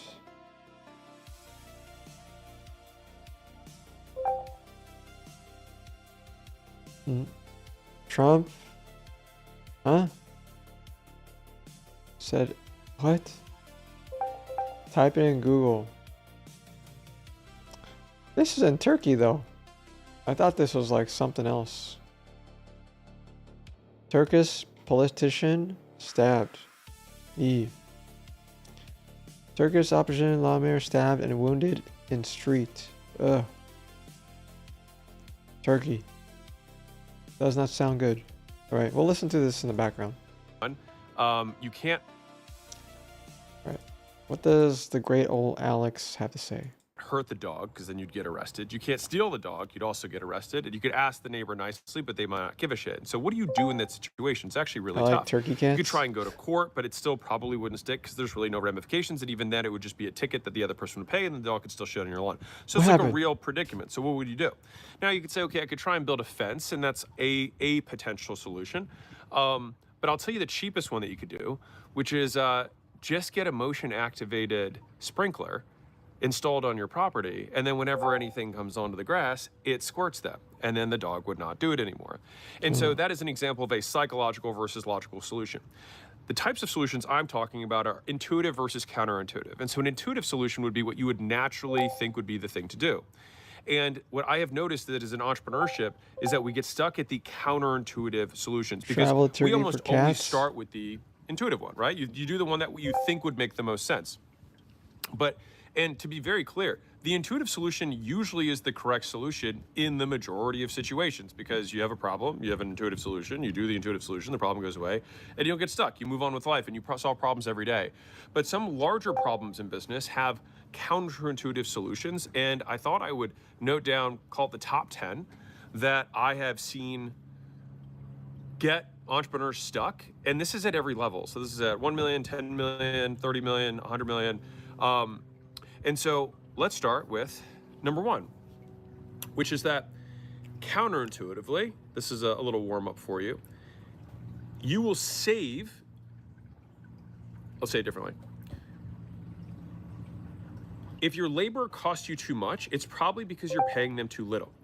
Counterintuitive. So what does that mean? If you pay above market rates, you will get above market talent, and the value of above market talent is in excess of above market rates. So Henry Ford figured this out years ago. He paid people above his competition, and as a result, he was able to suck up the best talent in the marketplace, and then his people did 2-3 times the output that, call it, B players would. And so an A player might be priced at 25 to 50% above what a B player might be. By rats? But one A player is worth 3 to 5 B players. And so it's counterintuitive to think, wait, in order for me to save on my labor costs, I should increase how much I'm paying. And to be clear, if you tomorrow just increase how much you're paying all your people, you're not going to all of a sudden get a talent. The point of increasing how much you pay is so that you can attract a talent because a certain level of compensation that they're going to expect in order for them to even consider your kind of job opportunity. And to be clear, this is horizontally, as in, you know, plumbers versus plumbers or accountants versus accountants, not a C-level versus a frontline employee, all right? Competition is horizontal, not vertical. So that's number 1. Here's the second kind of counterintuitive problem that people have. They think that in order to make more money, and this is super common for people who have an existing audience, but is that they need to sell more products to make more money. When the counterintuitive solution is that you need to sell fewer products to make more money. So how does that even happen? Well, the reality is if you have fewer products to sell, then you will be able to make those products better. You'll be able to be clearer about the avatars that you're trying to serve. You'll be clearer on the messaging that you can put out in your advertising. And so you think that, oh, I'm going to sell more stuff so that I can sell more stuff, but you end up selling less stuff and having more things to maintain. And that applies to both services and products. Here's a third counterintuitive one. In order for me to grow my business, I should be broader in terms of who I'm selling to, right? So I'm going to, instead of niching down, I'm going to go broader. So instead of selling just to gym owners, I'm going to sell to any fitness professional, right? Or even wider, any business owner. And so I can talk to this because I've gone through this experience, which is that first off, if you ever are going to go broader, which I'll make my cautionary tale for why it's probably not a good idea, is you need to earn the right to go broad, right? It's like, first I started with weight loss, and then I started with gym owners specifically, and then and only then I talked to people who sold to niche lead gen, which was in Allen, which was that business, the software company. And then and only then after we had the exit could we then talk about business in general, because at that point I'd already scaled an e-commerce business to $20 million plus. I'd scaled brick and mortar to 6+ locations on my own that were privately held. I had the B2B consulting side in Gym Launch that had scaled nationally. And so it's like I had these different examples, and we had Allen, which was an agency-related business, which was SaaS. And so I had these very disparate examples that allowed me to have credibility to then speak more broadly. It is very difficult to just say, oh, I'll just talk broadly, because what ends up happening is you talk to no one. And I can say this firsthand, it is much more difficult to be able to go deep on many different subjects, which is something that I'd say I've been able to do relatively disproportionately well to the market, which is why, we have the, audience we do. I'm saying, so I think that it is much easier to win in a narrow pond. Now, there are significant benefits to this counterintuitive solution. So in order to make more money, you get narrower. Why would you get narrower? Because when you get narrower, you can sell the same thing for more money. Hear me out. So a classic example that I love that I took from Dan Kennedy a few years ago is if you had a time management course, right? You could sell time management. That's selling it to everybody. That's maybe a $19 or $100 thing at most. If I sold time management to sales reps, maybe it's a few $100 thing, right? If I sell time management to outbound sales reps, now it's maybe a $1,000 or several $1,000 thing. If I sell time management to outbound sales reps who sell power tools and garden materials, then I could probably charge $10,000 for that, right? And the idea is that as you go narrower, the relevance to the prospect goes up, and so the perceived value also goes up too. And so we think about the value equation of we've got dream outcome, we've got perceived likelihood of achievement. When you niche down, you jack up the value and perceived likelihood of achievement. The likelihood that they believe that your thing is going to help them goes through the roof when you're only talking about their specific problems and their specific benefits, all right? That's the jam. So, you want to sell fewer products. You want to, rather than more, to make more money. You want to niche down rather than broadening in order to make more money. Now, here's one that obviously I will speak from the soul on this, which is that you will, in order to make more money and specifically more profit, you need to hear no more than you need to hear yes. And so many times people think, okay, I'm closing at 50%. In order for me to make more money, if I can close at 80%, I should do that. If you're closing at 80%, you should raise your prices. And so counterintuitively, if you're at that percentage, you should actually raise your prices to hear no more to make more money. I know, counterintuitive. And so if you're listening to this, you're like, wow, these are all probably not the decision I would make. And to be clear, these are all mistakes that I made at each of these situations and done it multiple times, and only through saying, listen, I tried every intuitive solution up to this point, and none of them have made me more money. Why don't I just try something totally different?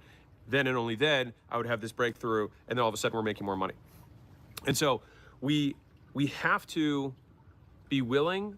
And again, a lot of these things, because they're counterintuitive, is because they're anti some sort of human emotion. We don't want to hear no, and so we don't want to raise price. But when you do the math, if you can double the prices and your close rate cuts by 25%, you make more money for two reasons. One, every customer is paying you more money. But number two, your cost basis should go down by at least 25% because you have 25% fewer customers to service, right? So margins expand double because of that, all right? And so this is why pricing is by far the strongest lever. But it is a counterintuitive thing. That's why most business owners don't do it. They haven't revisited their pricing in a long time. By the way, there's a direct correlation to how often you test price in a business and the overall profitability of the business. Kind of interesting. So there's a great chart that Profitwell produced where basically people who never look at price, least profitable. The people who test price annually, more profitable. The people who test price quarterly, and then the people who test price in real time and have pricing committees that full-time are dedicated to figuring out what they should charge, right? I mean, it's literally the amount of money that you get for the thing, and it's for some reason the thing that people think about least often. All right, another counterintuitive one. In order for me to grow, I should do something different than I am right now. I should do something new. Now, to be clear, earlier I talked about products in terms of I should sell more products. This also applies from an advertising and acquisition perspective. So it's saying, I'm doing outbound and to get customers, and so I should start making content. Now, to be clear, I think the more people find out about your stuff, in general, the better. But in terms of a focus of the limited resources you have as a business owner, it is more uncomfortable to ask the question, what do I need to do to make this go up? What do I need to do more of the thing that is already working? Because more is the highest risk-adjusted return move that you can make in a business. Why? Because there's so many things that you can do in a business that do not make you more money, and the thing that you are doing is actually working. And so it makes more sense to find ways to do more rather than try to do different or new. And this concept is, again, counterintuitive. We think, okay, well, I'm doing this current level of thing, and I would encourage you to think with zeros when you think about more. So when I say more, a lot of people think in terms of doubles. And it's normal to think in terms of doubles because it's very human. You're like, okay, well, if I work twice as hard, I work twice the amount of hours, you can get there, right? And so you actually don't need any creativity. But when you add a zero, you think an order of magnitude increase in terms of how much volume you need to do, you have to solve the problem differently. Now, maybe it means that you need to get hired 10 times the guys, and that's fine. But you also need to solve the problem differently. It's like, I wonder if I could remove a step from this process. I wonder if I could, this is where, like maybe there's a hook or a messaging change that needs to happen. Maybe there's a step in the funnel or step in the sales process that I can remove, or maybe I can, well, I'm about to give the next counterintuitive one away. But each of those, I would encourage you, before you do something new from an acquisition perspective, and mind you, this is somebody who comes from like, I fucking love selling shit, right? I love building out sales motions. I love building out acquisition channels. I named the company acquisition.com. I like it. But I've had to learn this the hard way, which is that whenever I want to do something new, I think to myself, is there a way that I could do this and not do something new? And have I truly exhausted more? And almost never in my life have I truly exhausted more to the scale that exists. So I'll give you one little image for this to give you an idea.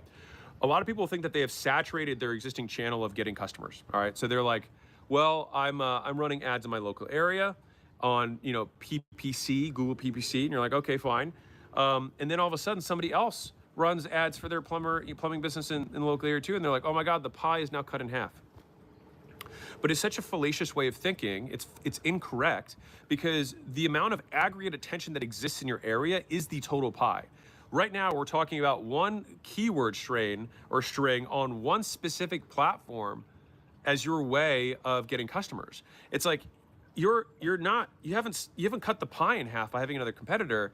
You've got one crumb of 100 crumbs, and that one crumb, you're a 25% owner of that one crumb. The pie is gigantic. It's like we haven't done radio, we haven't done direct mail, we haven't done email, we haven't done outbound, we haven't done DMs, we haven't done making content, we haven't done making content on SEO, we haven't done AEO, we haven't done content for Instagram, we haven't done content for Facebook or Meta, we haven't done content on YouTube, we haven't done content on TikTok, we haven't done content on school. Like, there's all these different platforms that exist, and so you're running Google PPC and you're thinking, oh my God, I've saturated my market. It's like, bro, no one even knows you exist. You're inconsequential. The thing, your biggest competitor is irrelevance, is that no one knows who you are. And so that is a counterintuitive solution, is that when you get to those situations, normally your intuition is I should do something different, when the much more painful thing that is the correct answer is that you should do more. Do more. Here's a really good one. Got it. Do more. You're not making enough sales, and so what you think to do is you want to decrease friction. So you say, I'm going to remove steps from my process of sales so that I can make more. But here's what's counterintuitive, and this is something that I found. So you guys could take this from the holy book of marketing, you know, whatever you want to say, whatever. Like, if I had Hormozy laws, this would be one of them. Is that the more friction that you add to a sales process, the more money you typically make. And I know this sounds crazy, and it's because now you could say, well, if you put all the friction in the world, then no one would ever get through, and that's true. But the thing is that most people's intuition is to add too little. And so if you try to add more, you'll probably find the sweet spot rather than go too far. All right, and so let me give you an example. So in the launch for Money Models, we had two campaigns that we're running. One that was a lead-based campaign, so it optimizes earlier in the funnel, meaning we get a conversion event when someone opts in. And then we had a second campaign that was for pre-orders. So optimized only for people who are going to do pre-orders. Now, what's interesting about this is that, what do you think the LTV to CAC was on each of these campaigns? Well, I'll tell you. So the leads-based campaign, our leads cost us about $4 or $4 or $5, and the value per lead from the leads generated campaign was about 20. So we got 4 or 5 to 1 on the leads-based campaigns. Now, how much do you think it cost us to get leads, even though we weren't optimizing for leads on our pre-order driven campaign? $17. What? Yes, $17. So you're saying there's a $4 or $5 campaign that was worth 20, and then there's another campaign that's getting you $17 leads. Okay, so the question is, what were the $17 leads worth? The answer was $189. And so the question is, are you trying to get the cheapest leads, or are you trying to make the most money? It's counterintuitive, because we think, cheaper leads, therefore we should make more money. But again, most of the solutions that I've had that have been breakthroughs in my business have been counterintuitive. I need to spend more for the lead so that I can make even more money, because my return was better. My LTV to CAC was better. I'd rather spend $1 and get 11, right? And more specifically, I'd rather spend $100 and make $1,100 than spend $1 to make $2. Get what I'm saying? Get my drift here? And so right now, many of you need to add more friction to your sales process, more qualifications, more specificity in the targeting, more steps for someone to go through so that you're only talking to better quality customers. And whenever you make this change, and this is the leap of faith here, and this is why it's counterintuitive, is that you have to expect for your lead cost to go up. That's the thing, your lead cost will go up when you do this, but your returns will also go up. All right, one of the best campaigns I ever ran at Gym Launch was a campaign called the 1 Year Later campaign. And so the whole thing that I was trying to anchor against was there was a lot of, onesie, twosie, I call it method people, who they're a one-trick pony. They've got one little thing they figured out, one little trick, one little hack, one little tactic. And I was like, we're not method people, we're model people. I will fix the model of the gym, and then you can use as many methods as you want, and the methods come and go with the times. But the model is the thing that persists. Right? And so I was like, where are these guys' testimonials from 1 year later, from 2 years later? I still got people working with me. They don't, because they taught the one trick and then they're gone. Or the trick only works for 6 weeks and then it doesn't work anymore. And so the 1 year later campaign, this is what was interesting. The 1 year later campaign automatically selected for business owners who were more mature, who thought over a longer time horizon, who were looking at much bigger before and afters in terms of the numbers, but the expectation was a year, 2 years. And so here was the crazy part. And the reason that I remember this so vividly is that we almost turned the campaign off because the cost per call was so much higher than our standard campaigns that we were running. But then all of a sudden, this is why it's important to have a feedback loop between sales and marketing, which at this point in my career, I don't think I had them unified. And by the way, pro tip, at every company, probably in the last 5 or 6 years that I've had, marketing and sales are unified from a communication cycle perspective. It's really just acquisition, because otherwise you get this like, get us more leads, the leads are shit, why don't you close leads? It's this constant battle between marketing and sales when they really should just be unified on like, how do we make the most money? And so back to the story, the sales guys were like, hey, can you get us more of these specific types of leads? And when I looked at where these leads were coming from, they were all coming from the 1 year later campaign. They were all more qualified customers. And so then, and this is where I only got to look at this retroactively, a year later from my 1 year later campaign, those customers paid the most, stayed the longest, upgraded the most, referred the most customers, and they're ultimately, my CAC was a little higher, but my God, the LTV was gigantic. Right? And so this is why it is counterintuitive sometimes in terms of the steps you have to take in order to fix the business. All right, here's another one. So in order to grow faster, you need to take longer to hire. Counterintuitive. You think, okay, I've got these seats, I need to fill them up with butts and hands and maybe some brains. But what ends up happening is that when you have to fill your seats quickly, you end up lowering your bar for talent. And B talent costs so much more, especially at the leadership level.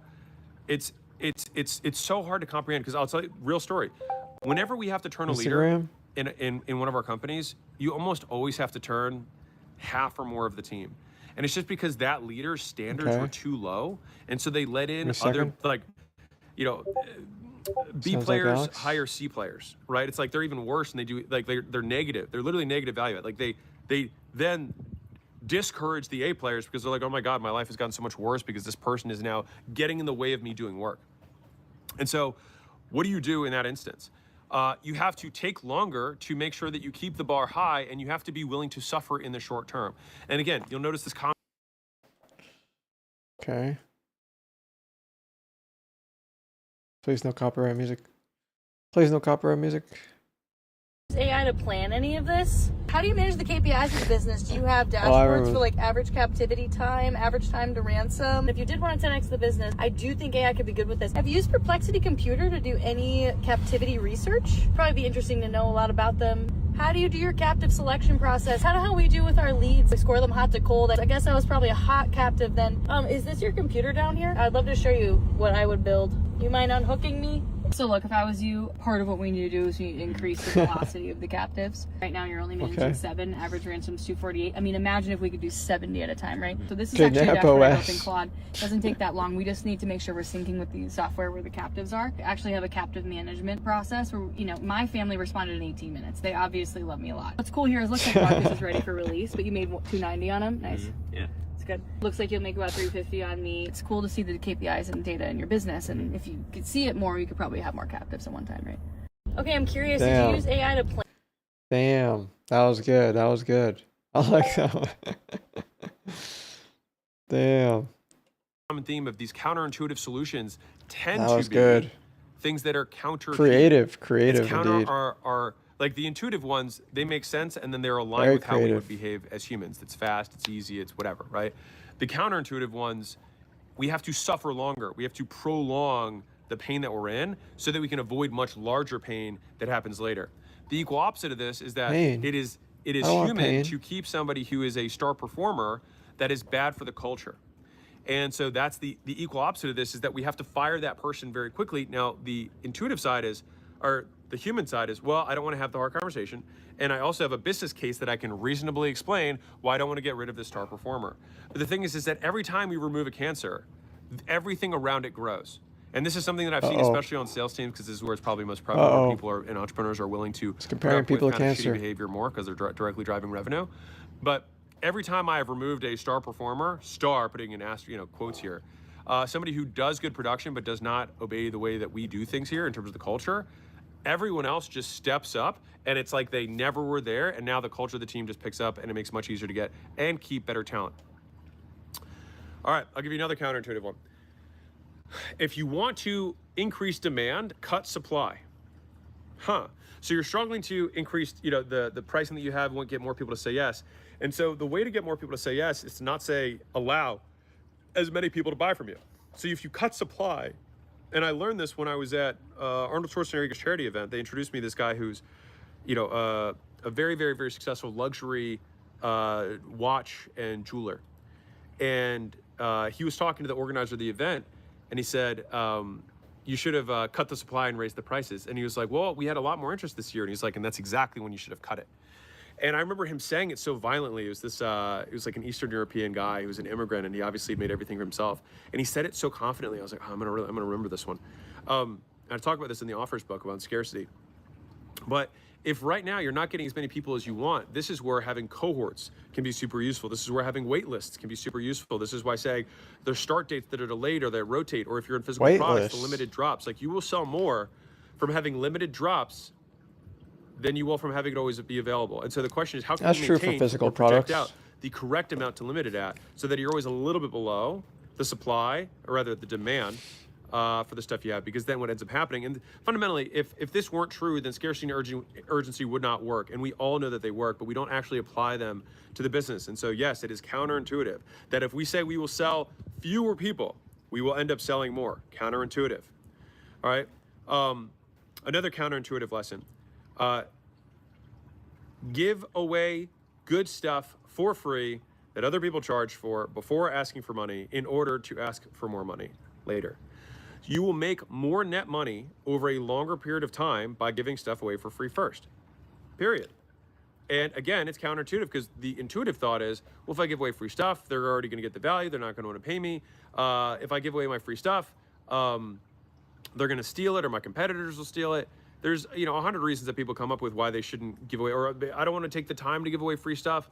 For all those reasons, they intuitively, they make rational sense. And one of the things that you have to be careful of when you're an entrepreneur is buying your own bullshit, right? Getting high on your own supply. Like, you might convince your team that what you just said is true. Like, each of those explanations I just gave would be reasonable to believe. They just also are false. And so just because something makes rational sense doesn't make it true. And that is one of the biggest lessons that I've learned in entrepreneurship, is that where you get stuck is where the logical solution is not correct. I'll say that again. Where you get stuck is where the logical solution is not correct. And so, I'm blanking. Roy Sutherland has a couple good examples of this, and I'll tell you both of them because I like them a lot. But in the UK, they're getting a lot of complaints around elevators being slow. And so this is kind of like the dog example I gave at the beginning of this. If the elevators are being slow, it's like you could try and make the elevators faster, then you have to take out more insurance, and that the cables have to be strengthened to a certain degree, blah, blah, blah, blah, blah, right? Those are all the very expensive, logical. People are complaining about being slow, let's make it faster. But the thing is, people always want it to be faster. And even then, they'll complain that it's not fast enough when it's faster than it was before, right? People just always want it to be instant. And so they will never be satisfied from a speed perspective. But what is the counterintuitive solution? The counterintuitive solution would be, how can we make them not realize that the time is going by? And so the counterintuitive solution is just put some mirrors in there, and then people are sit there trying to pick their teeth, right? Trying to look at themselves in the mirror, trying to get an angle, get a little tricep flex going. And all of a sudden, the complaints go down, they go away. And so there are these different ways of framing the problem that are typically the correct solution, but not the logical one, right? And I'll give you a final one, which is that you want to, you think when you start, well, this isn't scalable, right? I hear this all the time from people who are trying to pick their first business or first thing to sell. But this also applies to business owners who are starting a new revenue line or new business unit for larger companies, is that we think, well, that's not scalable, right? But in order to do something and make it scalable, you need to do something unscalable first. Elon talks about this in The Algorithm, right? Which is actually not him, the book's by his president, but it details the process of optimizing any manufacturing process or any input-output process. And so there are, first, why are we doing this? We question the requirements. Second, we delete the stupid steps. Then we optimize, simplify. How do we make it as simple as humanly possible, get the most for the least? Then how do we accelerate it? How do we make it faster? And then and only then do we automate. Do we make it scalable? And so the problem with trying to make everything scalable is that you end up making many things that should not have been scaled to begin with, which is actually less efficient than deciding not to do it at all. And so you actually miss out on the optimization steps that create scalable solutions is by doing things that are unscalable first. And if I can really drive that one home, like, for the love of God, like, this is one that I'm like, I'm presently in this right now. Like, this is something that I think about on a regular basis, which is like, because we have a lot of scale, right? We have a large brand, we have a very large team, we have a lot of companies. Like, there's a lot going on, right? And so it makes sense to automatically want to start with, let's only build something that's scalable. But I have to fight that intuitive solution with the counterintuitive thinking process of, no, we're going to go slow to go fast. We're going to do these things the right way, the manual way, and then try and strip away as much from these processes as humanly possible, optimize as much as we can, then see can we compress timelines, and then and only then we say, okay, now let's see if there's a scalable version of this that works. Now, one of the interesting things that you'll also find is that people think about scalability, and they think that just because it requires a human, it doesn't make it scalable. It's a cost and a return question. It's not whether, like, humans are scalable. I mean, for the love of God, they're like the OpenAIs and the Anthropics have 5,000 employees, all right? And so, like, if employees or humans added or conferred no additional value, they wouldn't have them there, right? And so it's just that it is more difficult to scale, not that it is unscalable. And in order, if there is an increase in difficulty or complexity, we just have to ask the question is it worth it, right? Like, if hiring 100 people makes you $1 billion, then it's probably worth doing rather than trying to automate it, right? Especially if you can get there faster. And so this is the trade-off. And so each of the solutions that I just went over are things that I've repeatedly had to learn the hard way in my own business. So I'll recap them for you for those who are just joining. These are counterintuitive solutions to the intuitive problem set that you want to solve. So you think you need to make more money, so you think you should sell more products. Instead, you should sell fewer products. You want to make more money, so you think, oh, I should sell to more different types of people, when in fact, you should sell to fewer people so you can be more specific with the messaging and increase price and relevance to your prospects. You think in order to make more money, you should get more yeses, so you should lower the prices and make it up with volume. But the counterintuitive solution is that you should raise your prices, have more people say no, and then make more money because you're making significantly more gross profit per and have a lower cost basis because you have fewer people to deliver on. The intuitive solution of trying to make more money with your marketing, for example, is, oh, I should just do different types of marketing on top of what I'm doing.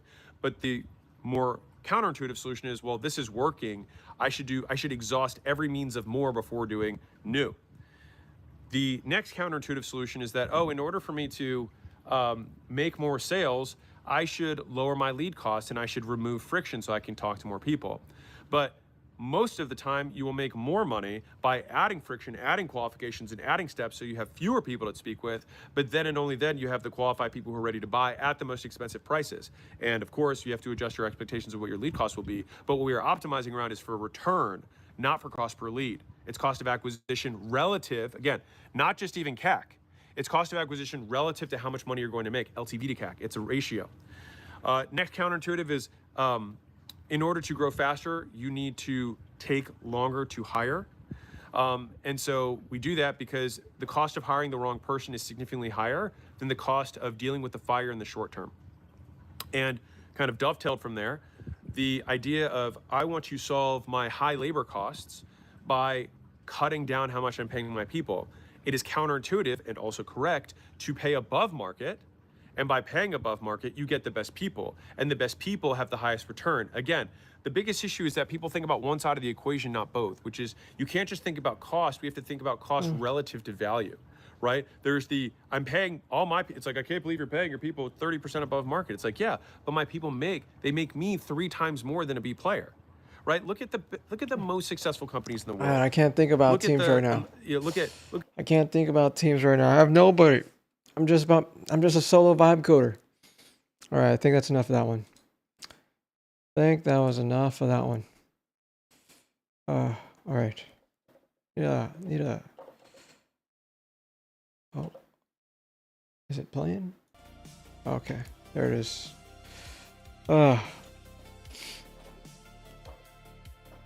Let's see, before I go on, I think I have everything prompted to work except this one. And that's working already. Oh, it's prompting me. It's prompting for my input. Yeah, you're allowed. You're allowed to make that curl request. Sure. The other one was this one. All right, that was working, cooking. Okay, a nice break. A nice break. What is our schedule that we had? Man, we haven't been making any Reddit posts lately to get more karma. GeoGuessr. We didn't do any GeoGuessr today. We probably missed the daily. To be honest. Yeah, we missed it. We missed the daily. Oh, let's just enjoy it. Chill. Why does it keep removing the Twitch overlay? Huh. That's strange. We haven't practiced. I wish I could just practice moving the things to know what the optimal strategy is, but I guess we just learn by doing. Oh no, I'm on a 10-minute game. No. Okay. Play. All right. 1 minute. Okay. Start.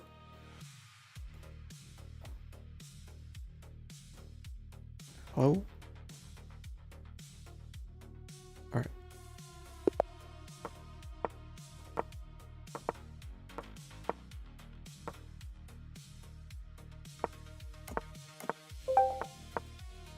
Do you have LSPs set up in Claude? Yes, I do. I do. Language servers all the time. All the time. Uh-oh.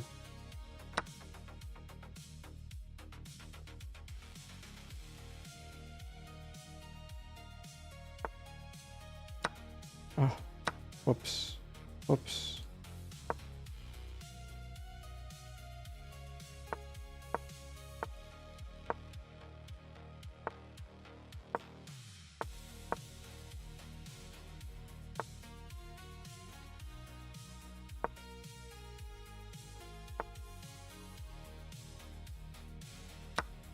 Oh, what am I doing?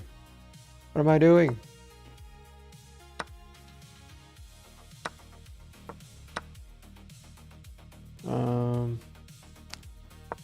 Oh.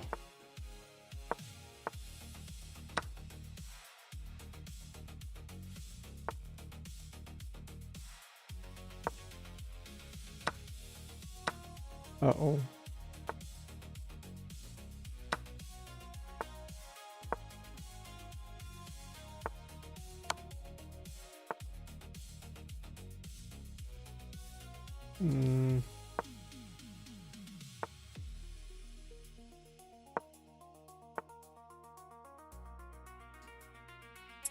Oh no. Don't have time. I lost.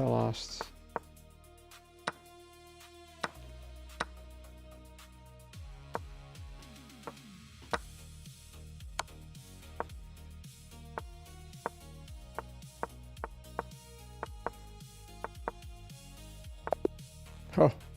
Draw. We drawed it out. Okay. We drew it out.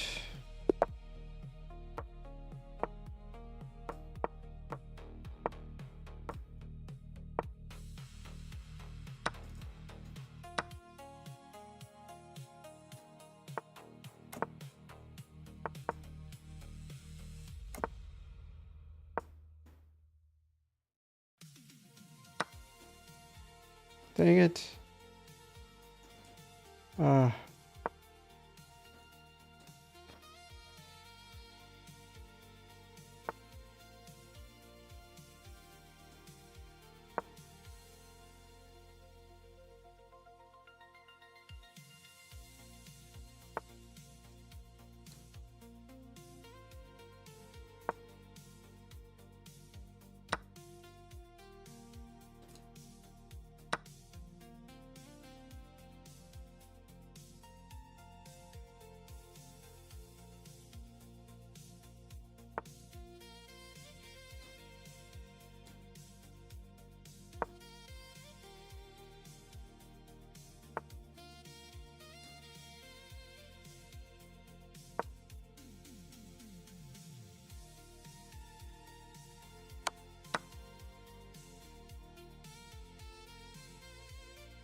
Okay, got that one. Okay, check, check, check. Everything working? Everything working? Okay. We watched everything. We queried everything. We prompted everything. So we're allowed for a longer break.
Okay.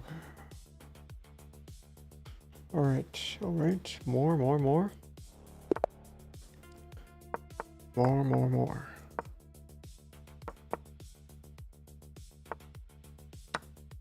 Get out of here.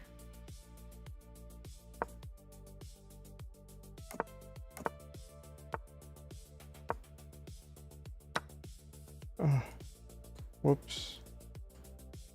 Oh, that's a double whammy. Double whammy.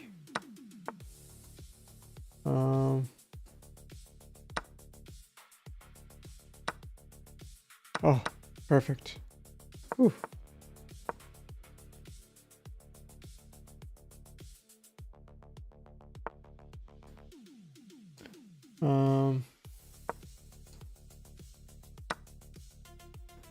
Oh my god, is he eating too much? Oh no. Oh no.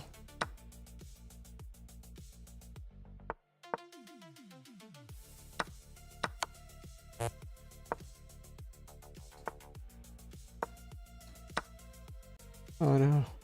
He's eating all my guys.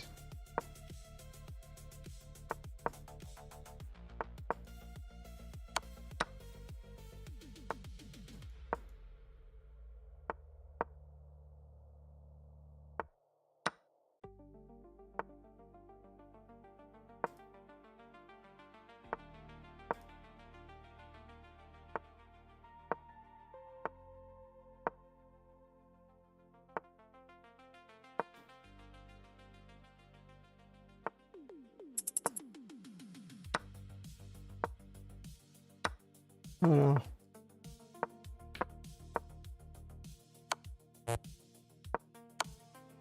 Oh no. Oh no. Oh, I would have lost anyway on time. Oh, that's tough. That's tough. Could I make it to 500? Focus.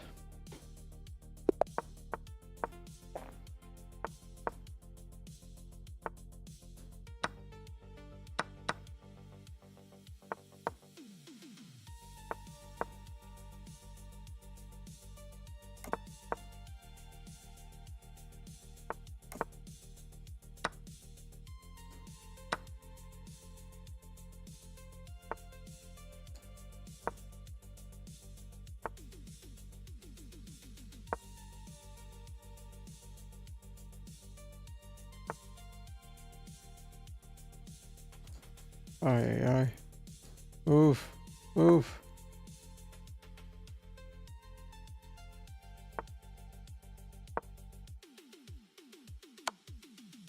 Okay. Whoops.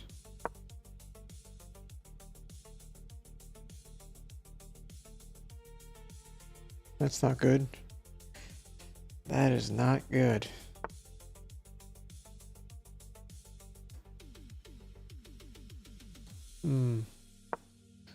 Not good at all.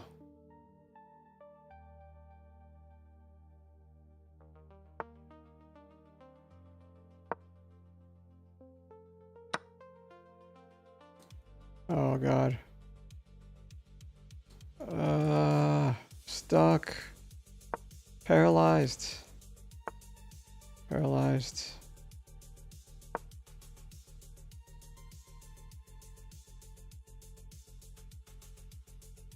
He's also paralyzed.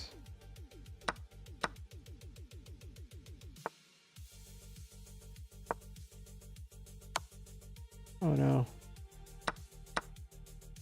Right.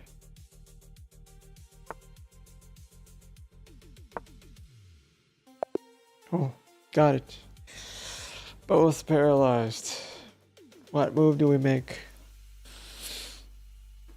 Again? Can we get to 500?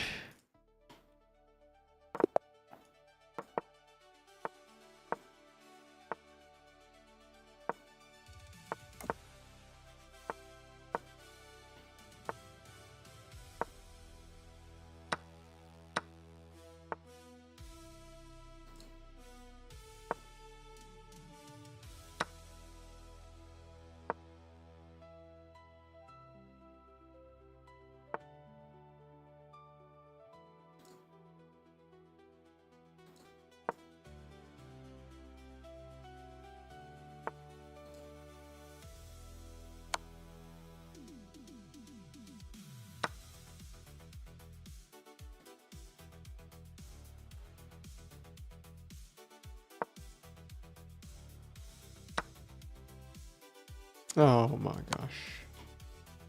Oh my goodness.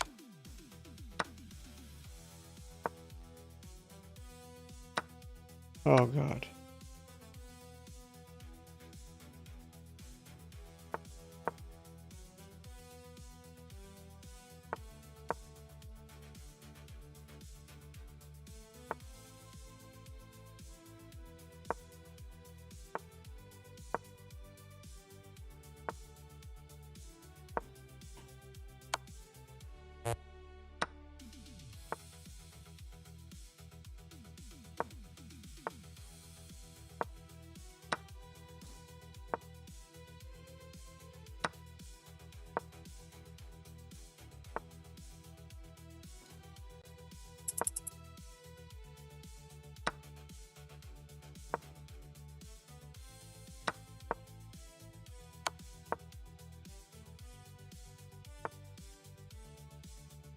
Oh.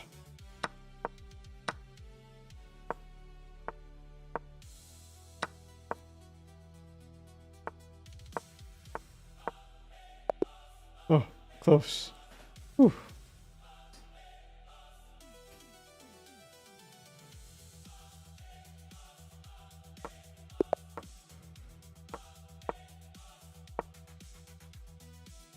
Oh my God. Ah.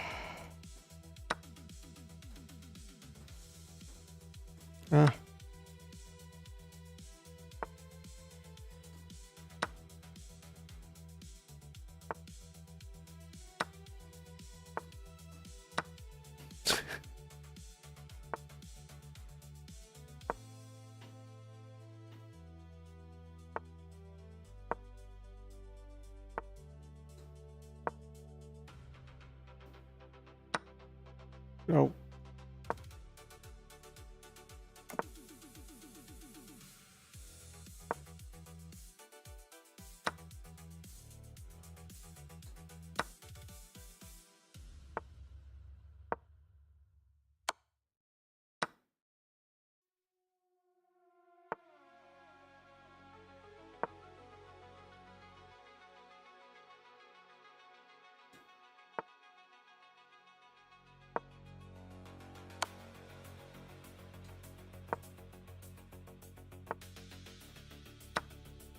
Thank you. Oh.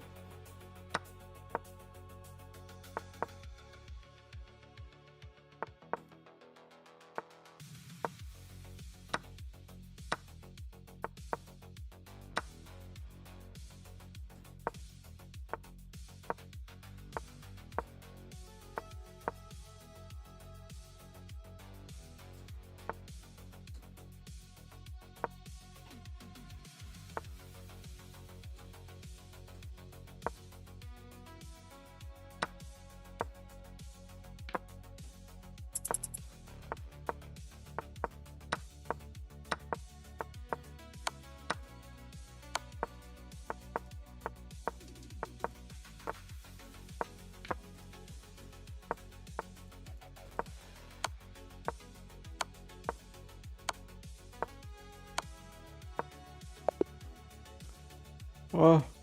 What? Huh? No. He won? Oh, I ran out of time. Oh, what? Back to work. Back to work. Huh? Finished already? What? Hmm? Do I need to do anything else?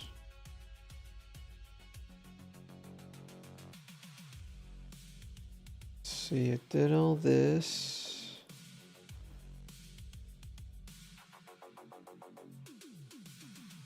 Okay. Did all that. And then what else did we do? What else did we do? Windows. Windows, what do we do? Still running the prompt.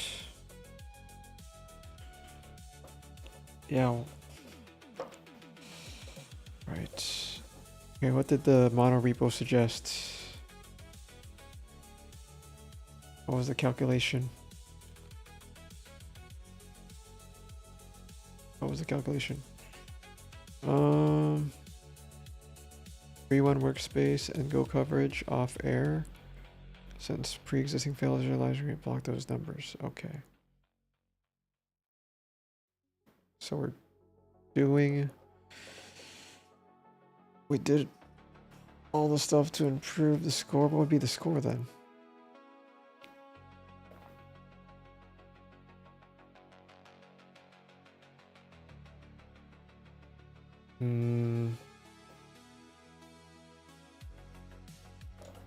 You could do, you're approved to rerun all the coverage on air and fix all the issues that caused it to have a low score, and tell me a new score. Okay. UI update. We still didn't do anything for quality assurance.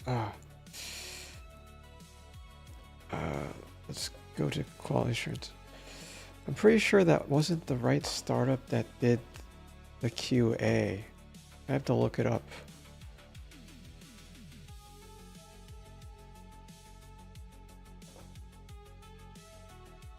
Or was it root access? It was probably root access.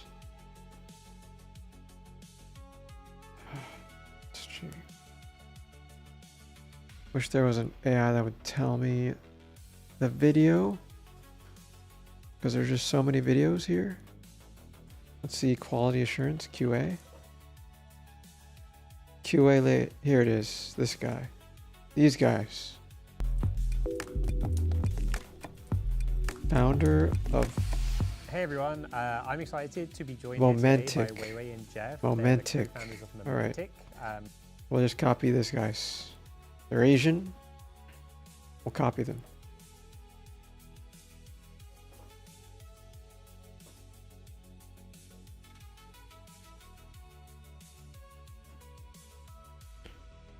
All right. Let's figure it out. What products do they have? Mo, the AI, QA, agentic testing, web testing. Point at any URL, find bugs. Agentic testing, QA, web testing. All right. What's this?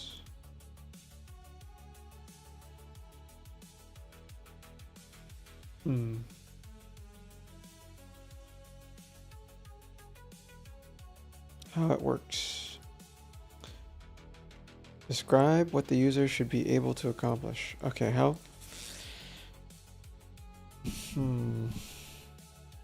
That means we'd have to define it all manually, which I don't want to do.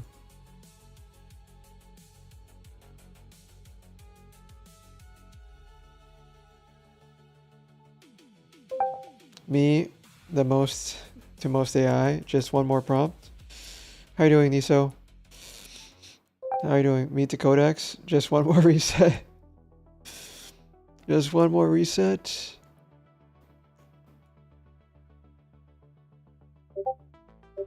Yeah, we could definitely all use some resets. We definitely need like a QA database of some sort. So this, what was the other testing AI service?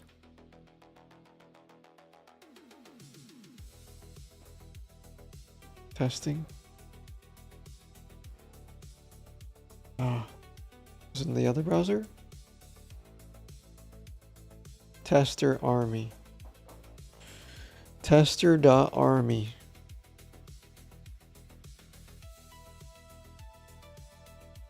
Get started.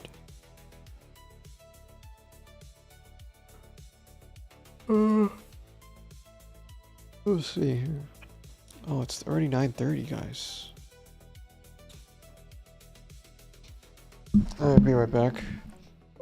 I smell something. It's going.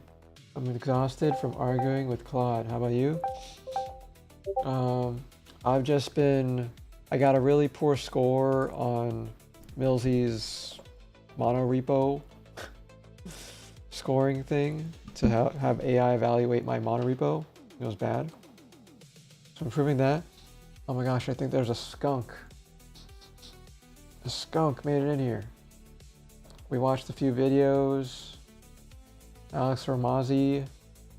Talked to the boys. And then working on just continuing the product, making it better.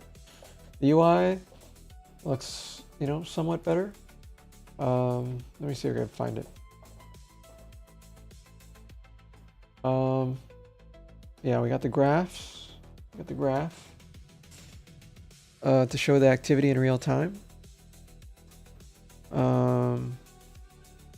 It's a little crazy though. A little crazy. Loving the graph. Yeah. You know, it's transformed a few times. It went from the spiral to the graph. Just adding, you know, polishing up the stuff.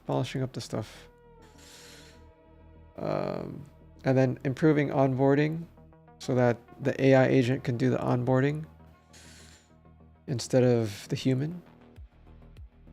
And the terminal has the built-in graph panel as you work. And then you could close it and then reopen it to keep state. But sometimes, yeah, it doesn't keep state, which I have to figure out how to preserve the layout too. For that. And you could put it in the background too. You could barely see it though. I was hoping I could change the transparency to be clearer so that you could work and see it moving at the same time. Just persistence and cache, yeah. I have to use like workers. Yep. I gotta make it stateful. Manage state in there. Just like React would. It did it before, but I guess, yeah, it messed up or something. Regressed or something. But yeah, we got this. So slight little minor changes. Ideally, I want to set up like mission control and workspace checks somewhere here to just like show the health of your mono repo and project as it's working, to tell you what you need to work on in a way, or to focus on what you need to work on. But yeah, that's where I'm at right now in terms of just figuring it out, you know, how to bake in workspace in here.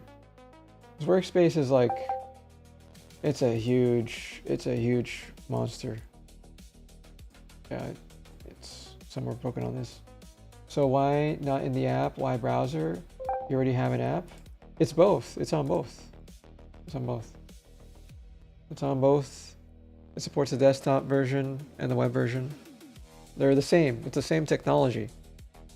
The desktop app is just a web wrapper. Everything has always been web the whole time.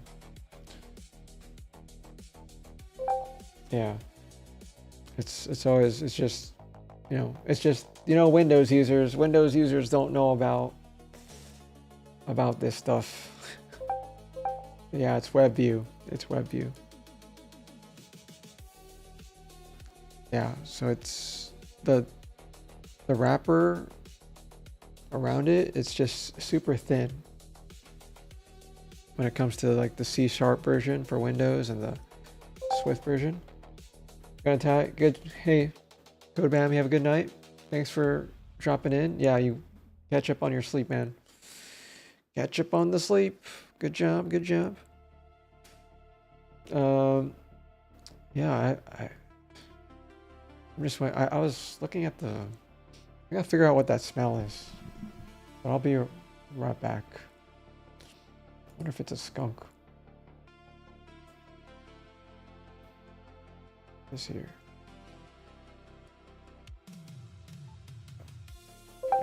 Okay. Yeah. Wonder why it does the snapping thing. Not sure if it's because it's Chrome or something. It's doing something.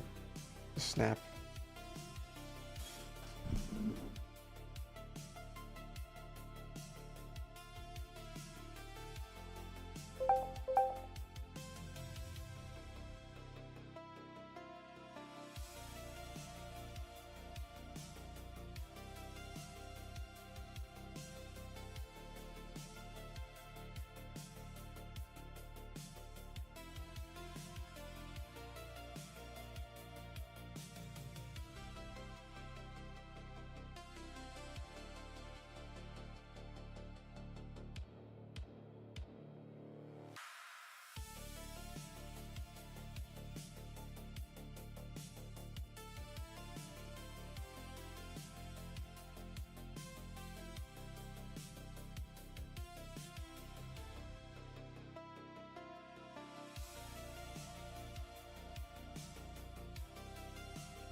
Back.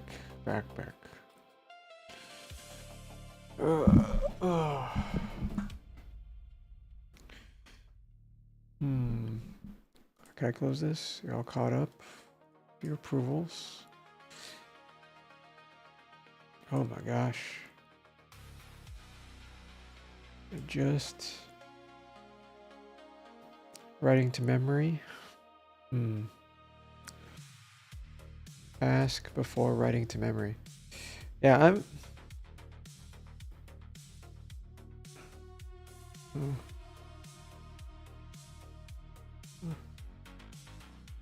okay. There's this one thing that I forgot to do, and it's migrate a lot of my memories into SSG roles. So I gotta do that too.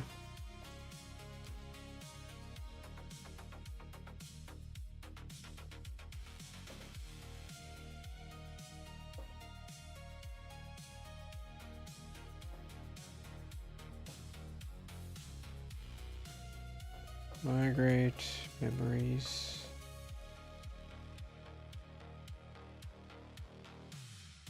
What is? Let's load up context. Oops. All right. Memories. 13. Jeez. 7,000 tokens. 6%. Custom agents, 2%. Memory files. Skills.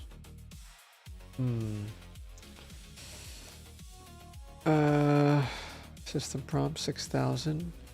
System tools, 8,000. The only tools I have for MCP is Chrome. Custom agents. Lots of custom agents.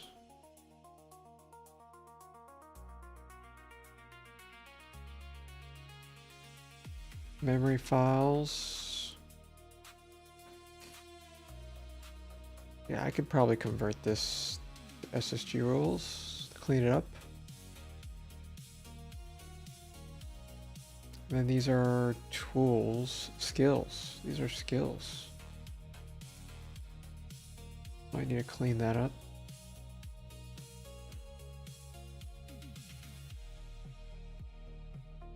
And then user.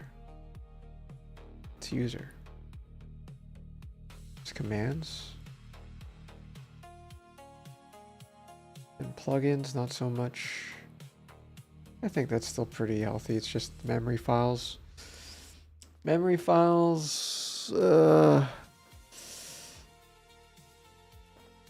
And custom agents. Custom agents.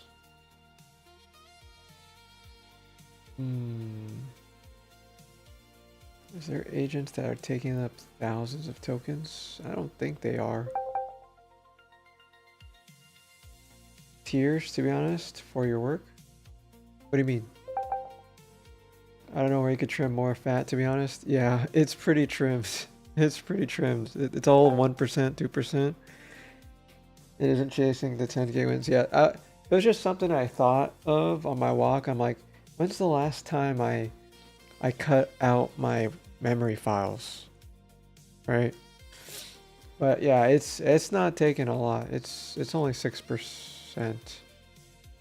Yeah. It shouldn't be too bad. Good to have a second review of things on context. Just didn't want.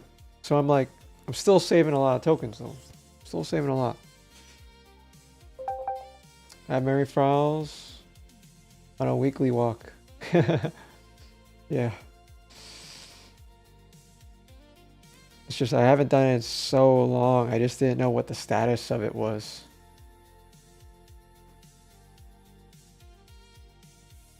I can't imagine like a person that is just normally vibe coding being able to like keep track of all these different things.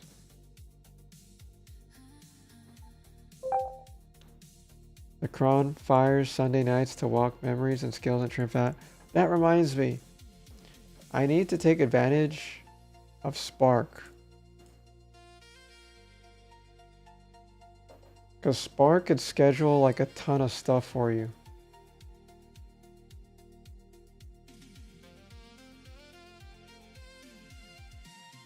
Got some payouts approved. Okay. Switch to Spark. How come I can't see this? Schedules. Get a proactive help. A task schedule to repeat, respond to events, continuously monitor, and react. Alright, let's create with Gemini. Alright.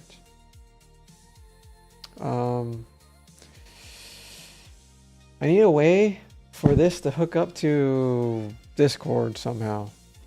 But it doesn't. It doesn't have that functionality. I could create a webhook. We create a webhook to do all sorts of automation stuff. That might actually take a lot of Cloudflare credits though. How is my Cloudflare usage? I have to check my billing. Make sure I don't go over on anything this month. Billing. Billable usage. Alright. Okay. R2 data storage. Total usage. Billable usage 30. Oh my. Alright. Going over a tad bit on the R2 usage. I should definitely start trimming down. I've spent 53 cents. I gotta reduce that. Total storage 44 gigs. I think I'm only allowed to get 10 gigs. So something, I gotta trim the fat on this gig storage. Okay, something happened here. I'm storing way too much. Good thing I looked, guys. Good thing I looked.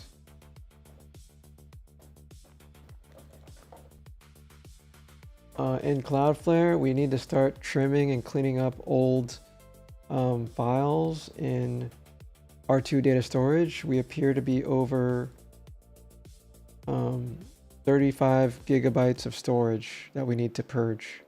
We should only be hosting 10 gigs a month of storage. Identify which is taking up all the storage.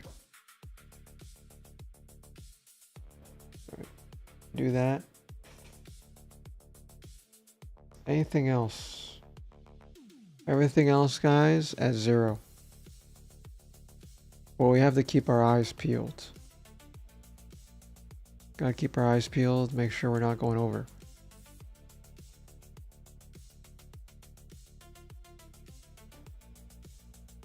All right. What's in R2, guys? What's in R2? R2.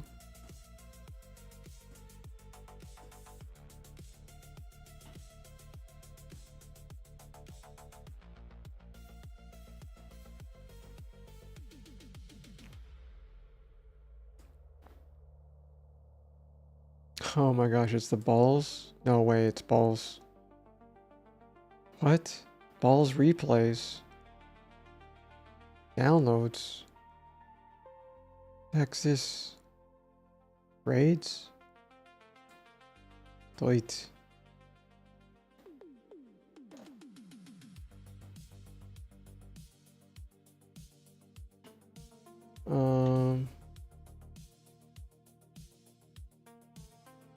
Wonder why it didn't notify me earlier about that.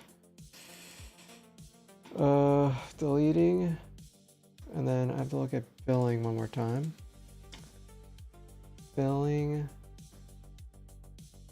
invoices, paid, fully applied. All right, sounds good. Sounds good. Yeah. Okay.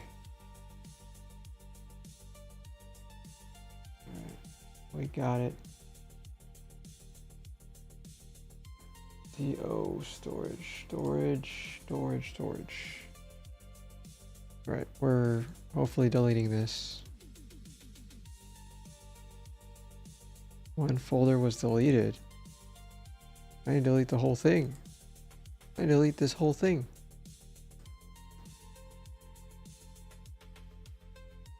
Settings. To delete this bucket, delete all objects, ongoing multi-part uploads. Okay.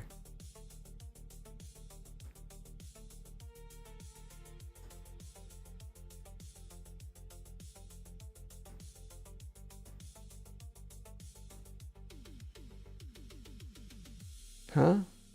That doesn't make sense. Why does it show 163 gigabytes when there's only one file in here?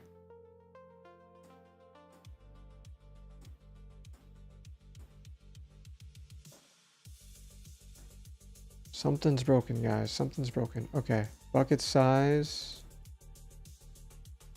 Is there something about size?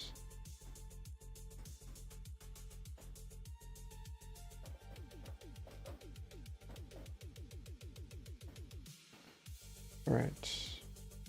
Where's the rest of the storage coming from?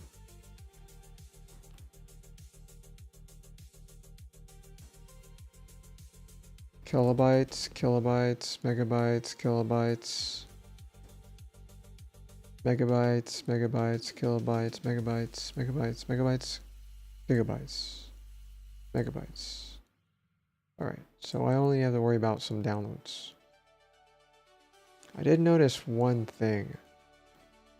There was something involving... why is there like two strikes? Right. There's plugins. And there's these objects here. What the heck? Why are these multi-part uploads still ongoing? Multi-part upload? What? What is this?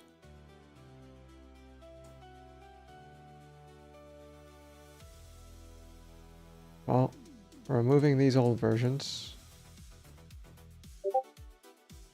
Let's remove those. Huh? Hooks, okay.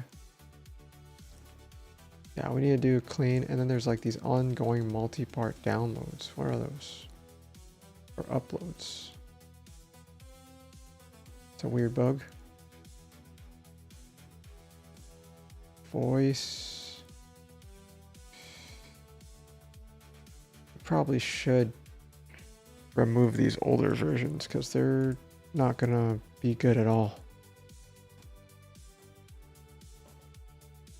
Just delete that. CLI. Let's delete the older versions. Yeah. Definitely need newer versions.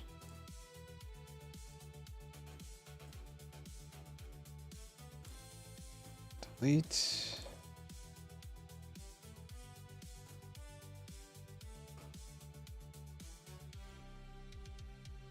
Winget.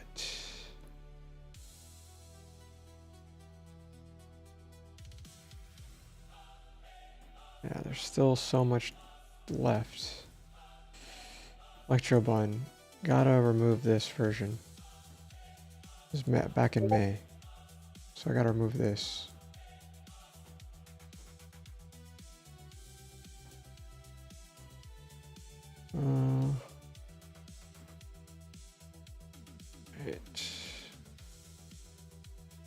Desktop. Why is there another desktop? This is like July 10th. But Windows has its own. It has a bunch of versions here. Okay. Like this one. One more time. Yep. Delete this. And then what's with this? 2.9. This is back in May. Yeah, back in May, I could delete these.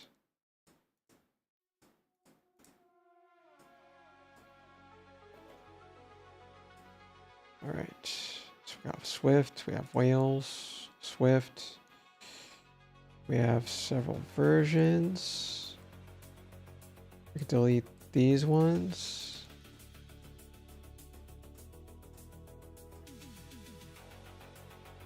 We'll just keep the 1.0. Delete these. Then let's check out the other versions. Wales. I'll delete these. These are very small.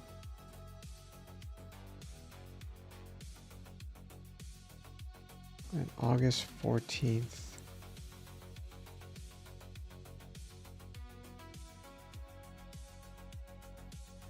Then Windows. We got several versions here. We definitely need to do some purges of the older versions. Oh, this version never made it to 1.0. Wait, it has an 18 here. Oh, there's another pages. Oh my gosh. That's why. Oh, there's so many. Oh, disgusting. Disgusting. All right, so it's the Windows. It's the Windows one that's taking up most space. Bad Windows, bad. It's probably gonna take a while. The Windows desktop on the CDN is taking up the most space.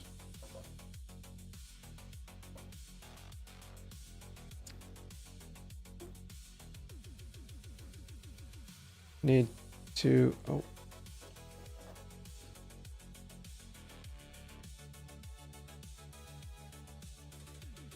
needed to delete anything that isn't 1.0.0.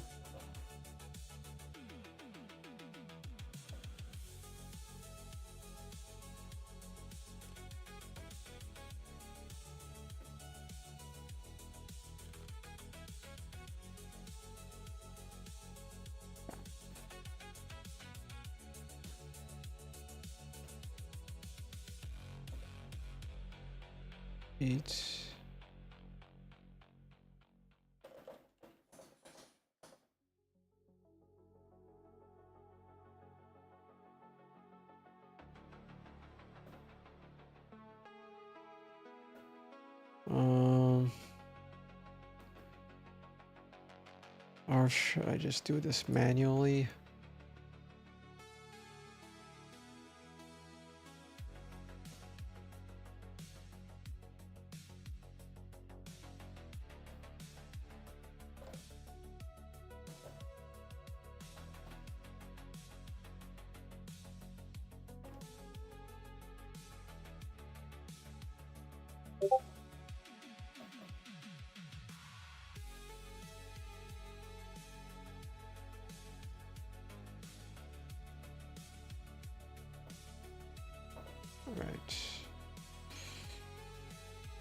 I'll just do some work ahead of time so I don't have to wait.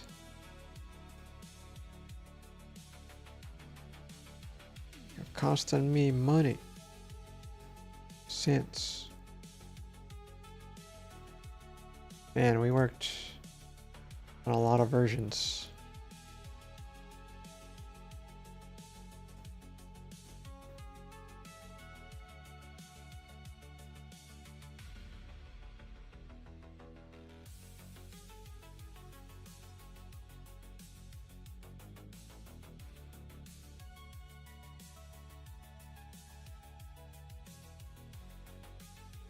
Way too many versions. We might need to delete even more.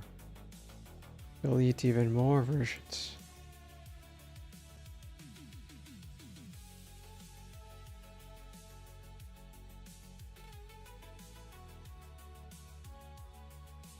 Yeah. It's probably not enough. We need to delete more. Where's... Wait, there's still more. There's still more. What else is taking all the space? It's just only that bucket. Total storage 170. Where is that coming from? Where's the other 100 something gigabytes? Am I blind? I'm blind. Seam archive is only that small. Compliance evidence, 13 megabytes.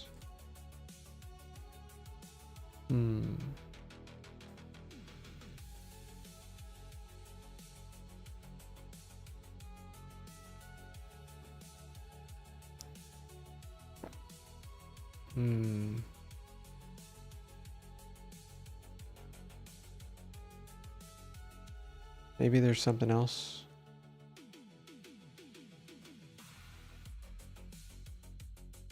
Is there any other storage classes that I'm not looking at?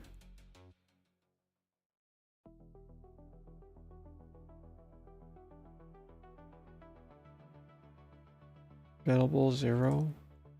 D1 database 0.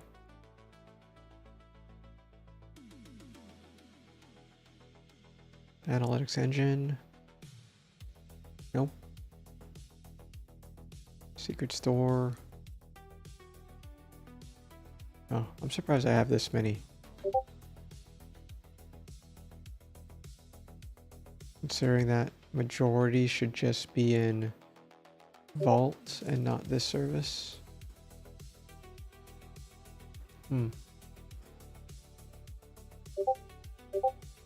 Yeah, I think it's this ongoing thing.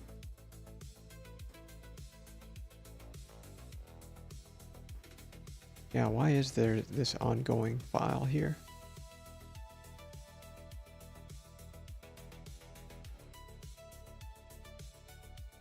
Hopefully I don't need to look at this individually. It's a lot of files.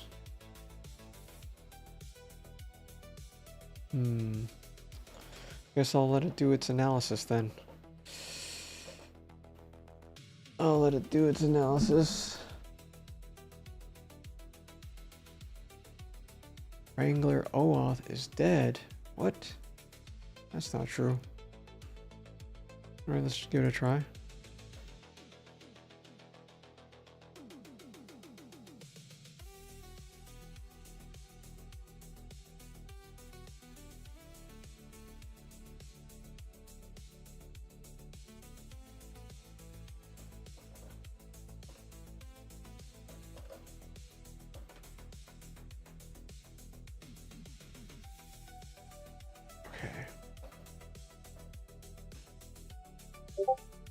Check out the other prompts.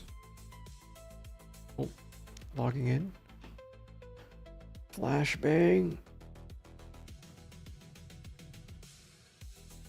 All right, that's done.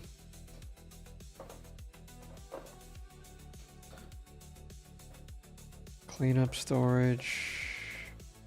UI update. Okay, let's see. It works. Tonight's fix, the feed is verifiable alive again. So before anyone writes a fix for a bug that no longer exists, refresh the graph page now, check the timeline. Works, broken data. All right, let's check.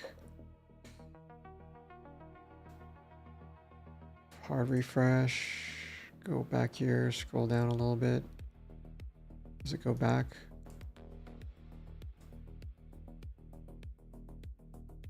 Oh, the graph doesn't reflect it though, does it?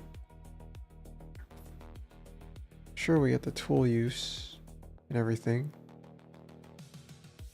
but the animation doesn't go backwards.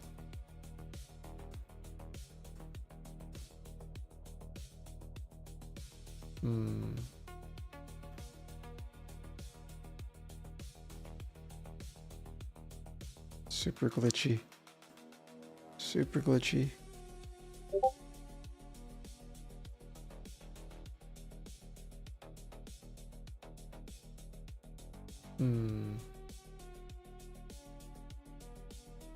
there's a lot of overlap for these ones on the side, on the bottom.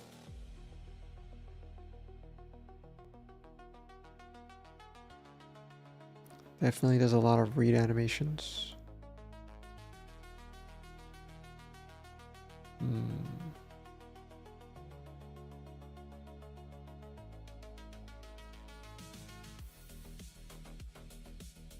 Yeah, it's sort of very buggy. UI bugs though, not too crazy about them. We're shipping the SG upgrades up if you are done. Feature branch waits off air test battery check graph. The selecting scrubbing timeline does not move the living graph animation.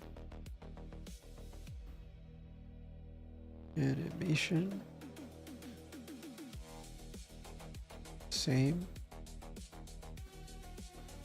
Does not replay.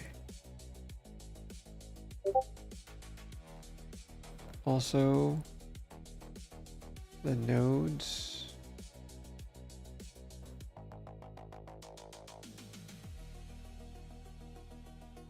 roll in FS.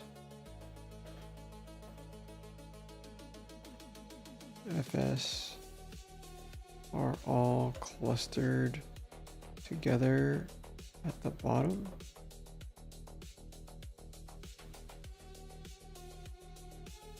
Are all overlapping each other. Instead of like a cluster of nodes that do not overlap. Is that Josh again? Josh came back? It was a clickbait, remember? It's a clickbait. It was a clip. Did you clickbait yourself again? It's you? Hello, unknown? What's up? What's up, you, why isn't it, like, showing the thing? I think it... Deja vu? Deja vu? What do you mean, deja vu?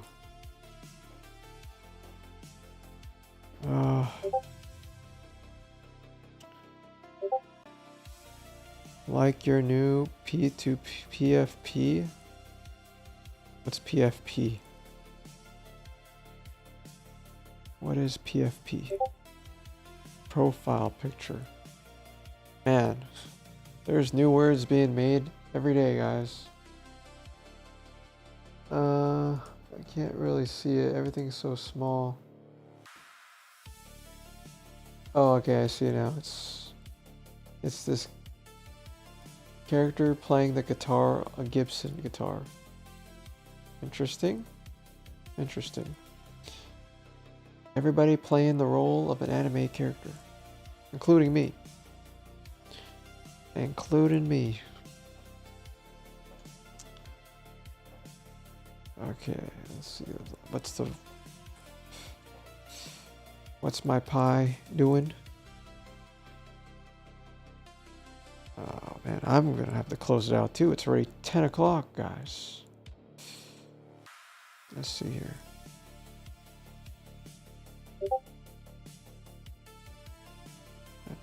Place at 10, okay. 10 to 10 to 10, 10. Did I finish this? I think I'm gonna have to re-look at what happened.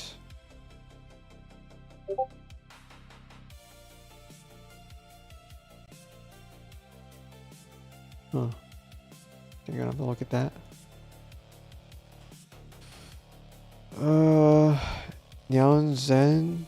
Naozav Zen from Jujutsu Kaisen. Man, I don't know what's wrong with me, guys, but I couldn't sit through Jujutsu Kaisen at all. I watched a few episodes, maybe two episodes. It just wasn't for me. It just wasn't for me. Not like Attack on Titan. Oh, we gotta make more emotes. That guy that Niso keeps linking makes a ton of emotes like hype and raid. Those, we gotta make hype and raid emotes. Hype and raid emotes. We'll probably do it tomorrow. Let's add it to the list. Schedule.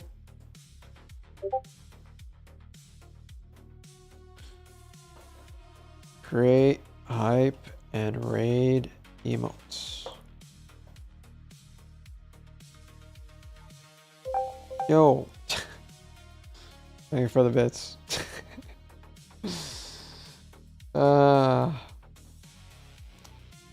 First few episodes wasn't very interesting, but when you get to season 2, it'll be epic. Dude, do I really have to wait till season 2 for a show to get good? Ah, that sounds so bad. The bit. Ultra Instinct. Hype. Yeah, we gotta do that. Hype and raid. Hype and raid. We gotta do those. We gotta do hype and raid.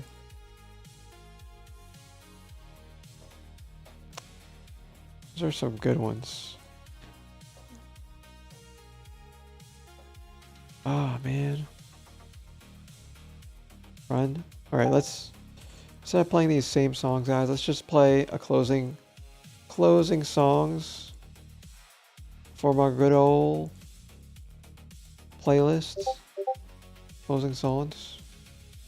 Let's listen to a few. Let's do a few. Beware. Yo. Yo. What was that? Did you just give some subs? What did you give? What did you give? Thanks, Niso. Thank you, Niso, for the gifted subs. Appreciate you, man.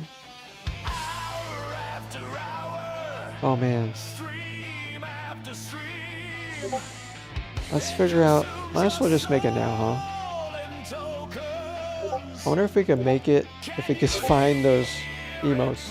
Yo, J35. Yo. Oh. All right. Let's see if we could find that. Do you think we would find it, guys?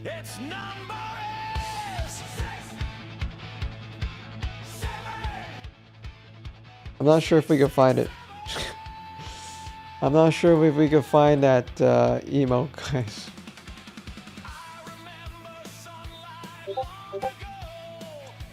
Alright, we got laugh. Okay, we got laugh. I'm new here. What are you building? We are building Twitch emotes.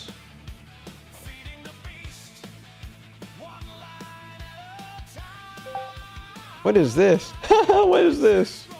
What is this, guys? What is this? Guys, what is this?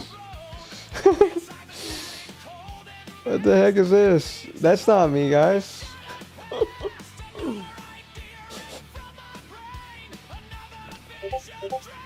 What is this, guys? What is this? How long ago was this? This is cursed. It's cursed, dude. Oh my gosh, that was bad. That was bad. Alright, we need to download. We need to figure out how to download those things first. Go. Super cursed, guys. Super cursed.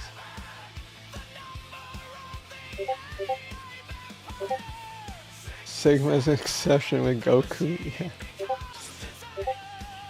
What else? What else am I supposed to choose? Alright, I have to download this.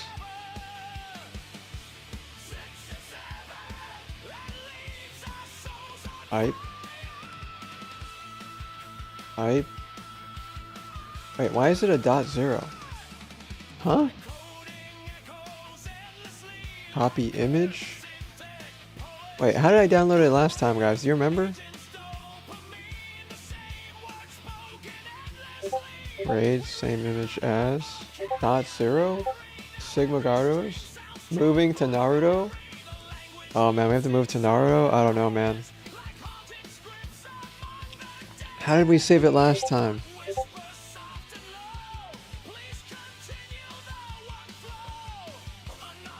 Naruto run? No. Alright, we have to go back. How did I save it last time? Why is it a .0 file this time? Wait, what happened? I don't remember. Did we? I don't remember downloading it last time. Was it 7TV app? Was it here? Sigma Polymath? Polymath?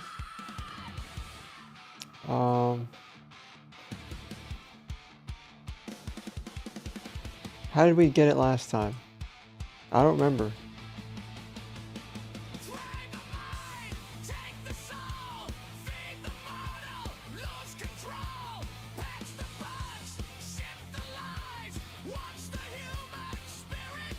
I don't remember how we got it last time, guys. I thought we just clicked on it and then we got it. But Sigma Polymath. Maybe I open it to a new tab. I guess save image. I guess. Raid dot GIF.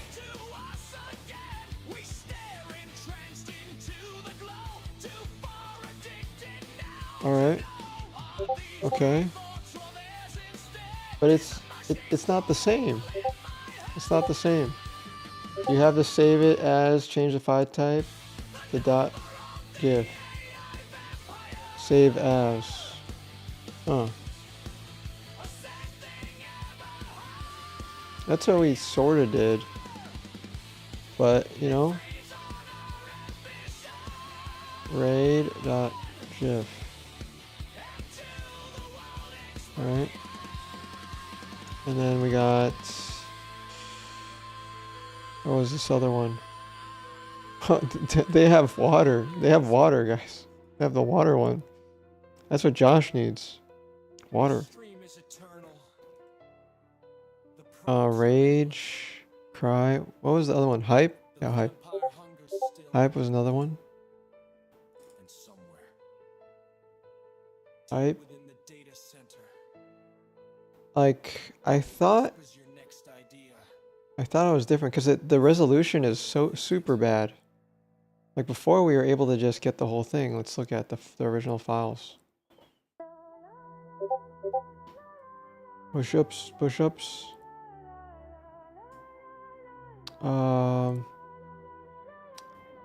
Downloads. Let's look at it.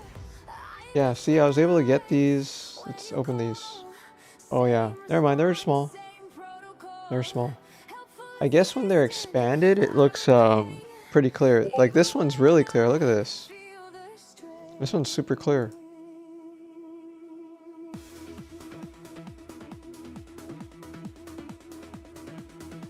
Okay. I guess when it like magnifies it, it just becomes better, I guess, huh? Alright. Alright, we got the source sauce. Then we go to the GIFs.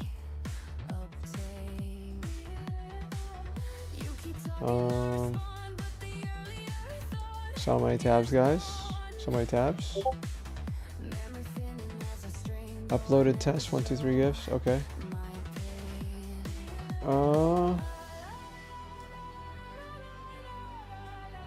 Yeah, I downloaded it. Download that one. Yeah, it's super small. Yeah, it's super small.